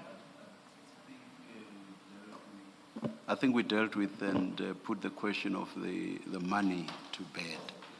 He denied the bit about the Yes. money. Yes. Yes, for some reason, the witness reopened it and said he was questioning the status of it, so I thought he wanted to come back to that question. But if you don't have anything else to say on it, we can move off it. I do. Yes. Chair, the only question, and without any waste of time, is that over and above the fact that some of these allegations are allegations that can really be confirmed.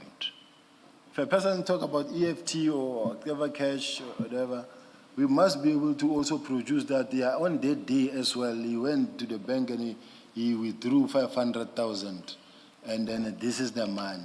When asked about that, he said, Mr. Matala's got too many accounts, but let's also see if maybe on that day, did he ever really withdraw money or transfer any money?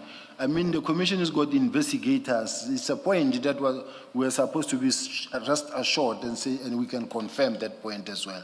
But all I can say, I would not really put my family through this thing of my kids. They're struggling where themselves from their own little corners. Another one say, okay, I'll buy a cake. This one said, no, I'll buy this one and then I'll contribute here to support our brother. And then the next thing, when I know that, no, I've got 500,000, I will say, no, don't worry, guys. And then I'll put actually 50,000 and say, go deal with this thing. And then I keep quiet with the 250,000 and see what I do. But that is not the case. So I deny this thing of the EFT, the 500,000, it's just being malicious. Yes, Ms. Hasim. I have no further questions on this. I'm going to move off. Commissioner Kumalo? On the 14 September event. Yes. Yes. General, I have just a few questions.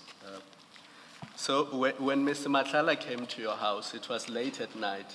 I'm assuming it was around 8 o'clock? That's correct. Yes. And when somebody who's never been to your house before comes to your house that late at night, you would open the gate for him? How else would he get into your house? No, Chair. General, did you open the gate for him? I'm trying to explain to you. I have security at the gate that opens the gate and closes the gate when we have an event, so that people that are invited, they cannot call in every now and then someone must go. So one of the people that I ask that works with me, or that we ask the gardener, will be at the gate. As a car comes in, they will open the gate. And then as a car drives out, they will open the gate, so that nobody comes every now and then call me, open the gate. sometimes I can't even hear the phone, or I don't find my phone somewhere. So we normally make provision for someone to be at the gate. So did you tell that person that Mr. Matlala will be coming to your house and they must open for him? No, I don't tell a person that Mr. So-and-so will come. You are at the gate and then you know there's an event at home. Whoever comes, open the gate. Whoever goes, open the gate. And when the gate was opened for him, did you go to meet him and introduce yourself or him introduce himself? Not at all. There was no greeting? No.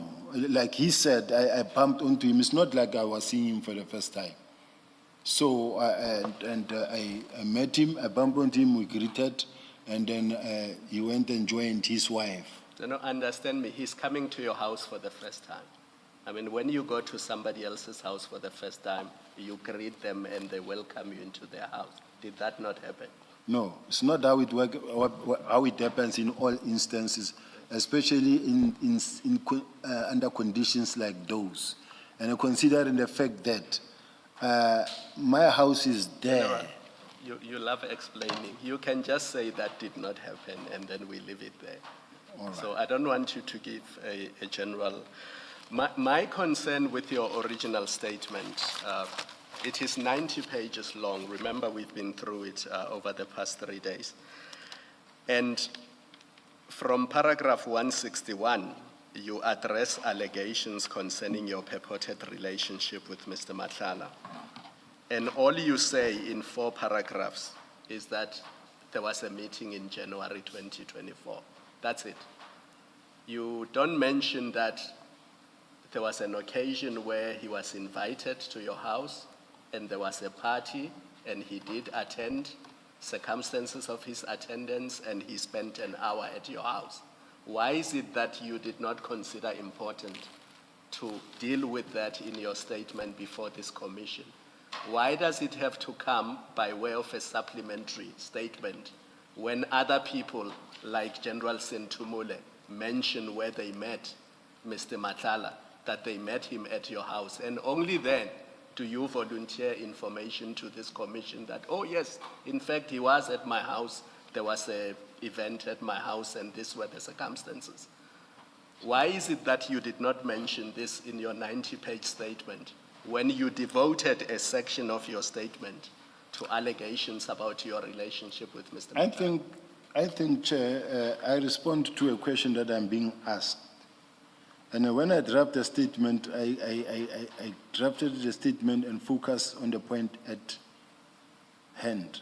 Now, if where I didn't include it, and then it's something that I can speak to, both in writing or oral, that is the case. If ever, maybe perhaps I didn't include it, and then it's something that I am responding to and probed or ask a question, because sometimes I'm not in the same mindset as the evidence leader who is there to ask questions and I must respond. But in my case, when I draft something, when we draft a response on a particular point, we not really, we ask a lot of questions, but sometimes I will say this, but if you are not asked about this, then why put it in? General, but you are speaking about your relationship with Mr. Matlala and you are devoting a section of your 90-page statement. Remember why you are here. You are here to assist the commission to establish facts. You don't wait until people make allegations and then only then do you say, oh, I was hoping they were not going to mention this. Now that they have mentioned it, then I will deal with it in a supplementary. Because it's the same issue with the impalas. You say none of this. If you were not allowed to file a supplementary statement, we would have been left with the impression that you only met Mr. Matlala once in January 2024, and that was it. We would not have known that actually he was at your house at a party. Only when General Sentumule mentions it in her statement, and you depose to a supplementary statement where you are responding to General Sentumule's statement, only then do you give the commission these facts, and I find that troubling. I really am not so sure whether anyway I've never referred to it, but what I know is that I think I can also at this point in time also remember whether at ad hoc committee I was ever asked about it. I was never asked about it, and then even now I was never asked about it. Up until it is being mentioned, that's when I respond to it. So that is why it's not a question of one is withholding information or hiding information, because I'm prepared to respond, and I'm responding. If I'm asked about something, I'll respond to it. But if it was never asked, I kept it short. I'm leaving it there for now. And then factor into that what Ms. Hassim has already raised with you, which is Sergeant Kosi says that he's dropping the goggles, then coming to you, and you then say, ask it to make a turn. So if you look at what Commissioner Kumalo is raising with you, and what I've just read to you now, to an ordinary reader, that sounds like you were just inviting Mr. Madlanga. This idea that he was coming to pick up his wife who had taken a lot of liquor doesn't make much sense. Well, because all you would say to him is, and by the way, Mrs. Madlanga needs to be picked up. Please ask her to come pick her up. You don't say, ask her to make a turn. You are inviting him. if this is maybe how commissioners maybe see it, I will really, from where I'm sitting, just stick to the fact that when I said ask Kat to make a turn, in my mind I was implying that you can ask him to make a turn, it doesn't really matter. I don't have a problem. Who had said anything about a problem? That's the thing. No, Sergeant Kosi, after dropping off these goggles, I'm coming to you. So we are basically saying, also ask Mr. Madlanga to come as well. That's, in context, that's what this means. This thing about Mrs. Madlanga and so on, and Mr. Madlanga having to come pick her up because she cannot drive, in context, it simply doesn't make sense. General, you're shaking your head. Are you shaking or nodding? I think brother. he's nodding. I think the general is nodding. No. It's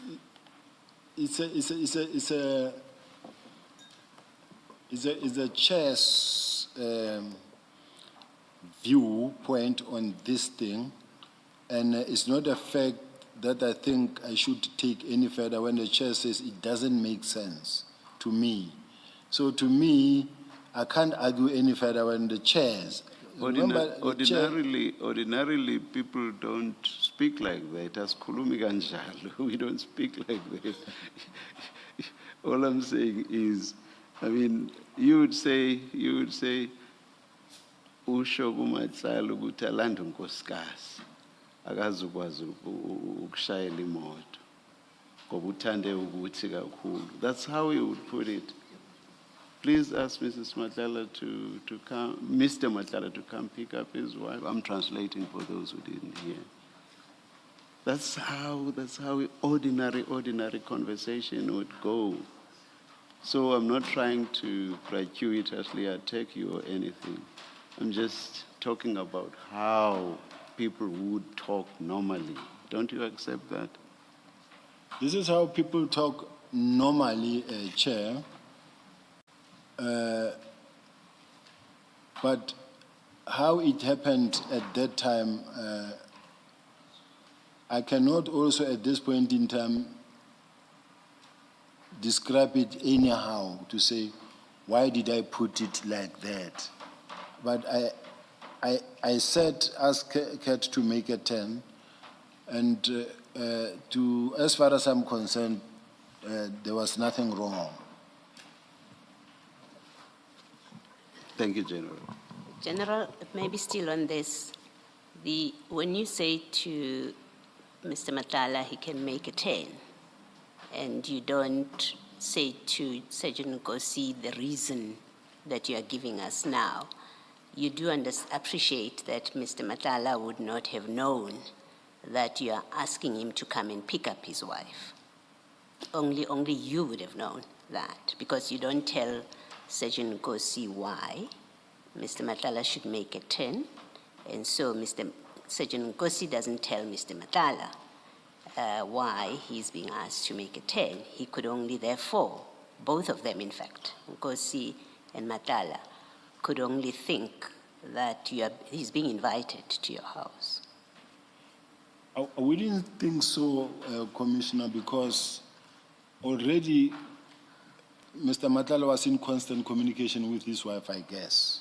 No, under normal circumstances. don't guess, General.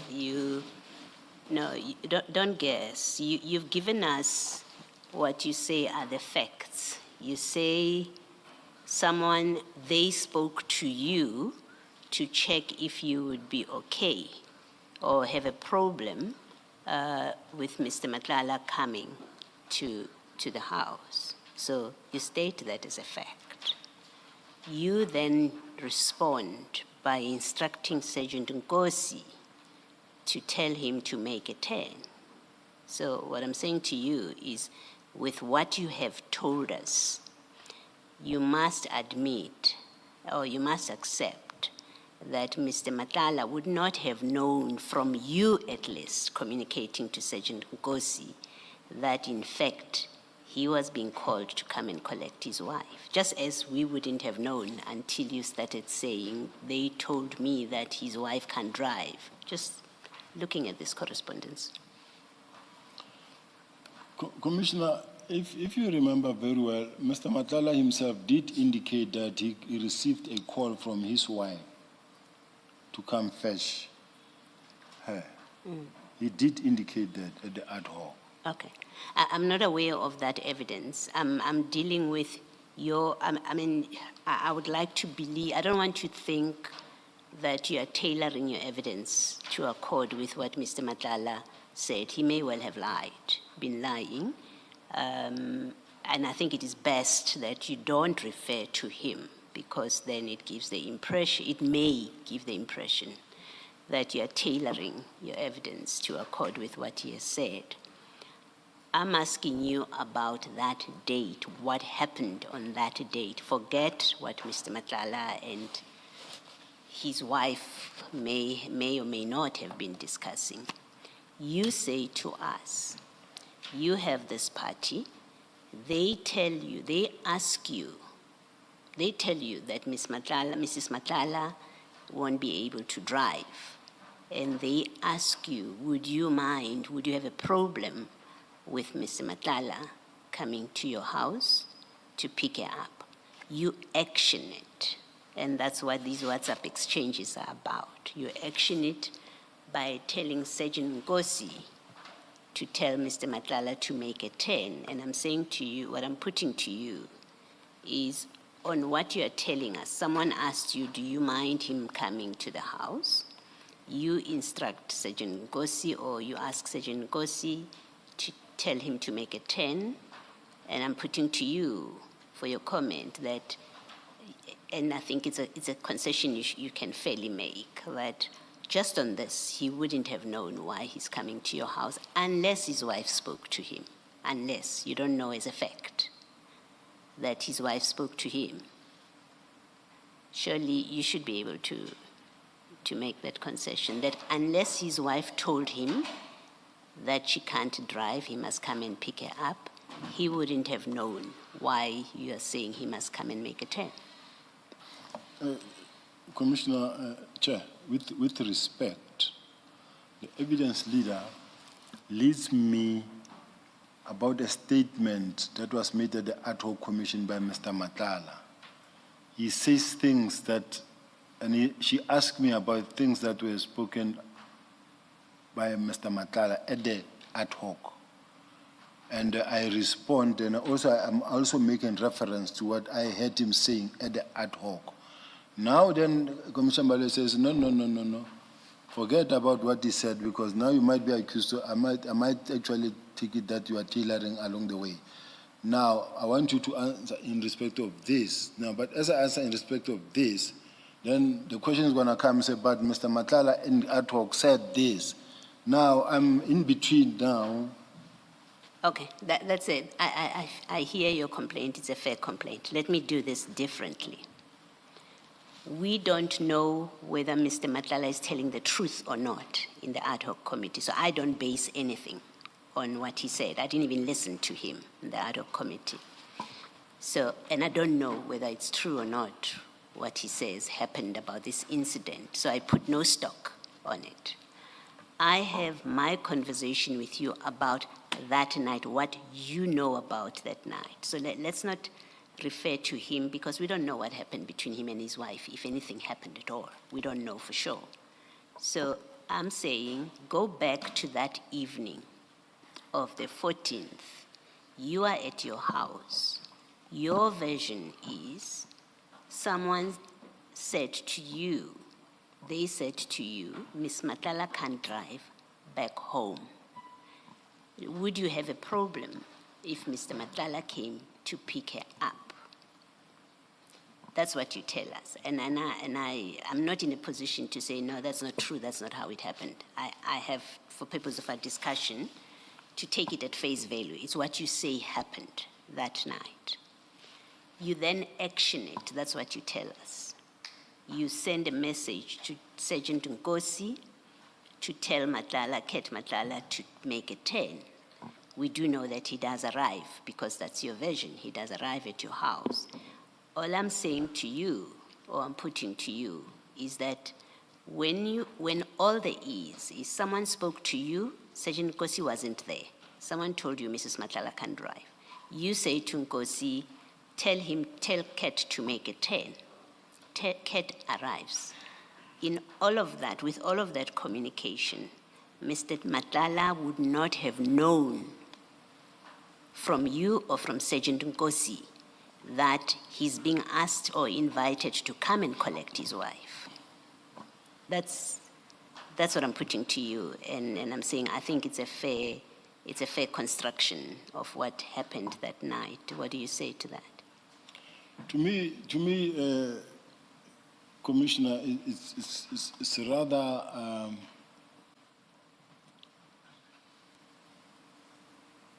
impossible that my wife could be somewhere at a party, and I don't know where my wife is, or I know that she's at a party and she can't drive, and then that someone else must call me and say my wife cannot drive.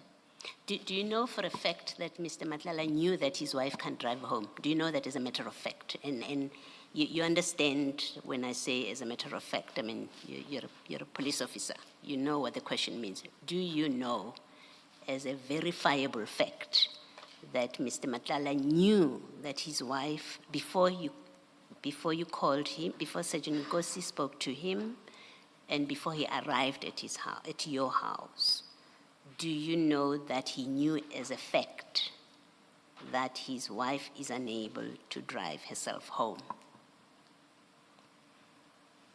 Personally, I didn't know. Okay, thank you.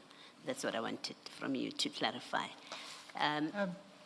You want to follow up on this? I'm still doing some questions. You can, I have a question on this chat. Please go ahead.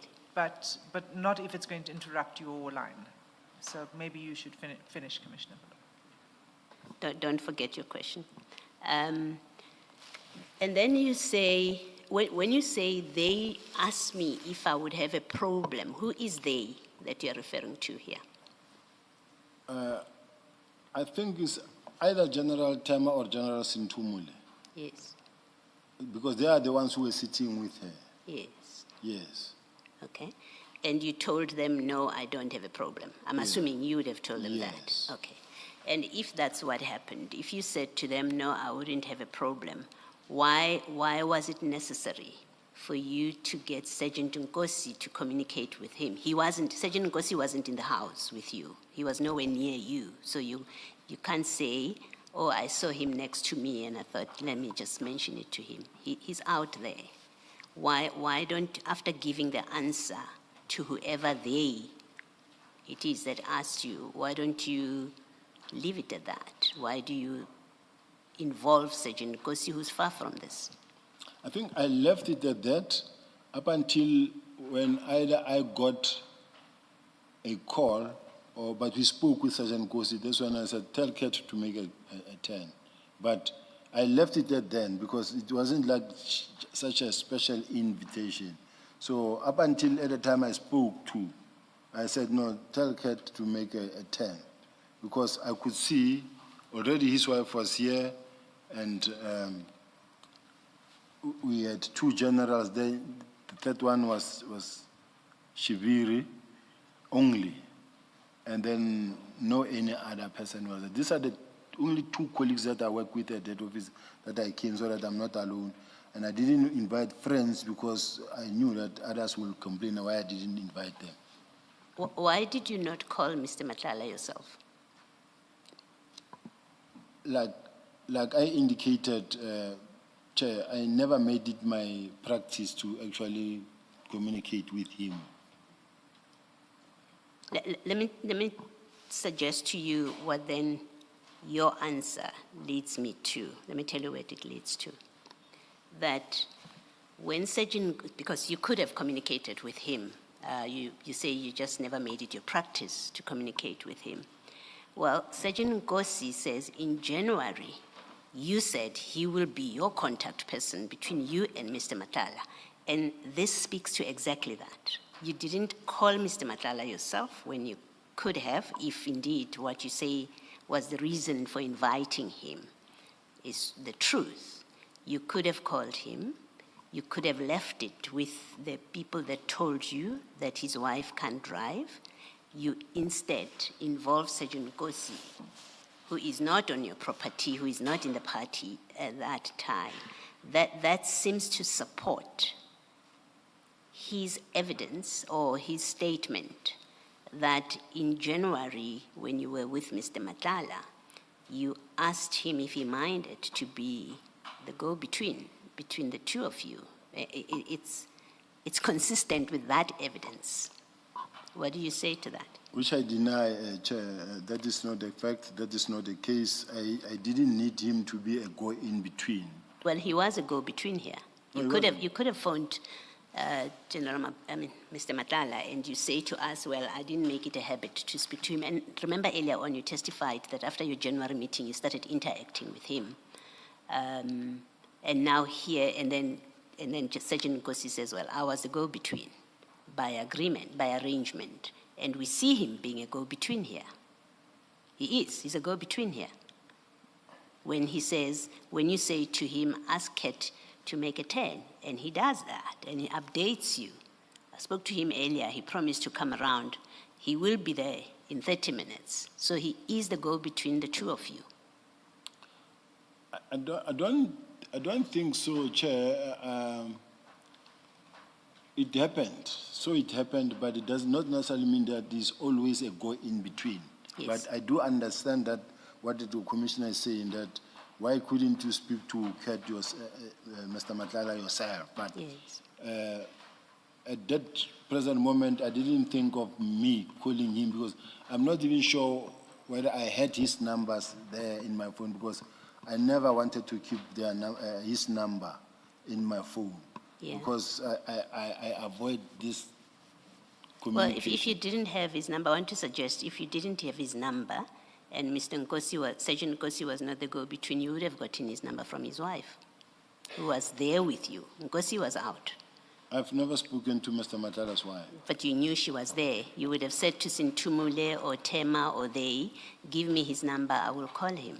But you did not do that because you did have a way of communicating with him, and your way of communicating with him was through Sergeant Nkosi, as Sergeant Nkosi says. I do understand and I do accept the fact, commissioners, and really if it didn't happen that way, maybe oversight on my side, I will accept it as well. Okay. Maybe lastly, You say you did not invite Mrs. Matlala to your function. You're nodding. That's correct. So she wasn't there on your invitation. That's correct. And I think you said she was invited by Major General Tema. I think so, because this is what I also read from, when you read General Sintumule's affidavit, the one that we received. Well, General Sintumile doesn't say that. Her affidavit at paragraph 6.1, I can read it for you, otherwise you can pull it out if you want. This is her speaking to that evening, and I'm going to read. Do you want to pull it out, General? Are you happy for me to read it? I want to get it, it's just that I'm juggling between different it's files. File 10C.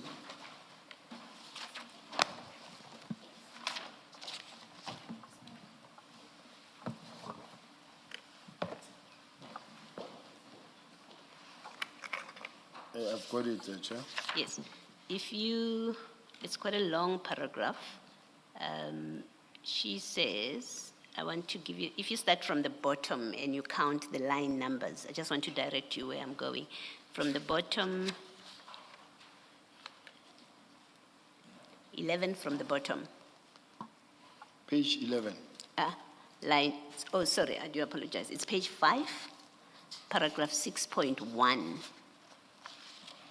of that statement. 6.1.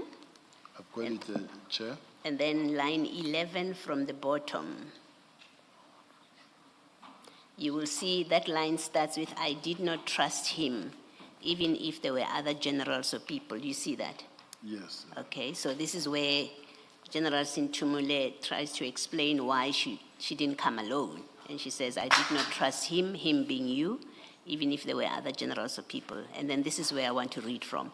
I would either take my younger sister or a friend. In this instance, I took Major General Tema, and she can attest that I informed her that I was actually uncomfortable going to this event because of the ever-changing nature of my relationship with Lieutenant General Sibiya.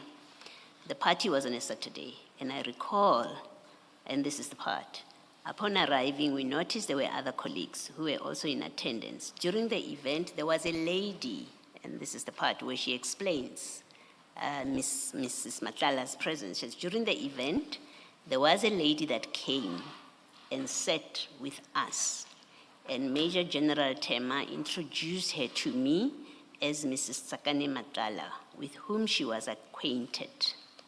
And then she later pointed me to Mr. Matlala and informed me that he was Tsakane's husband. So, according to General Sintumule, Major General Tema did not bring Mrs. Matlala to your house. In fact, what happened is General Sintumule is the one that brought Major General Tema. That's what General Sintumule tells us. That's what she tells us. And then she says she then saw Miss Matlala there. So it is not correct. And it may simply be that you've got the facts wrong, or your recollection or your understanding of what happened that day, which is fine, if that is the explanation. But Mrs. Matlala was not brought to your house, according to General Sintumule. She wasn't brought to your house by Major General Tema. It is not correct, Chair. Miss Matlala is a very close friend of Miss Tema. Yes, she may well be. I don't know anything about their relationship. She may well be close friends. All I'm putting to you is General Sintumule, and if necessary, the commission can, if it's decided it's important, can get a statement from Major General Tema. But according to General Sintumule, Mrs. Matlala was not invited by Major General Tema.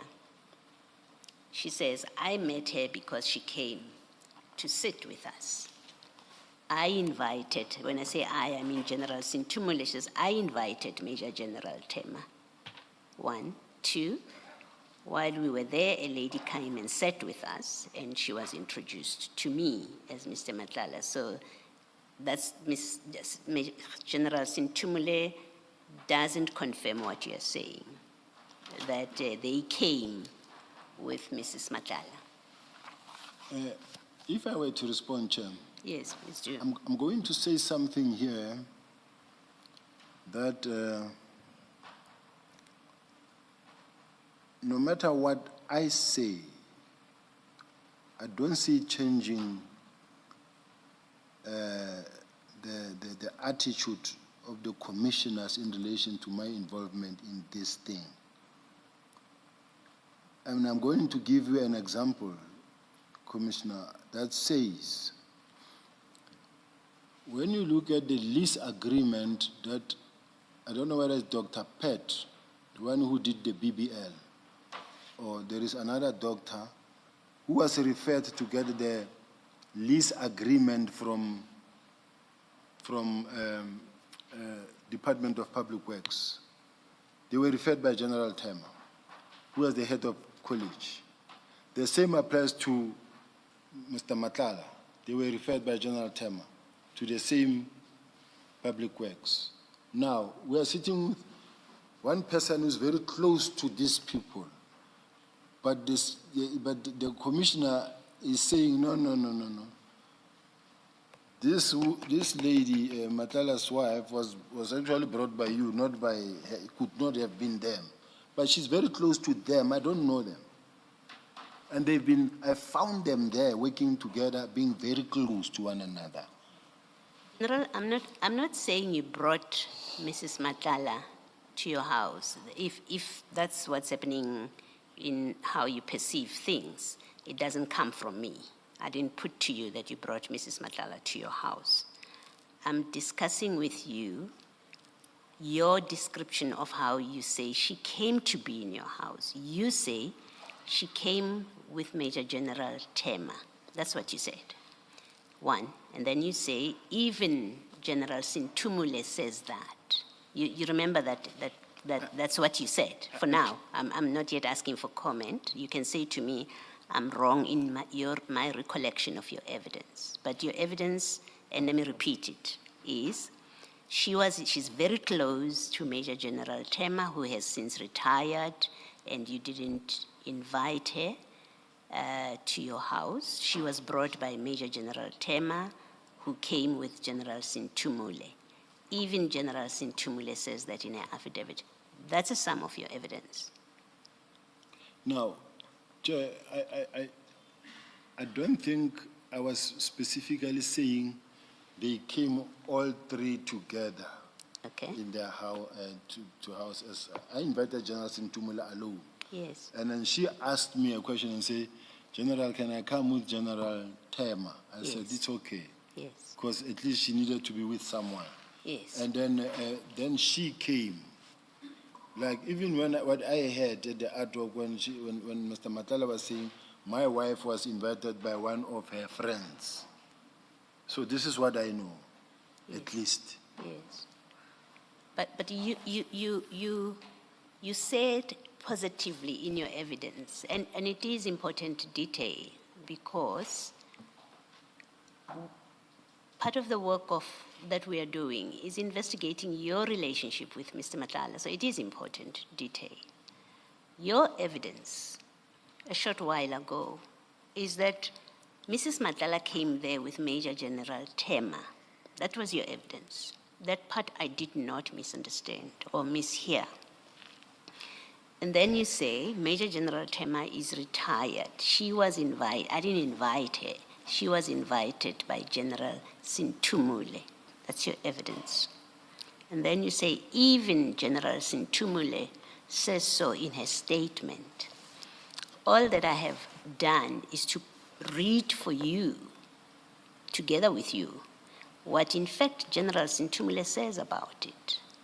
And I say, but what you've described about how Mrs. Matlala came to be at your house is not how General Sintumule describes it. So what you're saying is not the same as what General Sintumule said. And General Sintumule may well be wrong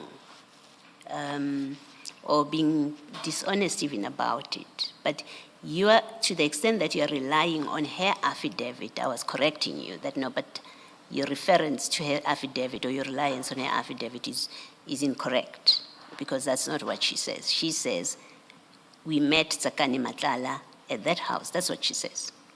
And that's really the gist of it. She says, we met her at the house. You see, commissioners, there are key points that I wish the commissioners could just also highlight or underline, rather, to say that I'm taking the relationship that says they are close friends. I'm taking it to the relationship with Dr. Pett, who did the BBL.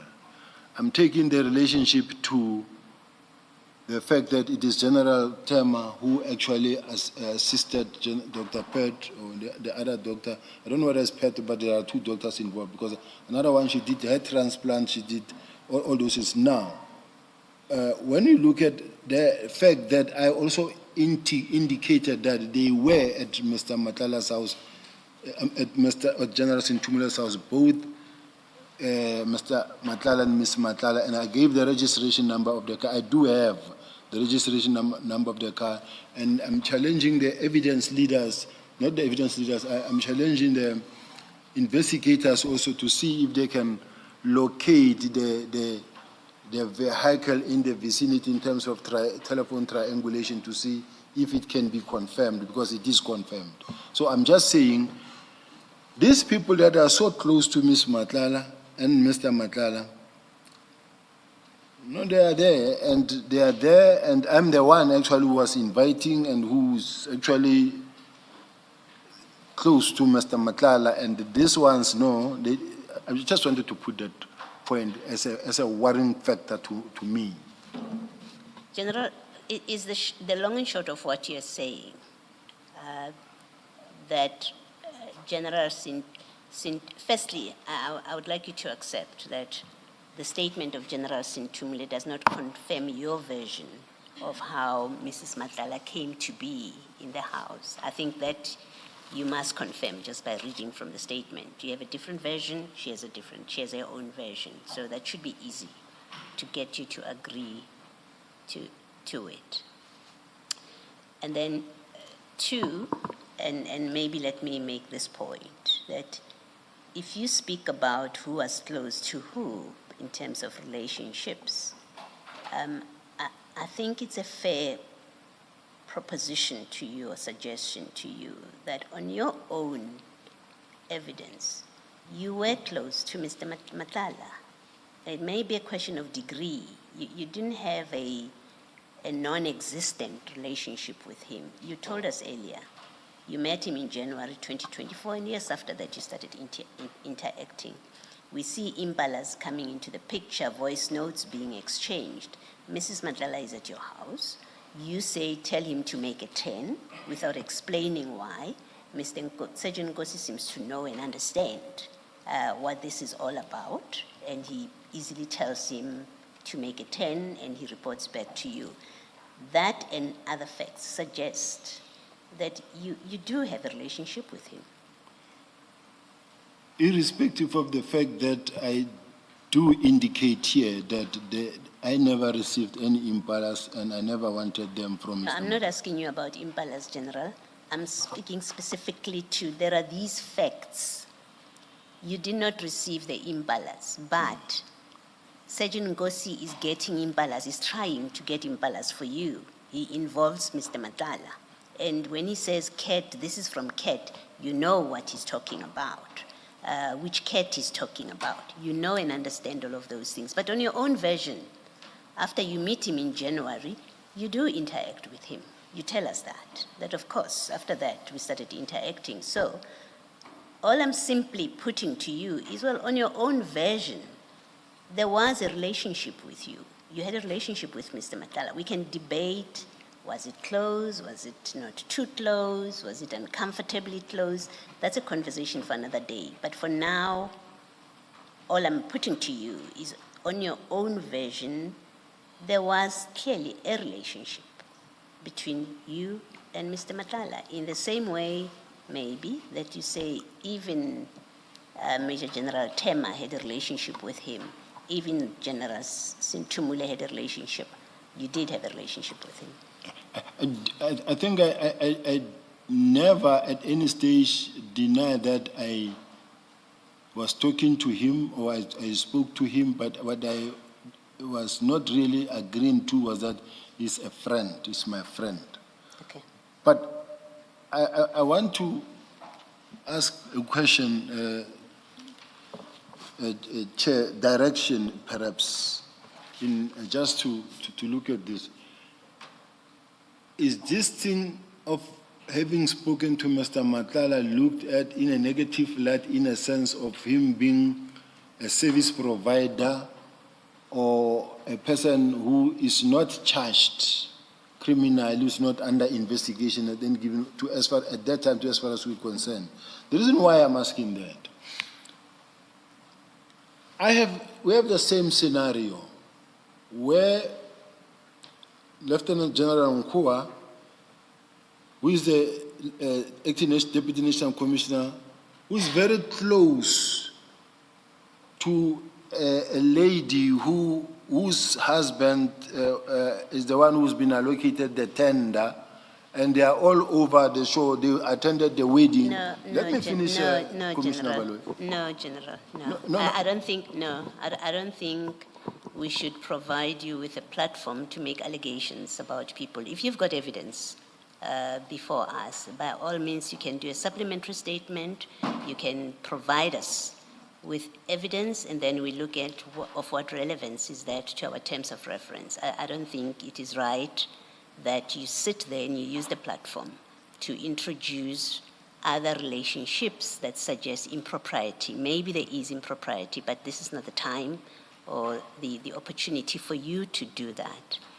I asked you a question about, do you accept on these facts that they indicate that you had a relationship? And I made a point of saying to you, I'm not saying it is close relationship, because I don't know how close this relationship is.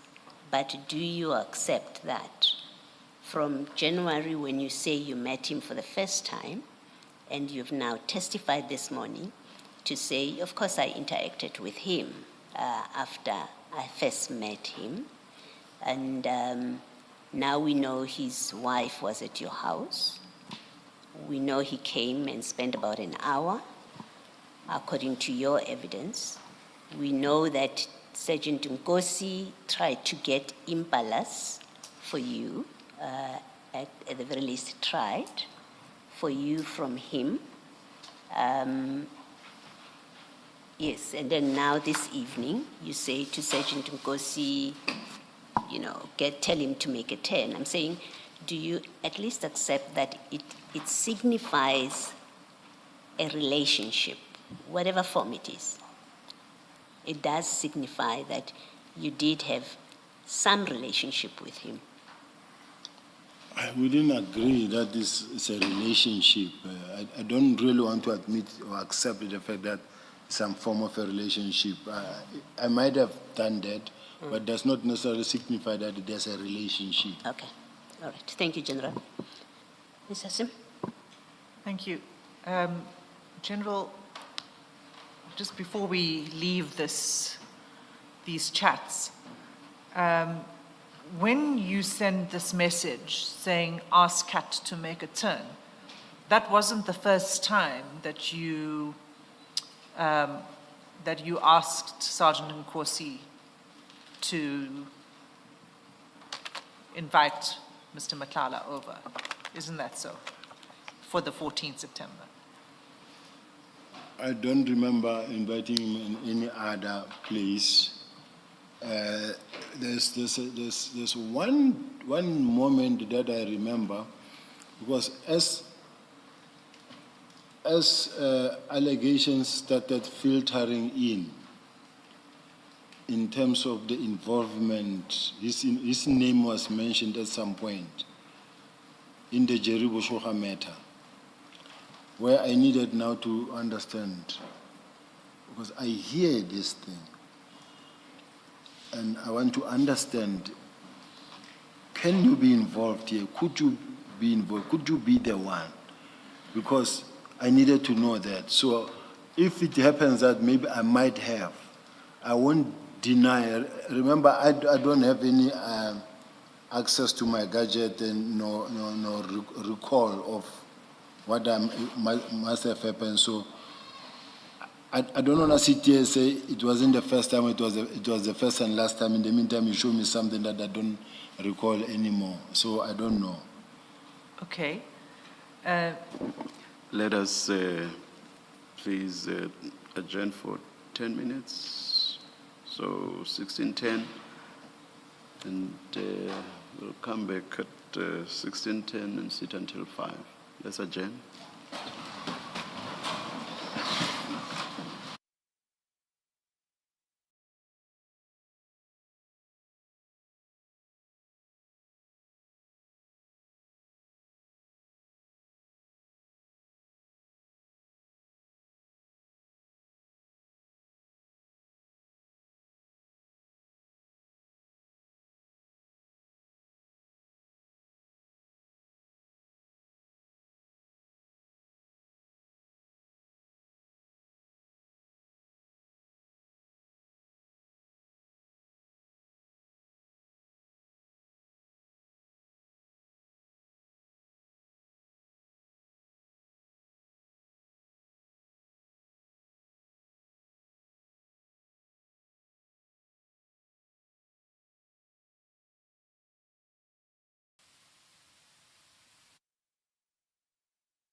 It looks like we're going to need a minute.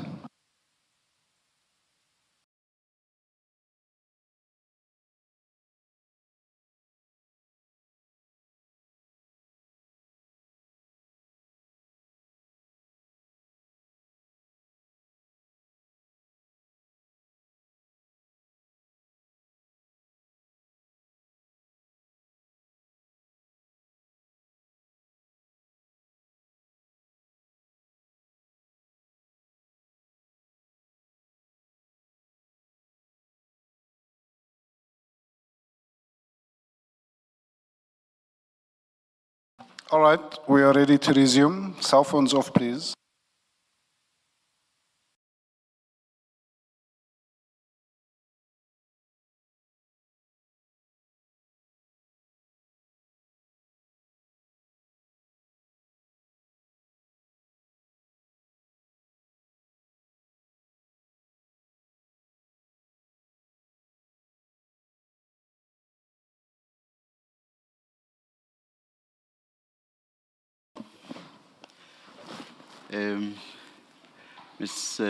Ms. Killian, in your absence, and we waited thinking that we would be able to raise it with you outside. We wanted to sit until 5:30 instead of 5. Would that be fine with you? I'm concerned if I'm asked first, because I always agree, and then there's a dissenting voice. Speaking for myself Yes. and for the general, we are available. Thank you, thank you. Okay, thanks, Chair. Can I? You do confirm, Ms. Yes. SMWX. Yes, I Thank do. you, thank you. Sorry, so General, what I said to you was this was not the first time that you asked Sergeant Nkosi to ask Kat to come to your home that day. And you said it's possible that's true. Did I understand that correctly?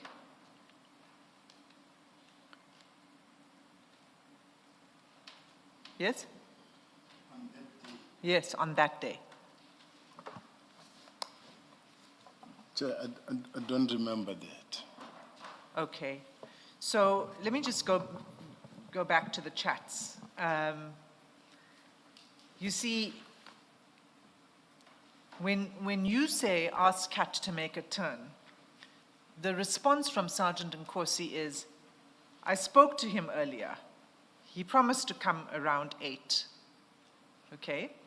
Meaning, I spoke to him earlier in the day, and when we look at his conversation, if we look at his chat with Mr. Matlala, let's just go back there, it was where we began, and it's page 111, 111.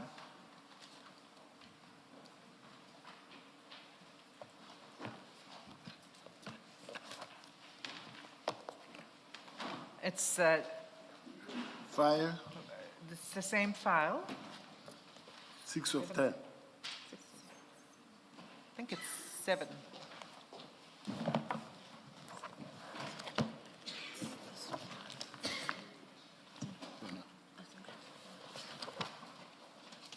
File 7. Can we close the transcript, or you're still going to come back to them? The desk is quite cluttered. Which transcript was The witness and Mr. Chaska's, witness witness F. F? and No, Mr. I'm Chaska's. coming back there. So you should keep it here. Yes, please. Okay. It's on a different topic, but I'm still going to use that file. Sorry, General, are you there? 111. 111 of file 7 of 10. Yes. All right?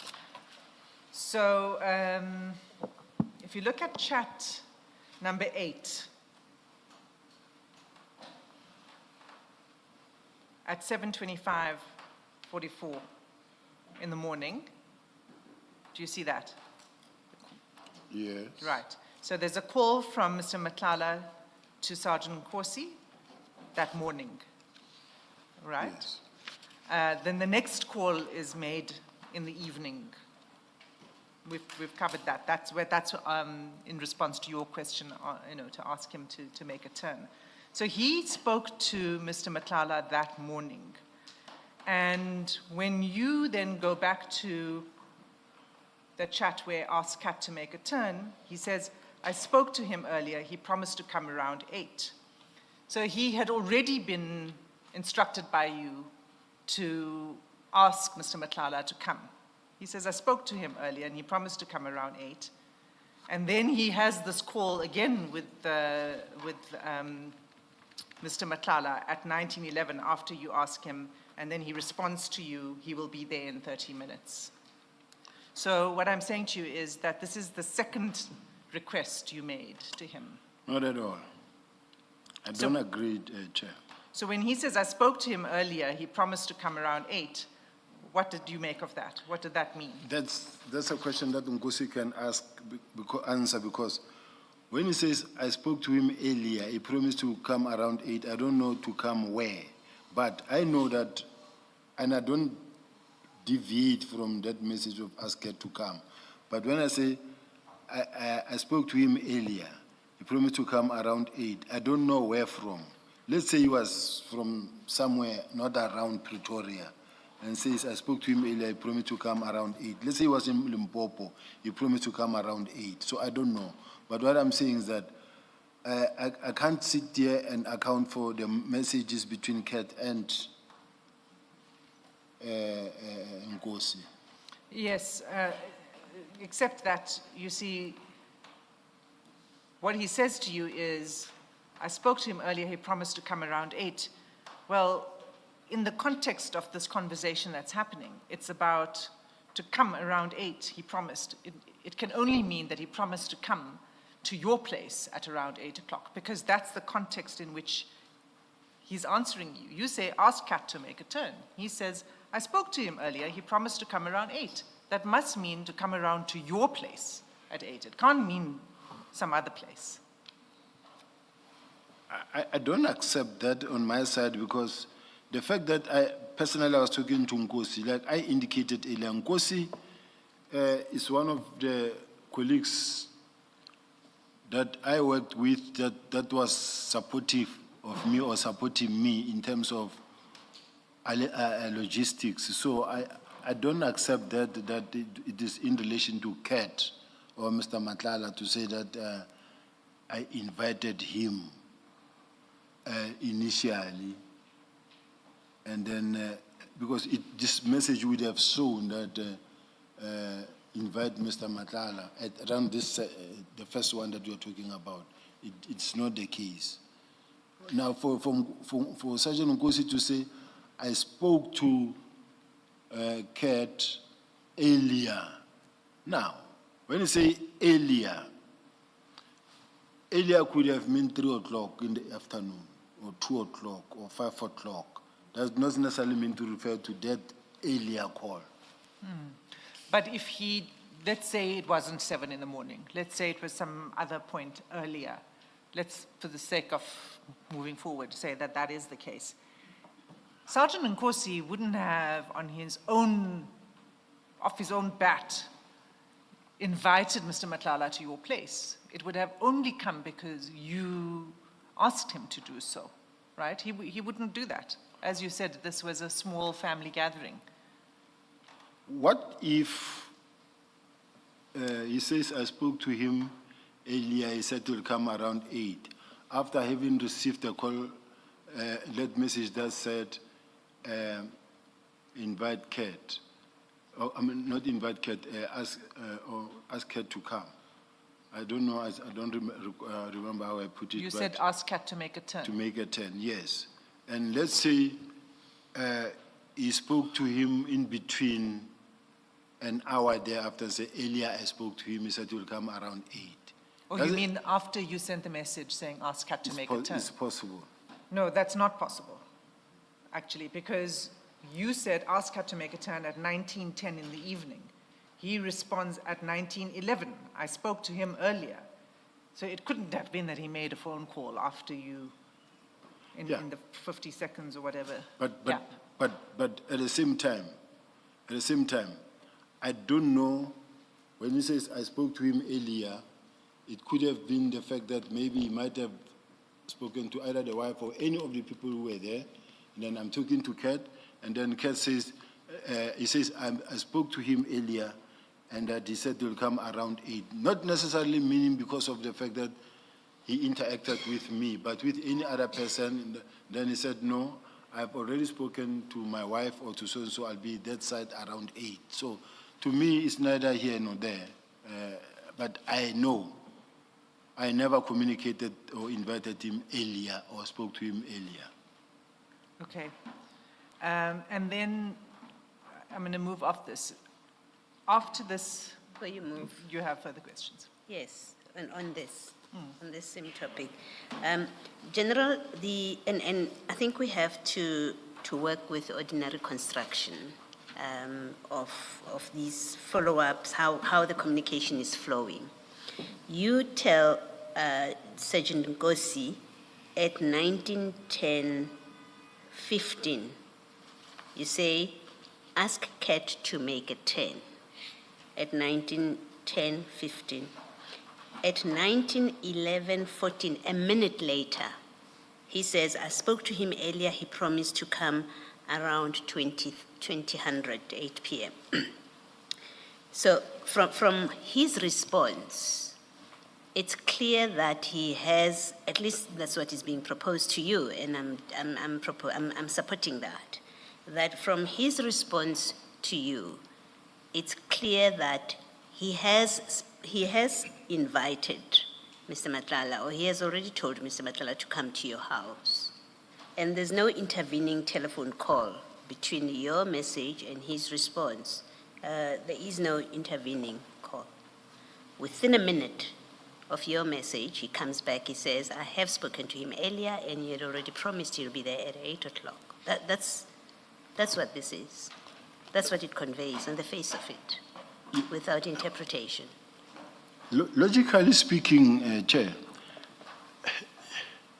it does not necessarily mean that the fact that he said, I spoke to him earlier, and then he said he'll make a call, it means that he was ever asked to make a turn earlier by me. What else? What are the possibilities? What does it possibly mean? The possibility is that I was talking to Kat earlier, And then I told him that we are here and that your wife is here, or he told me that my wife is there, and then at around 8 o'clock I'll make a turn. Without me being the one now to have So, say anything. Nkosi, are you now telling us that Nkosi knew that Mrs. Matlala is at your house? I don't know. Okay. So you're speculating. I don't know. All I'm saying is that I also don't want to own up onto the conversation between Matlala and Nkosi and the interpretation of maybe why when Nkosi says I spoke to him earlier, then it means it was for the second time he gets invited. It's not how it worked. You don't know how it worked, you're telling us. Is that what you're saying? Yes. Okay, and we are suggesting to you then. You say you don't know how it worked. I am suggesting to you how I think it worked, or how I propose it worked, just looking at this. I don't know what background conversations happened, but what I'm suggesting to you is that you send a message, and within a minute, Sergeant Nkosi says, I spoke to him earlier. He promised to come around 8 p.m. So what I'm suggesting to you is that where he says I spoke to him earlier, he doesn't mean in the period after you sent your message. He means another time, because otherwise it would reflect here that there was a call. But also a minute is too short for him to have made a call and then say I spoke to him earlier. He would otherwise have said I just spoke to him. He says he will be there around 8. So here's my construction, and that I want you to comment on. I spoke to him earlier means earlier than your message to him. Tell him to make a 10. He promised to come around 20 hours. Sergeant Nkosi is relaying a much earlier conversation before Mrs. Matlala was said to be unable to drive. That's what I'm suggesting this means. That is when we must now accept that Kurt was talking to his wife, because he knew where his wife was. No, we can't accept that. We don't know the facts. You also don't know it as a fact. No, Commissioner Baloi. There's no way Kurt didn't know where his wife was. Yes, he may well have known, because for a number of reasons, including that Sergeant Nkosi told him that your wife is going to be or is at Commissioner Sibiya's house. There are all those possibilities. I'm suggesting to you, let's work with what is known. What is known is what is before us, and what you have told us, in fact, happened that day that Mrs. Matlala was at your house, Mr. Matlala came to your house. Those facts we know from your evidence. The other facts that we know is you said, ask Kate to make a 10, and it's been put to you by the chair, amongst others, but this is an invitation for him to come to your house. We know you said, make a 10.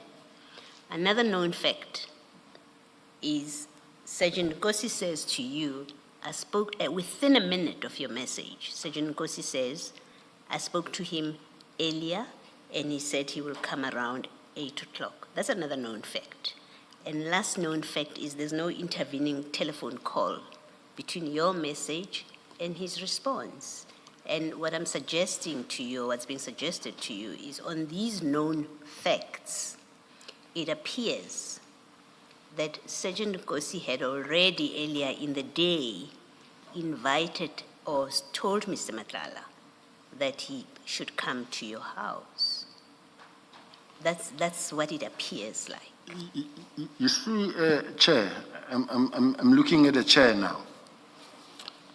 When you have a chicken or a goat and you want it to enter into this door, and you're pushing it and it tries to go, and you bring it here and try to reason, you bring it here.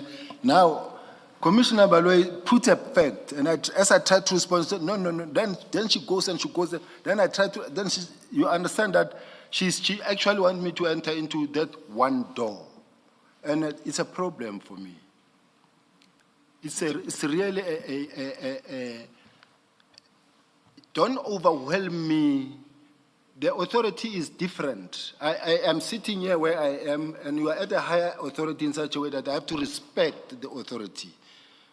And the fact that where you are coming from, you're speaking from a position of power, does not necessarily mean that now it compels me to concede. And then the moment I concede, then the media, he considered this, he was grilled for this, was forced to this. It's unfair. Okay.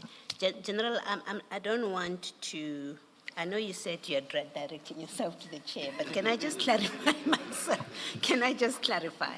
I don't want you to make any concessions that are not based on your truth or fact. I don't want you to do that.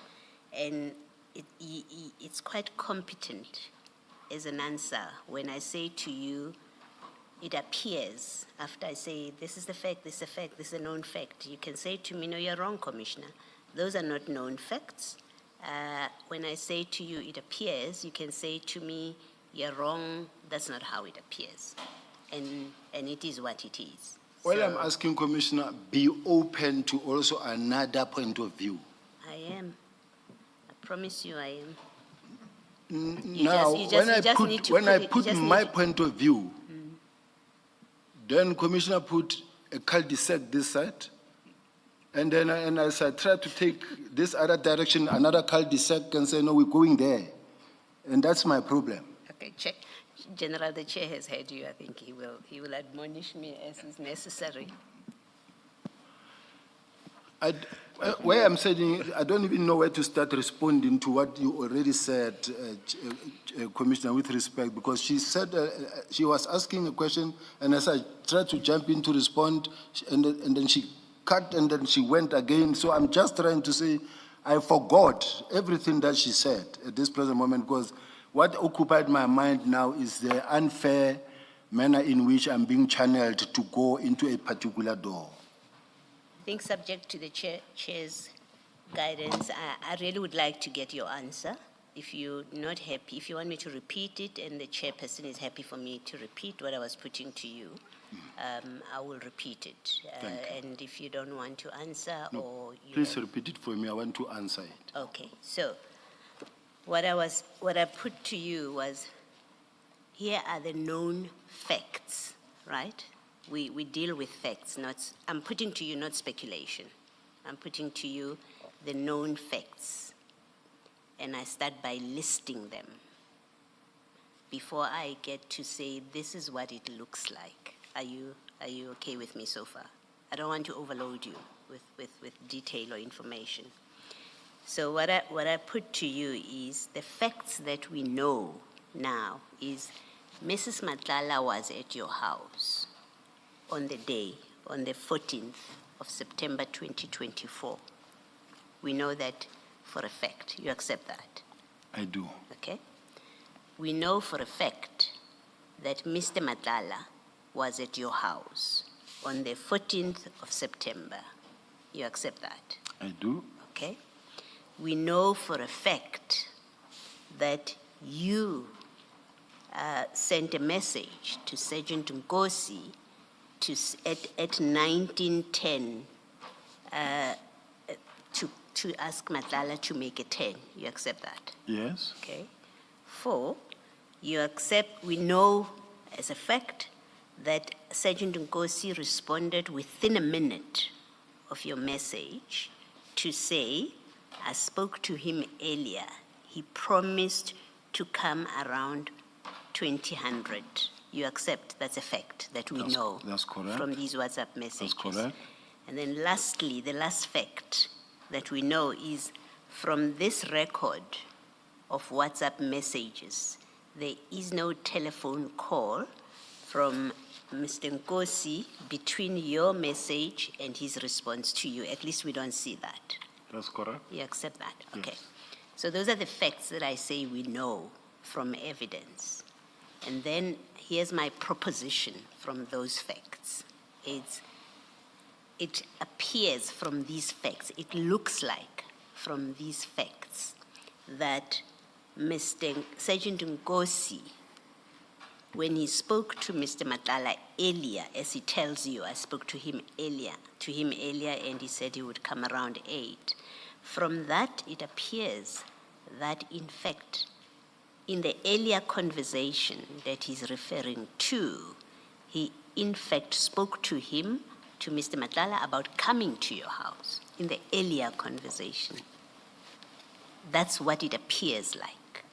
And all I'm asking is, do you agree? It may be wrong completely. That's not what happened. So that's why we're talking appearances. Do you agree that that's what it appears like? He invited him earlier. I don't agree for simple reasons, Chair. The Commissioner Baloyi created the impression that the role players that were on stage there is only me, Ngosi, Matlala, only that.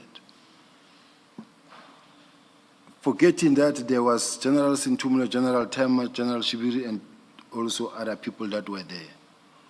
To an extent that the role that could have been played by any of the people that were also there, that could have also spoken to Kat, Matlala, or the fact that Mr. Matlala could have also spoken to his wife, himself.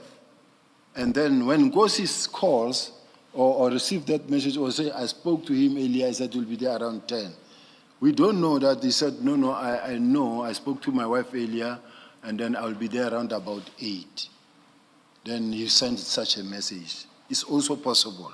So all I'm asking, let us be open to also other explanations or suggestions.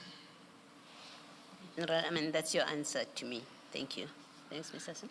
Sorry, Commissioner Baloyi, but your General, what you've said, you've forgotten another important fact, which is what I put to you when I said to you that it looks like you had asked him prior, and that is that the only conversation that Sergeant Nkosi had with Mr. Matlala that day, before this 1900 hours time, is at 7:25 in the morning.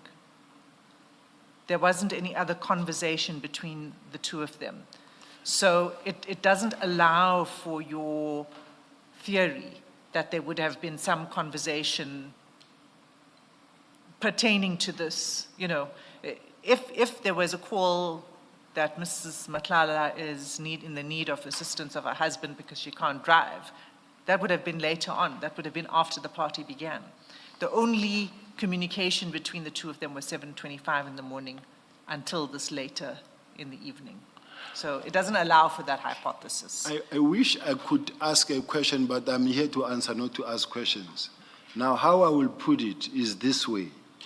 I don't think the evidence leader do know how many phones does Mr. Nkosi have and how many phones does Mr. Matlala have, in such a way that you can say, I only see that one call 7 in the morning and that last call, that one. But in between, there could have been any other communication or conversation on any other device.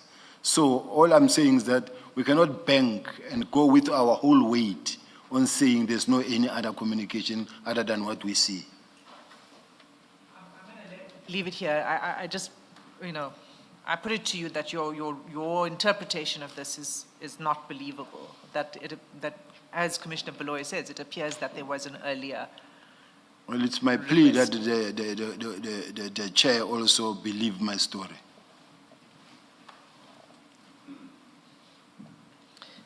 We will assess the evidence at the appropriate stage. Thank you, General. Thank you. I'm Yes, not Ms. going to Hassan. respond to that. Okay, so after the 14th of September 2024, did you have further, well, let me put it this way. Did you ask Sergeant Nkosi to convey messages to Mr. Matlala at any other occasions after this?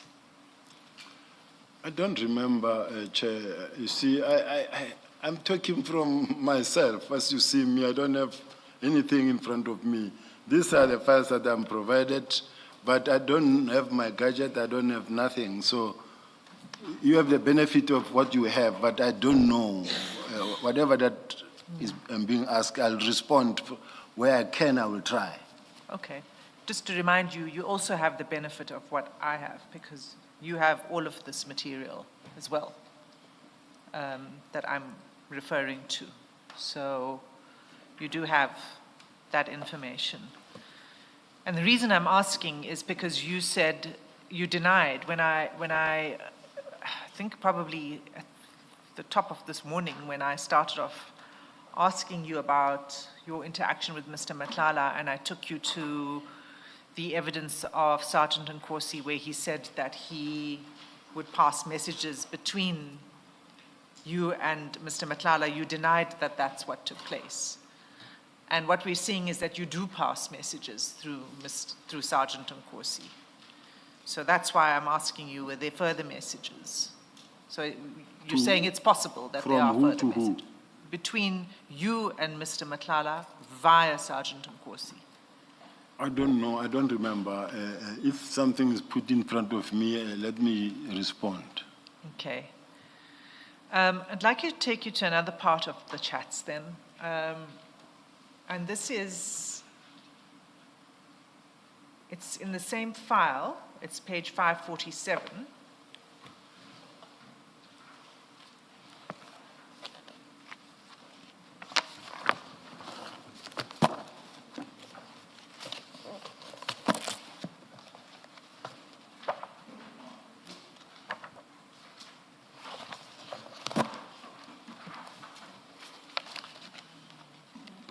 We seem Oh, to stop sorry, at is it- 453.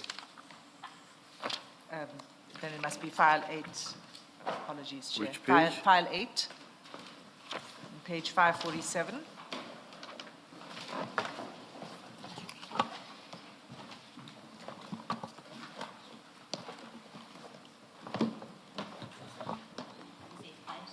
File 8.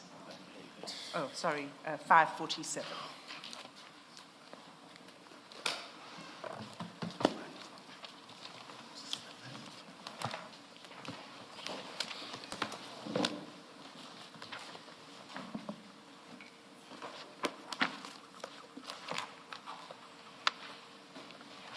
And this is an extract of the chats between Sergeant Nkosi and General Shibiri.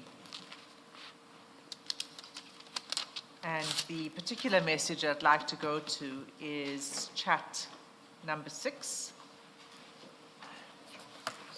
Chat number 6. Yeah. Yes. It is on the 17th of September, 2024, at 8:45 a.m. And you'll see that General Shibiri sends Sergeant Nkosi a screenshot. It's not easy to see there, so if we can just go to the page of the screenshot, which is in the same file 573.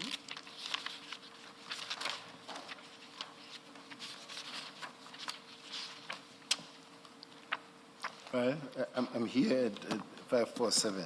Yeah, so you'll see at 547, there's the screenshot that I General Shibiri. see chat number 5. Chat number 6. Oh, sorry, number 5. Chat number 5, yes. Yes. But it's, you can see that it's not easy to see what that screenshot is. Yes. Right, so if you go to page 573,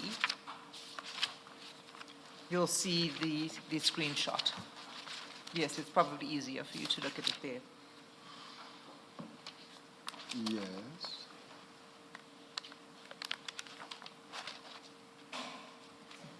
This is a post by a person named Musa Kawula. Correct. And it's, as you can see, as you read it, it posts these allegations against Mr. Matlala, including this connection at Tembisa, defrauding at Tembisa Hospital, blue lights. He's connected to the killing of Babita. He spells it incorrectly, Dearkam. Okay. Do you know this person, Which one? Musa Kawula? Do you know who he is? I know him from, I haven't seen him in person. How do you know of him? I don't know what they call him or what they call this type of people, but what they do is he posts things like this about people, too many people. Okay, so you're aware of this. You're aware of him and you're aware that this is what he does, that he Yes. posts. Yes. Okay. So what happens then is that on the 17th of September, if we go back to 547, and you'll see at chat number 7, General Shibiri sends Sergeant Nkosi, he forwards this message. It appears to be a message forwarded from Mr. Matlala, which says, "Someone sent this to me yesterday and demanded money from me, or else they will publish this nonsense. I told them to go ahead with it. They're trying to extort money from me." Okay? And then if you continue on 548,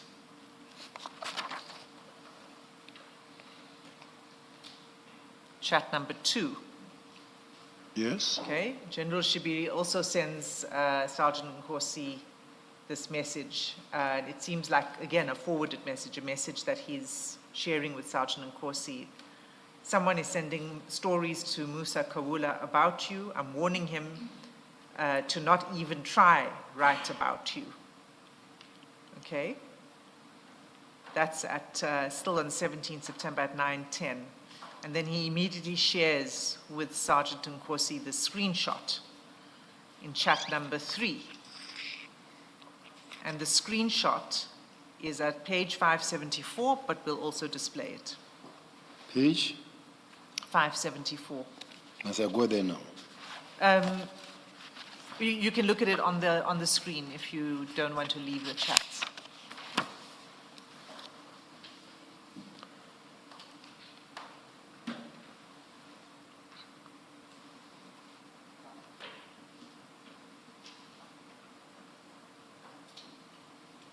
So in that screenshot, is what you see is this is a conversation between General Shibiri and Musa Kawula, in which he says at the bottom there, "Shami, don't run the story. He's a good guy. He never bothers anyone and he lives a private life."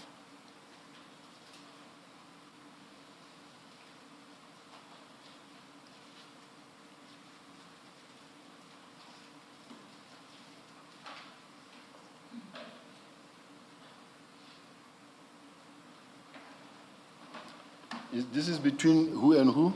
General Shibiri and Musa Kawula. All right. So it seems to be that General Shibiri is trying to protect Mr. Matlala. Would you agree? I don't know. Well, he's saying to Musa Kawula, "Don't run the story. I'm not sure. Don't run the story." Remember, Kat has already said to him, "This guy is posting these things about me." And now he writes and he says, "Don't do this. Don't write about this guy." Right? So if he does that, it suggests that he's trying to protect Mr. Matlala.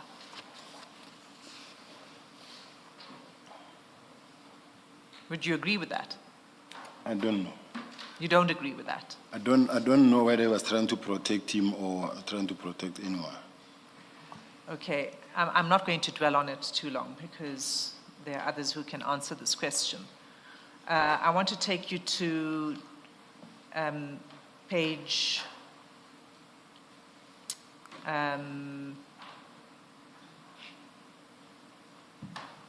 sorry that we're jumping around, but these chats are important. To 21 October 2024, page 113. So that would now be file 7.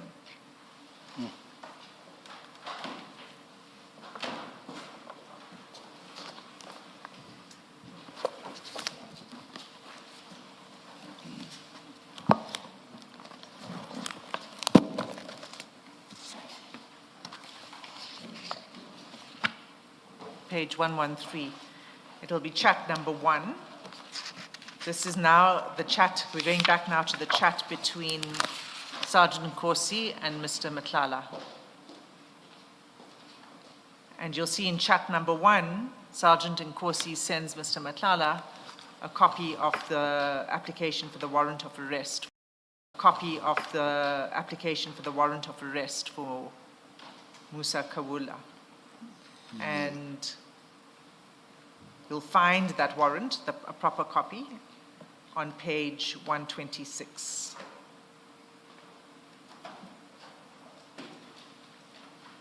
page 126. 126.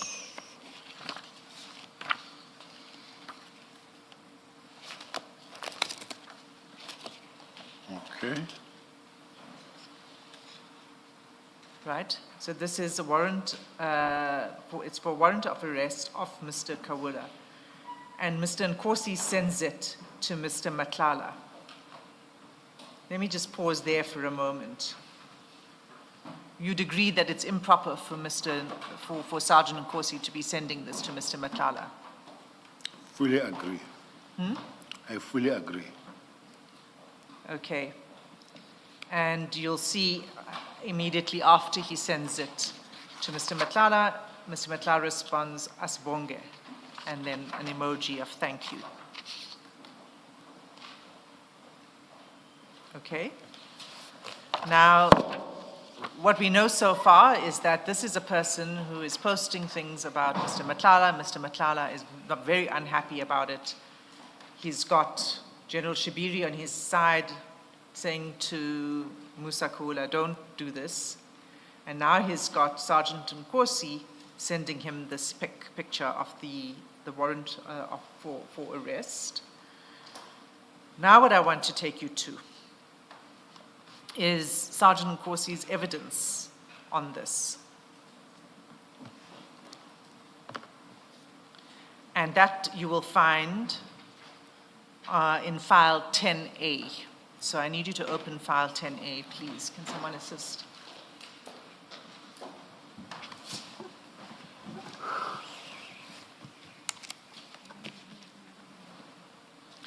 Chair, let it not be said that we didn't use all of these files that we put before you.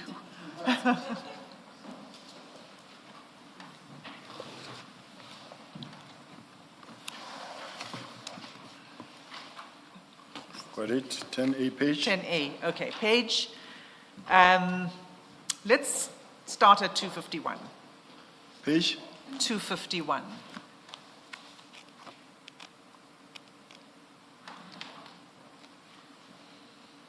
Okay, so this is the transcript of the evidence of Sergeant Nkosi. And he is explaining these chats that we are looking at now. Okay? And so he's asked how he came to be in possession of the warrant. And if you see at line, you see where line 20 is, 3 lines up from that, he begins to explain. Number 20. Line 20 on. Yes. In this matter of Mr. Kawula. Okay, page 251, Yes. right? You see where line 20 is? I'm at 20, and then it says, in this matter of Mr. Kawula, full stop. He further Oh, yes, that's right. So let's just start from the beginning of that. It says, thank you, Commissioner. I received this warrant. It was Saturday on that particular day. Where are we? It's 3 lines up from line 20. Thank you. Witness F. It says witness F. Witness F, thank you, commissioners. All Yes. right. Okay, he says, I received the warrant. It was Saturday on that particular day. I received a call from Brigadier Ramangwa, whom his team was involved in this matter of Mr. Kawula. He further informed me that there's information about Mr. Kawula and his whereabouts. I must proceed to the said location. Okay, now if you just go down a little bit further, we don't need to read every line. He says, at line 10, in the next page, he says, fortunately, I was able to get hold of Captain Zungu, who further accompanied me to the said address. Do you see that? Are you there, General? I was still, Page 252 now. I'm on it, Chair, but what she's reading and she says line 10, 10. then I see, was the weekend. Yes, was the weekend, but fortunately I was able to, so if we start from the sentence before, there were no members available on that day because it was the weekend. But fortunately I was able to get hold of Captain Zungu, who further accompanied me to the said address. Now, here comes the important part. On our way, then Brigadier Ramangwa sent to me this warrant of arrest. He further elaborated to me that this warrant of arrest was of importance. I then proceeded there together with Captain Zungu. On our way, we received a call from General Sibiya, telling me that I must also forward this warrant to Mr. Matlala.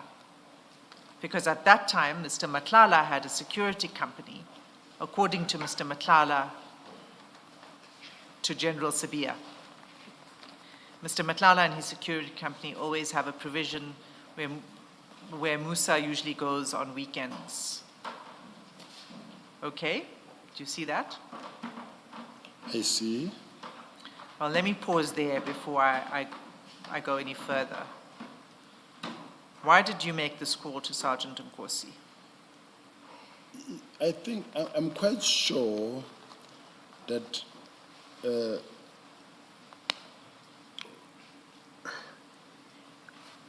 I don't think you really believe that I would do such a thing, evidence leader. Why I'm saying that, to start with, Musa Kaula's got more than one warrant of arrest. I think there are 3. There's one attempted murder and another one is murder, and this one, at that time. If that was the case, I would have given him all of them if I'm the one who gave them. But that is not the case, and I never made such a call. So you're saying you did not call him? I didn't. He goes on to say that, if you scroll down to page 253, first of all, let me say he says he forwarded to Mr. Matlala, and then page 253, at the top of the page. After 45 minutes, I received again a call from General Sibiya, telling me that, or confirming to me about what already General Ramangwa had said to me, that this matter is a matter of importance. The person involved there, he did not mention who he was, but he mentioned to me that he's getting pressure from the head office. Head office, the office of the deputy minister. He's getting pressure from them. I then asked the deputy national commissioner, what is so important about this charge? Because according to me, there's no sense of urgency. He said this guy insulted a member of parliament. He told me now the member that he created crime against is Mr. Fikile Mbalula, the secretary of the ANC. The other one is Mr. Z. So basically, they were the complainants. So this matter was putting him under pressure. That is the reason we had to leave everything and attend to it. What's your response to this? I think, Chair, that must tell you that Mr. Nkosi was not telling the truth. For simple reasons. We have in the police what we call tracking teams. Tracking teams are the teams that actually work on the warrant of arrest. Now there are thousands and thousands of warrants of arrest, and we've got tracking teams in each and every province that only tracks people that are to be arrested. Now, in my case, initially because the tracking teams were I'm one of the people who the National Commissioner gave an instruction to and said, I want the tracking teams to be resuscitated and to work and to put groups together and to do a new call-up instructions, and then we put them together in places. And then for them to have accommodation and to start tracking. So every Monday, we have thousands and thousands that report, people that are reportedly arrested over the weekend or for that particular week, because every Monday there's this report back. So now, which means on this one of Musa Kaula, if there's a warrant of arrest, it will automatically fall to the tracking teams because they know where they get the warrant of arrest. So in this one, you will also see that I don't even know who applied for the warrant of arrest and how it was applied for. And even when the people who was arrested in KZN. And lastly, Sergeant Nkosi,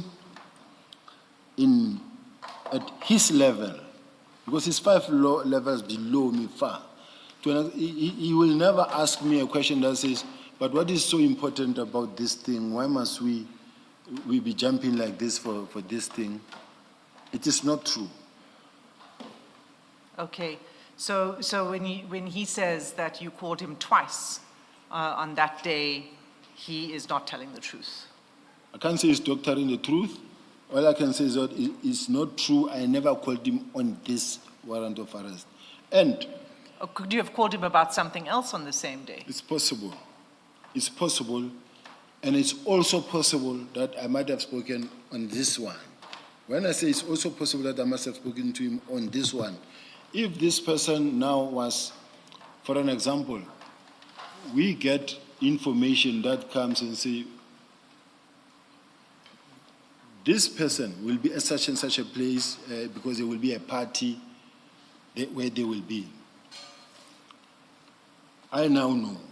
And when I know, the team that I work close, this is a team that I will say, hey, this is what will be happening.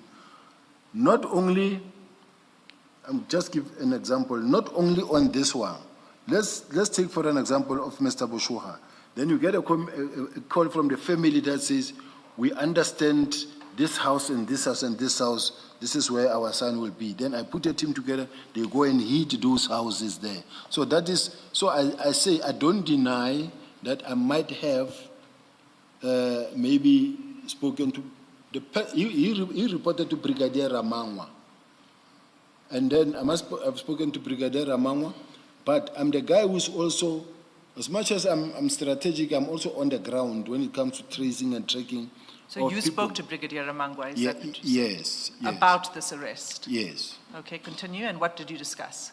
What we discussed is like, remember, it's warrant of arrest 3, warrant including the murder, and say if we received information that says he will be at such and such a place, maybe they must. But I don't say this is what happened. All I'm saying is that I don't remember calling Nkosi specifically and say, I have pressure from the deputy minister. It never happened.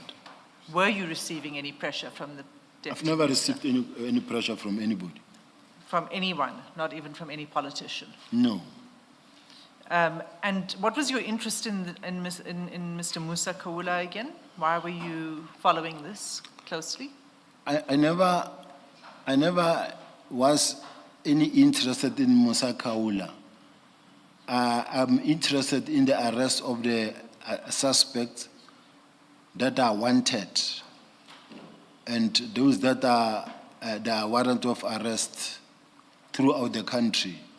And we arrest thousands and thousands per week. Every Monday you can check the statistics. It's not only Musa. Are you interested in all of them? Yes. So you pay attention to all of those thousands of arrests? To all of them. That's why we report on Monday. General, what you're being asked, and I think what you're being asked is, in all the thousand and thousand weekend cases, do you call, I don't know whether Ramangwa is the investigating officer, but do you call for each one of those hundreds and hundreds? Do you call whoever is dealing with that warrant for all of them and ask about it? No. You don't. So the question is, why this one in particular is what Ms. Hassim is asking. Why would you have asked about this one in particular? Like I indicated earlier that sometimes if you do get information from informers that tells you that we know so-and-so and so-and-so is wanted and then he will be at such and such a place, there will be a gig at such and such a place, then obviously is to inform the police that there will be a gig. They say this particular suspect against whom we do have a warrant of arrest will be there. Put a team together, Brigadier Ramangwa, and see if this person can be arrested. So you, go ahead. So you received information from an informer? Yes, I might have. When I say I might have, I'm trying not to move away from the fact that I might have called or maybe spoken to Brigadier Ramangwa. All I know is that who reports to me in relation to this warrant of arrest is Brigadier Ramangwa. And once I've given them information, they themselves also would come and say, no, we've received information that there will be a party at such and such a place, he will be there. And then I'll say, all right, let's see, but good luck. That's how Okay. it works. So I'm not following your evidence. You're saying it could be that you received that.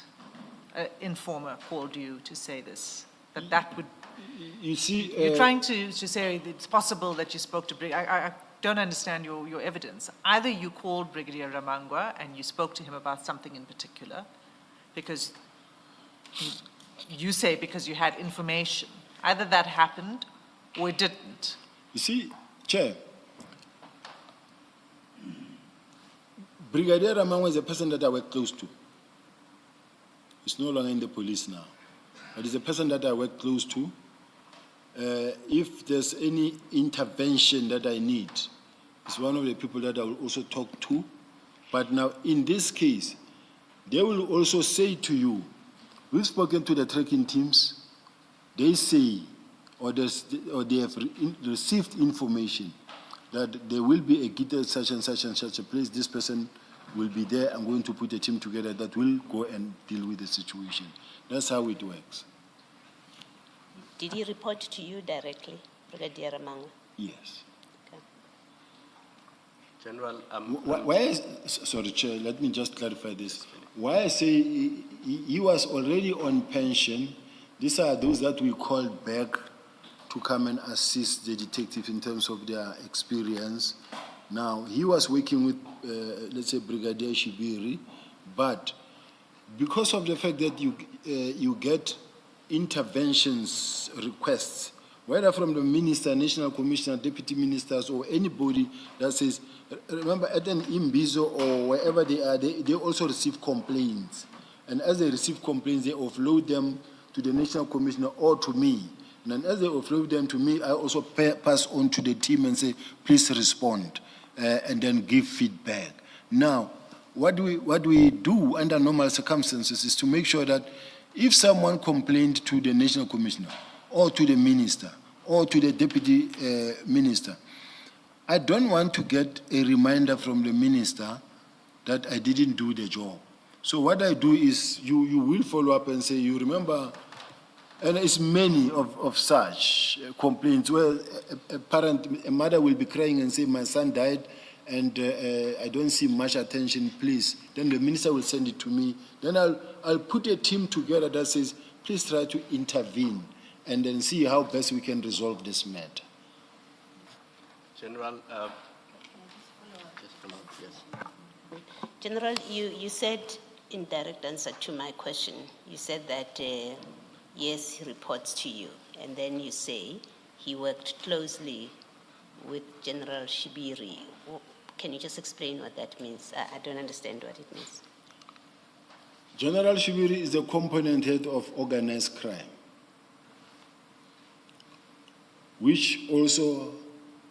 of which Brigadier Ramangwa is to report to, because he must sign Brigadier Ramangwa's itineraries and all those things. But it is the kind of a person who my office has got access to, where I call Brigadier Ramangwa. General Shibiri is also as busy as I am, in a sense that he will chair meetings.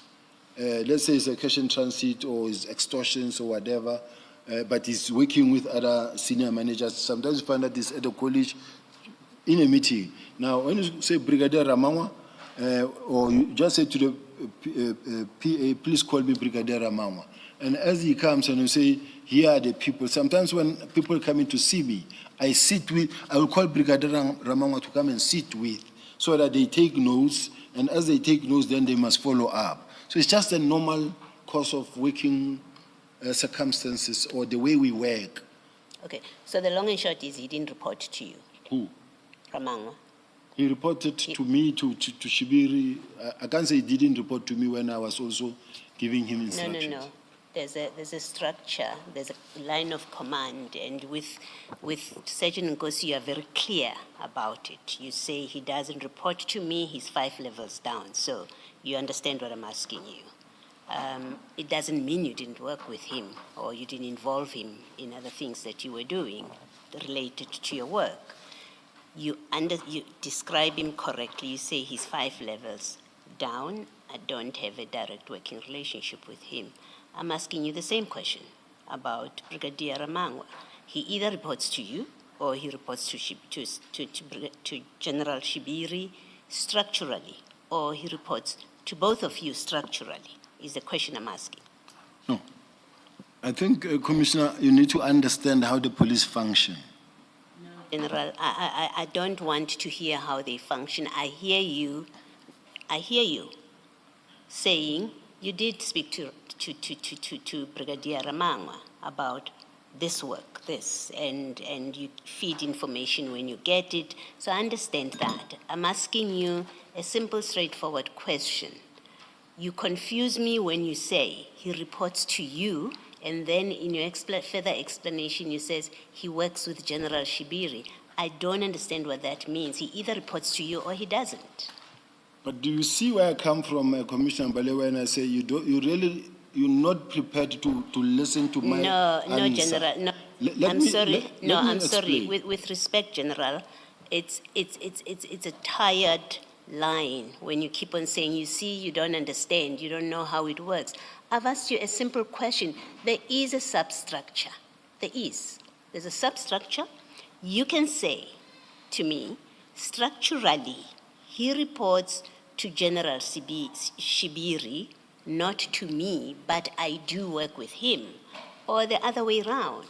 My question is capable of a simple, straightforward answer without a long explanation, General. Please.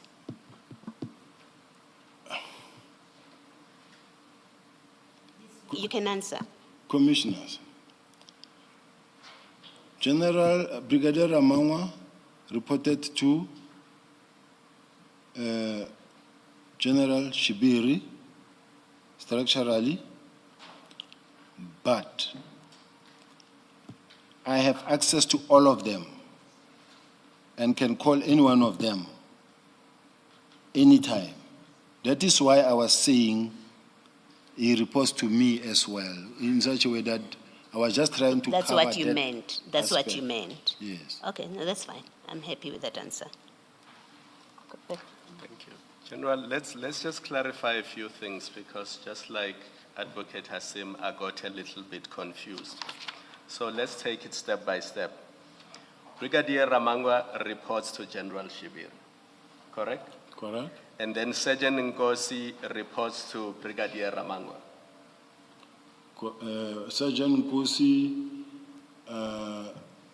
reported to, I think, it's a anti-gang. If you don't know, you can just say you don't know. I think it's anti-gang unit.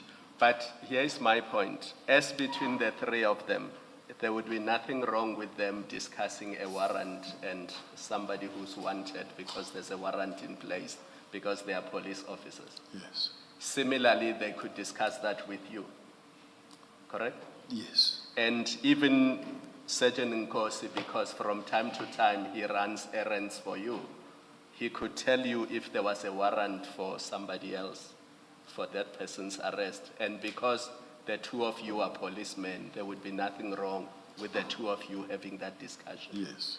Now, the difficult part is this.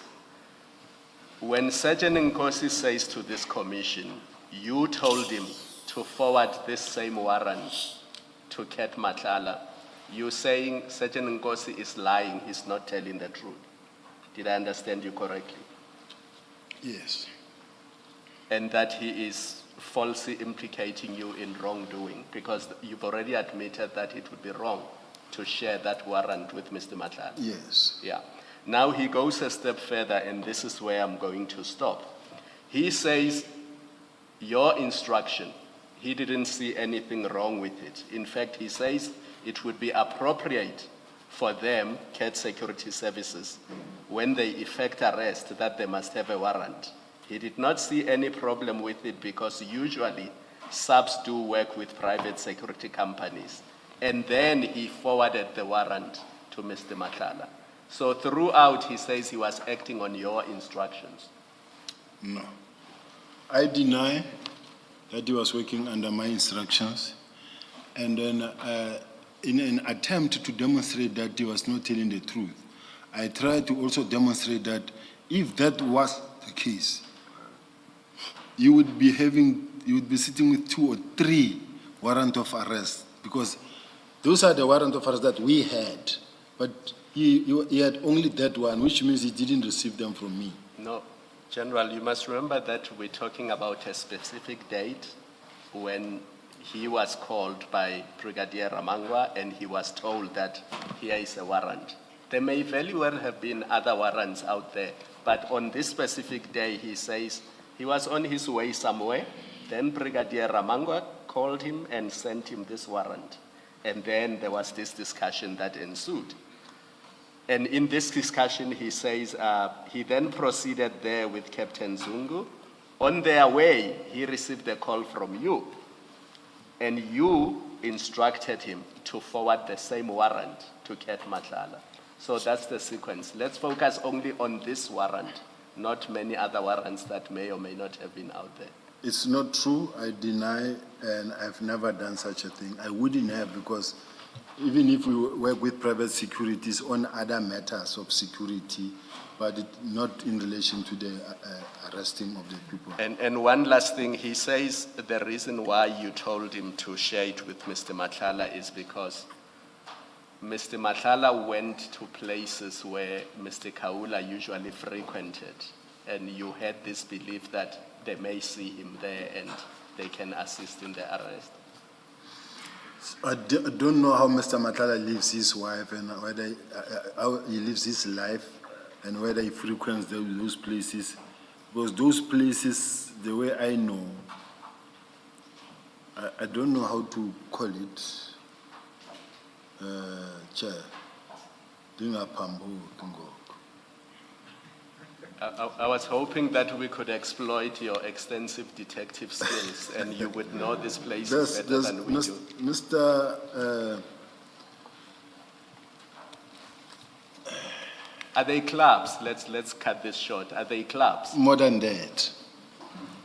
Maybe let's leave it. I wanna write something, and then the chair must tell me whether I can say it or not. Please, General. Let me put something.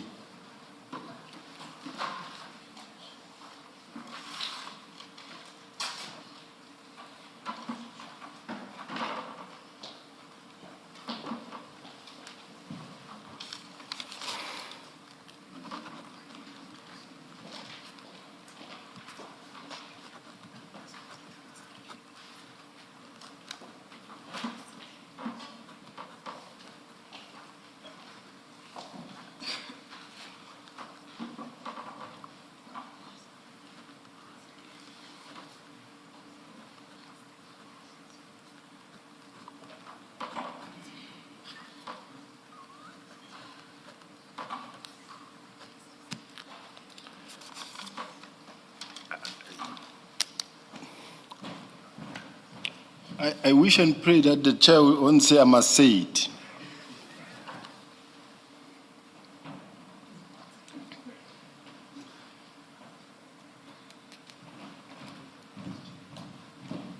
It's known, and it's even if you were to talk to him, it's something that is there.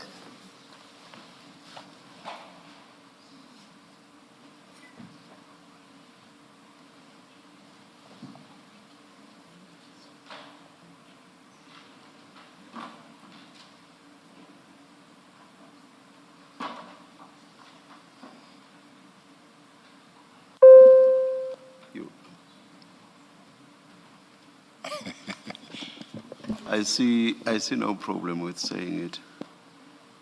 Oh, Chair, put him in a difficult position now.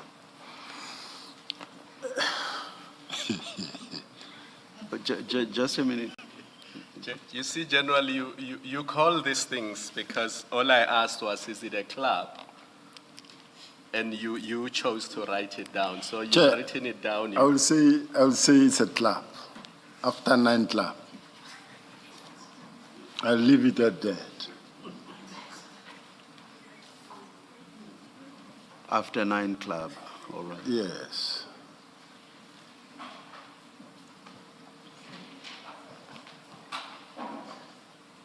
Sorry, so what is the answer to the question? I think you were asked the question about.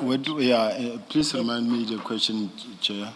General, the line of questioning was to this effect, that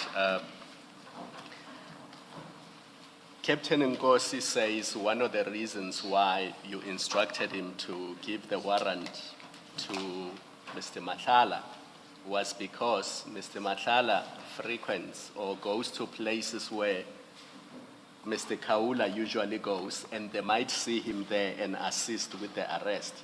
So maybe let me read it for you because I don't want to misquote. He says, on our way, we received a call from General Sibiya telling me that I must forward this warrant to Mr. Matlala because at that time, Mr. Matlala had a security company.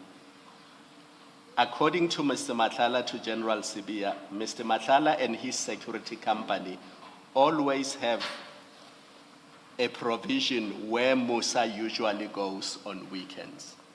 Do you see that in 252? So let me not misquote anybody. I've read it for you, and this is the reason Sergeant Nkosi gave as the instruction that was coming from you. I deny the allegations made by Sergeant Nkosi is not correct, Chair.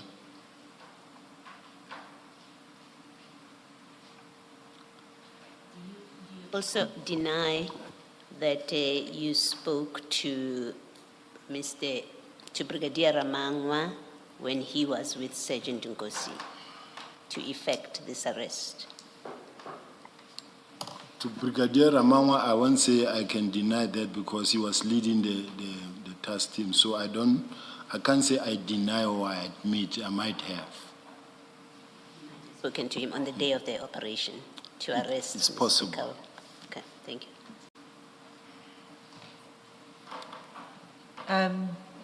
May I continue? General, this is a month after you, General Shibiri, and Mr. Matlala were in the same place together at your house. When you were together, did this discussion of Musa Kaula come up at all? Did his name come up or any discussion around it take place on that evening? No, Chair. No evidence there. We've never been, myself and Shibiri and Matlala, sitting at the same place at my son's engagement and be busy discussing Mr. Kaula's issues. Okay. Can I, that's fine. I hear what you say. Can I ask, just to clarify, General, it's a very specific answer that you are giving. On the day of your son's gathering that you had, which is the 24th of September, is there a time or an instance when you, Mr. Matlala, and General Shibiri were together? No. There was never a point where we said, like, we are together like this. No, it never happened because I was the one hosting and looking at the security and the safety and the up and down of what was needed. And the other thing is that there were a lot of people that I didn't know where they come from. Remember, my son's fiancée is from outside Joburg, and there were people that came with her, and then also from the side of my son's friends that work with him. I don't want to say where, but not local.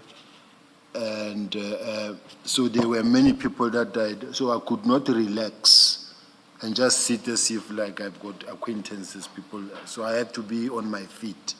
Okay, thank you, General.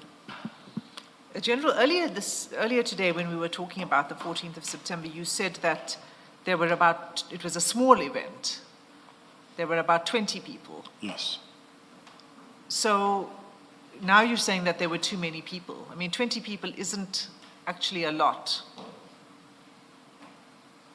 I agree. And, especially since amongst those 20 people are family members. So there were other guests that were present that were not family, making up the 20, and you say you did not speak to them. as the host, even though it was a small event. If you can see, if we were to display the chart, between when my family were preparing, and then my son says, I'll bring 10 from my colleagues, and the fiancé says, I'll bring 10. Then from there, it's it's my mom and the son, my son's mom, and whoever is there. Now, as you know, commissioners, I think we all live in this world as we know it. As you have 20 people, towards late, people drips and drops in that you didn't call, that you didn't expect. It happens. So I don't say it was overwhelmingly too many people, but all I can say is that we prepared for 20. It was 20 in terms of the logistics of the catering and whatever that needed to happen, because I was at a point of saying I didn't need the 300,000 when I was talking about the 20 number. But at the later stage, I'm just talking about now, when I say it was busy, because now if it is at night and you've got strangers in the yard, you just can't sit down and relax. Okay, so it actually was a bigger event. It wasn't just 20 people. No, it wasn't a bigger event. Okay, it started off with 20 and it became a bigger event. All right. Well, yes. Okay, I really don't want to take that any further with you. Can we just go to page 200 of the chats, which would be file 7.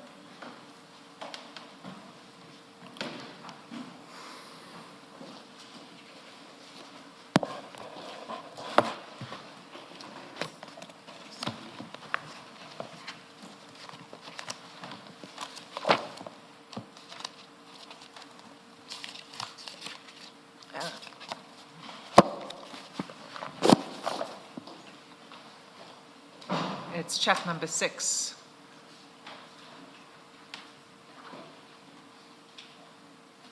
It's Sergeant Nkosi to you. He says, let me just get the date. It's 8 January 2025. And he says Musa Kawula is arrested. And then you respond to say by who. Do you see that? Do you recall that? Yes. Exchange Yes. taking place?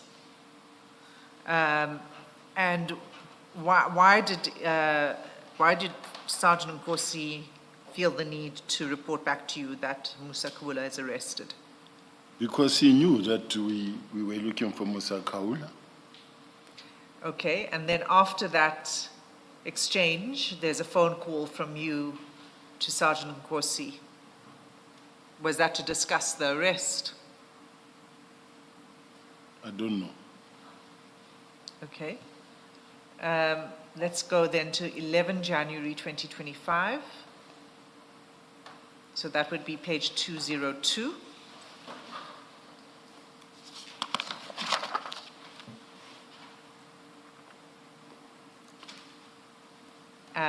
You'll see this message from you to Sergeant Nkosi, and I think that they're forwarded messages. The first one at chat number 4.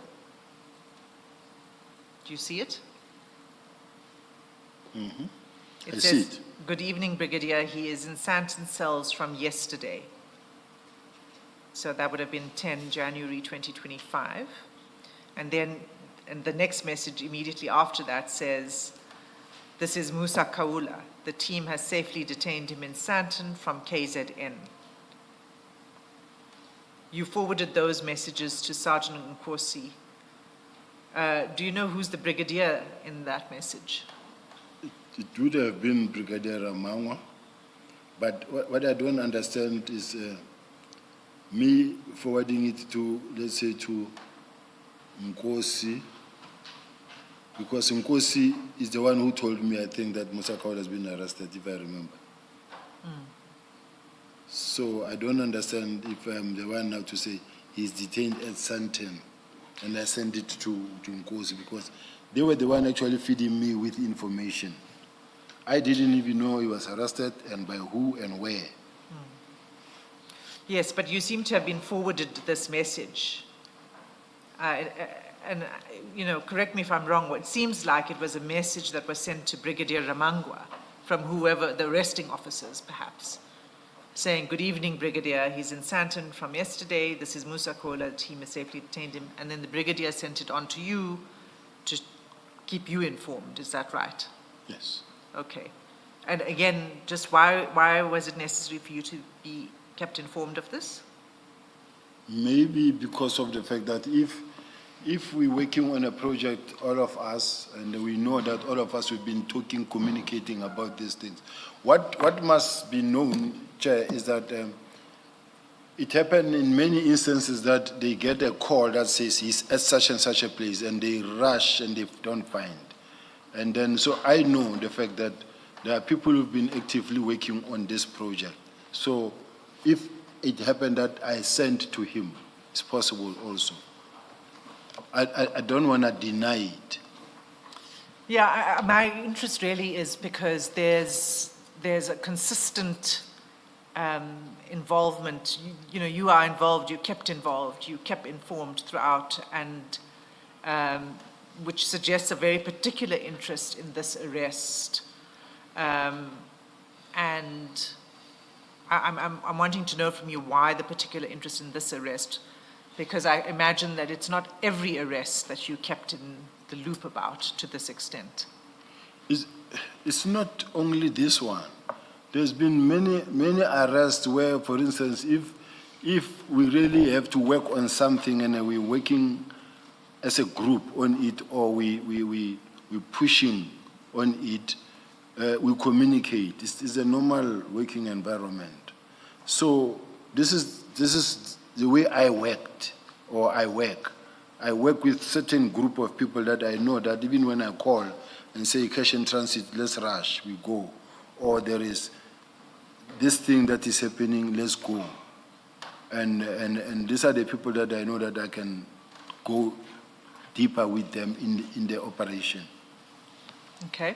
General, I think in your statement somewhere, you describe your relationship with Sergeant Nkosi, and you say you have a personal relationship with him, you don't have a work relationship with him. Work in the sense of he doesn't report to you, you do not deal with matters of work. But here he is reporting to you consistently. On this one case, which you say Brigadier Ramangwa was in charge of, so it's not his case, it's not Sergeant Nkosi's case. And he's reporting to you. How do you explain that in the context of this question from Ms. Hassim, that why does Sergeant Nkosi think you have an interest, that kind of interest, in a matter where he's not leading, it's not his matter, you don't have a reporting line relationship with him. In fact, you have gone so far as to say you don't have a work relationship with him or about work matters. This seems to suggest otherwise. The relationship with Sergeant Nkosi,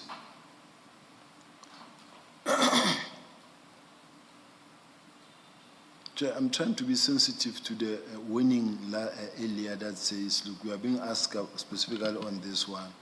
But I just wanted to indicate that Sergeant Nkosi has got the relationship not only with me as a senior person, he's got a relationship with senior officials, including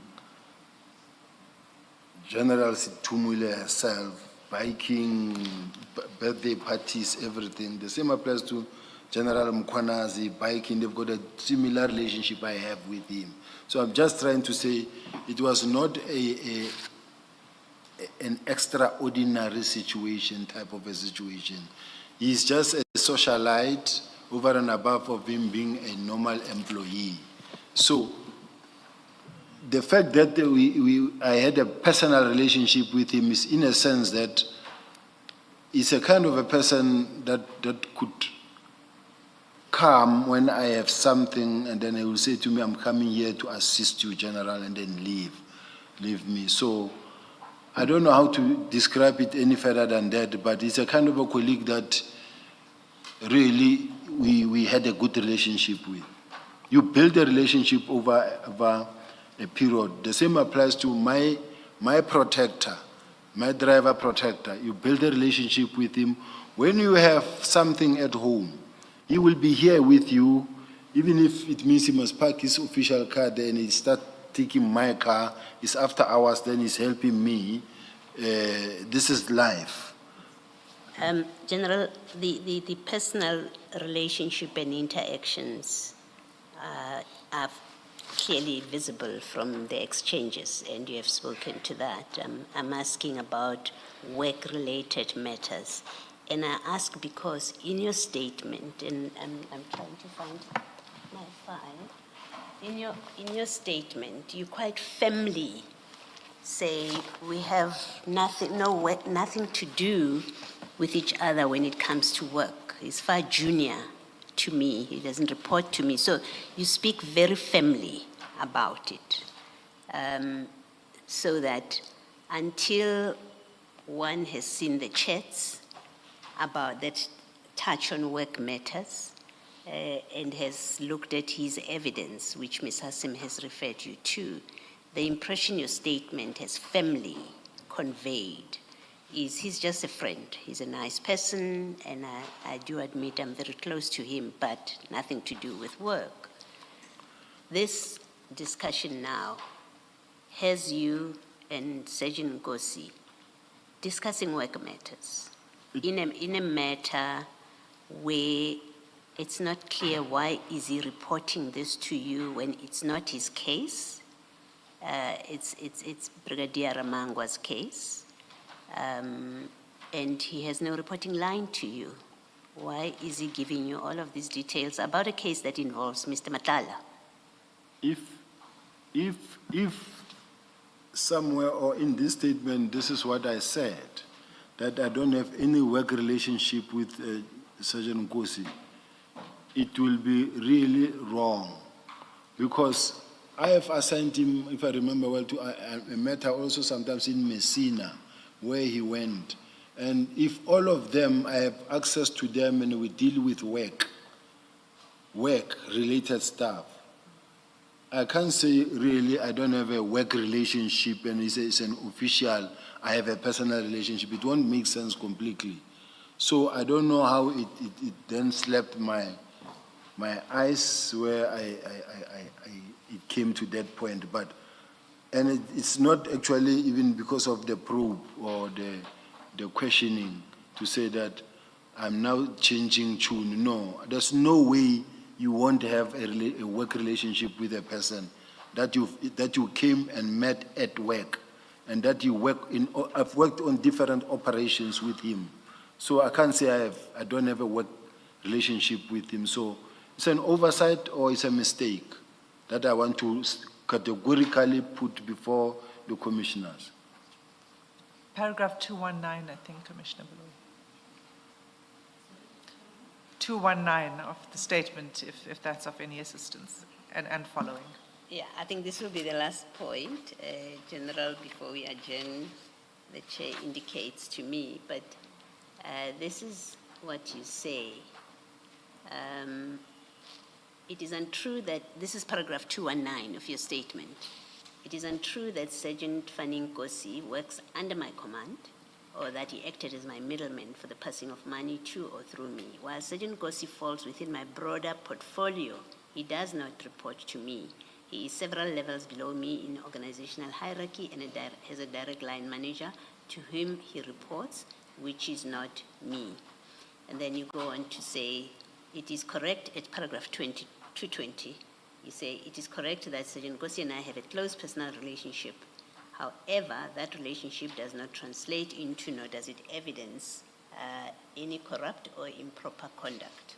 So what I put to you, General,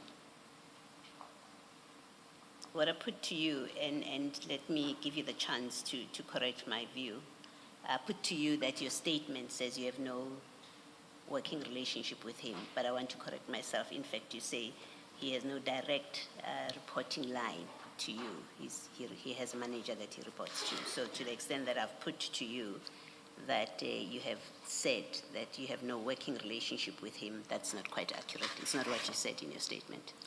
I accept it, Commissioner, that this is what I might have said, but I'm putting it here. There's no way that I can say I do not have any working relationship with him when he works with me in my office, in my vicinity, and I've tasked him many times. And there wouldn't be any reason for me to really lie and say I don't have any working relationship with him. I work with him. All right. And if this is something that I need to correct, and that I wish that it be corrected. Yes. Okay. You see, I can be fair to you, right? At least, thank you very much. Thank you. Chair, I just have one last question, if you'll allow me, because then it means we can move off this theme and start with something new tomorrow. So, General, it's just one last question to complete this. After you send these messages to Sergeant Nkosi, he then responds to you to say, did Z call you? I just spoke to him yesterday and gave him your number. And you say, not yet, but I'm back to Joburg tomorrow. And he says, sharp. Who is Z? Z Malo is a businessman, a well-known businessman who is in the taxi financing industry. He owns a lot of businesses that relates to the taxis. And why would he need to call you? What did you need to talk to him about? I don't know, because I'm being referred that did Z call you, and then the message says no. I said no, not yet, because he was asking me. Okay, did he call you? I don't Did you remem- speak to him? No, I don't remember calling me about Musa. Did he call you about anything, Z? Yes, there has been instances where he spoke to me about. And what's your conversations with him about? The first conversation, if I remember, with Mr. Nomaan, it was around about. I need to remind myself, because I need to check from the chart.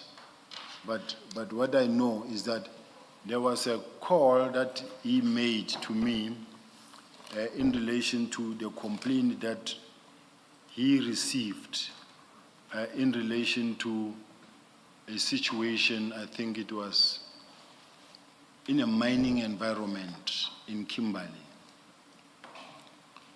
In a mining environment in Kimberley, where there was a person who was complaining and who he referred to me. I do have somewhere that I wanted to show.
Chair, I'm just looking at because I did come across it. This is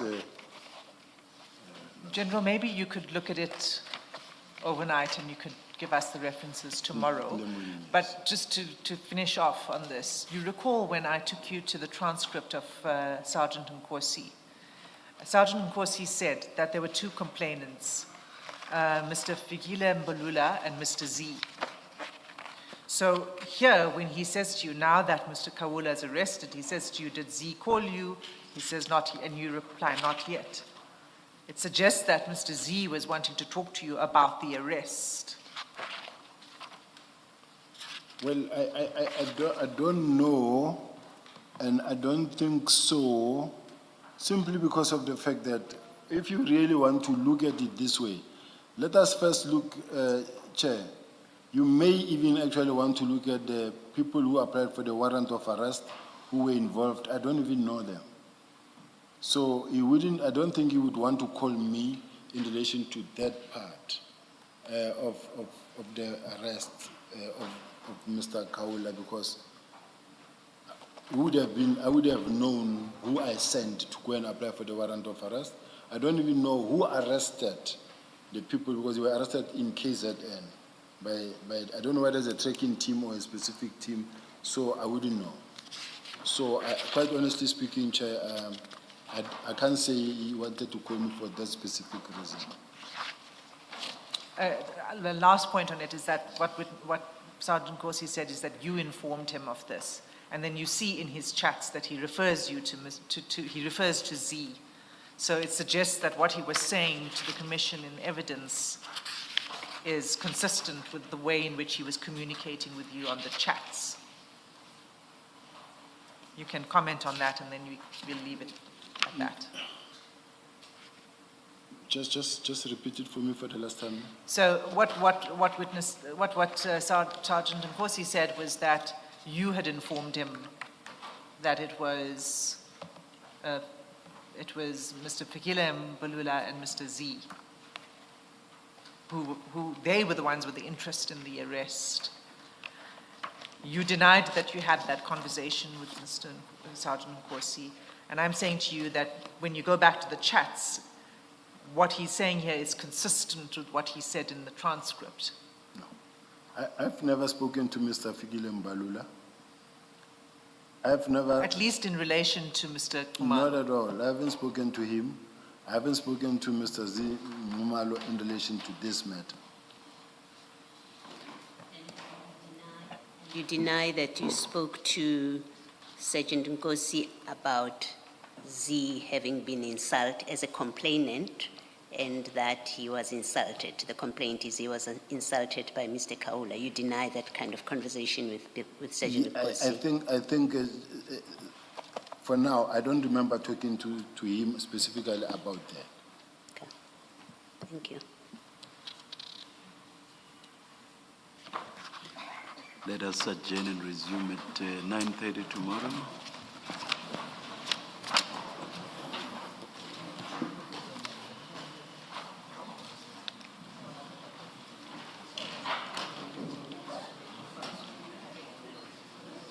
Survived another.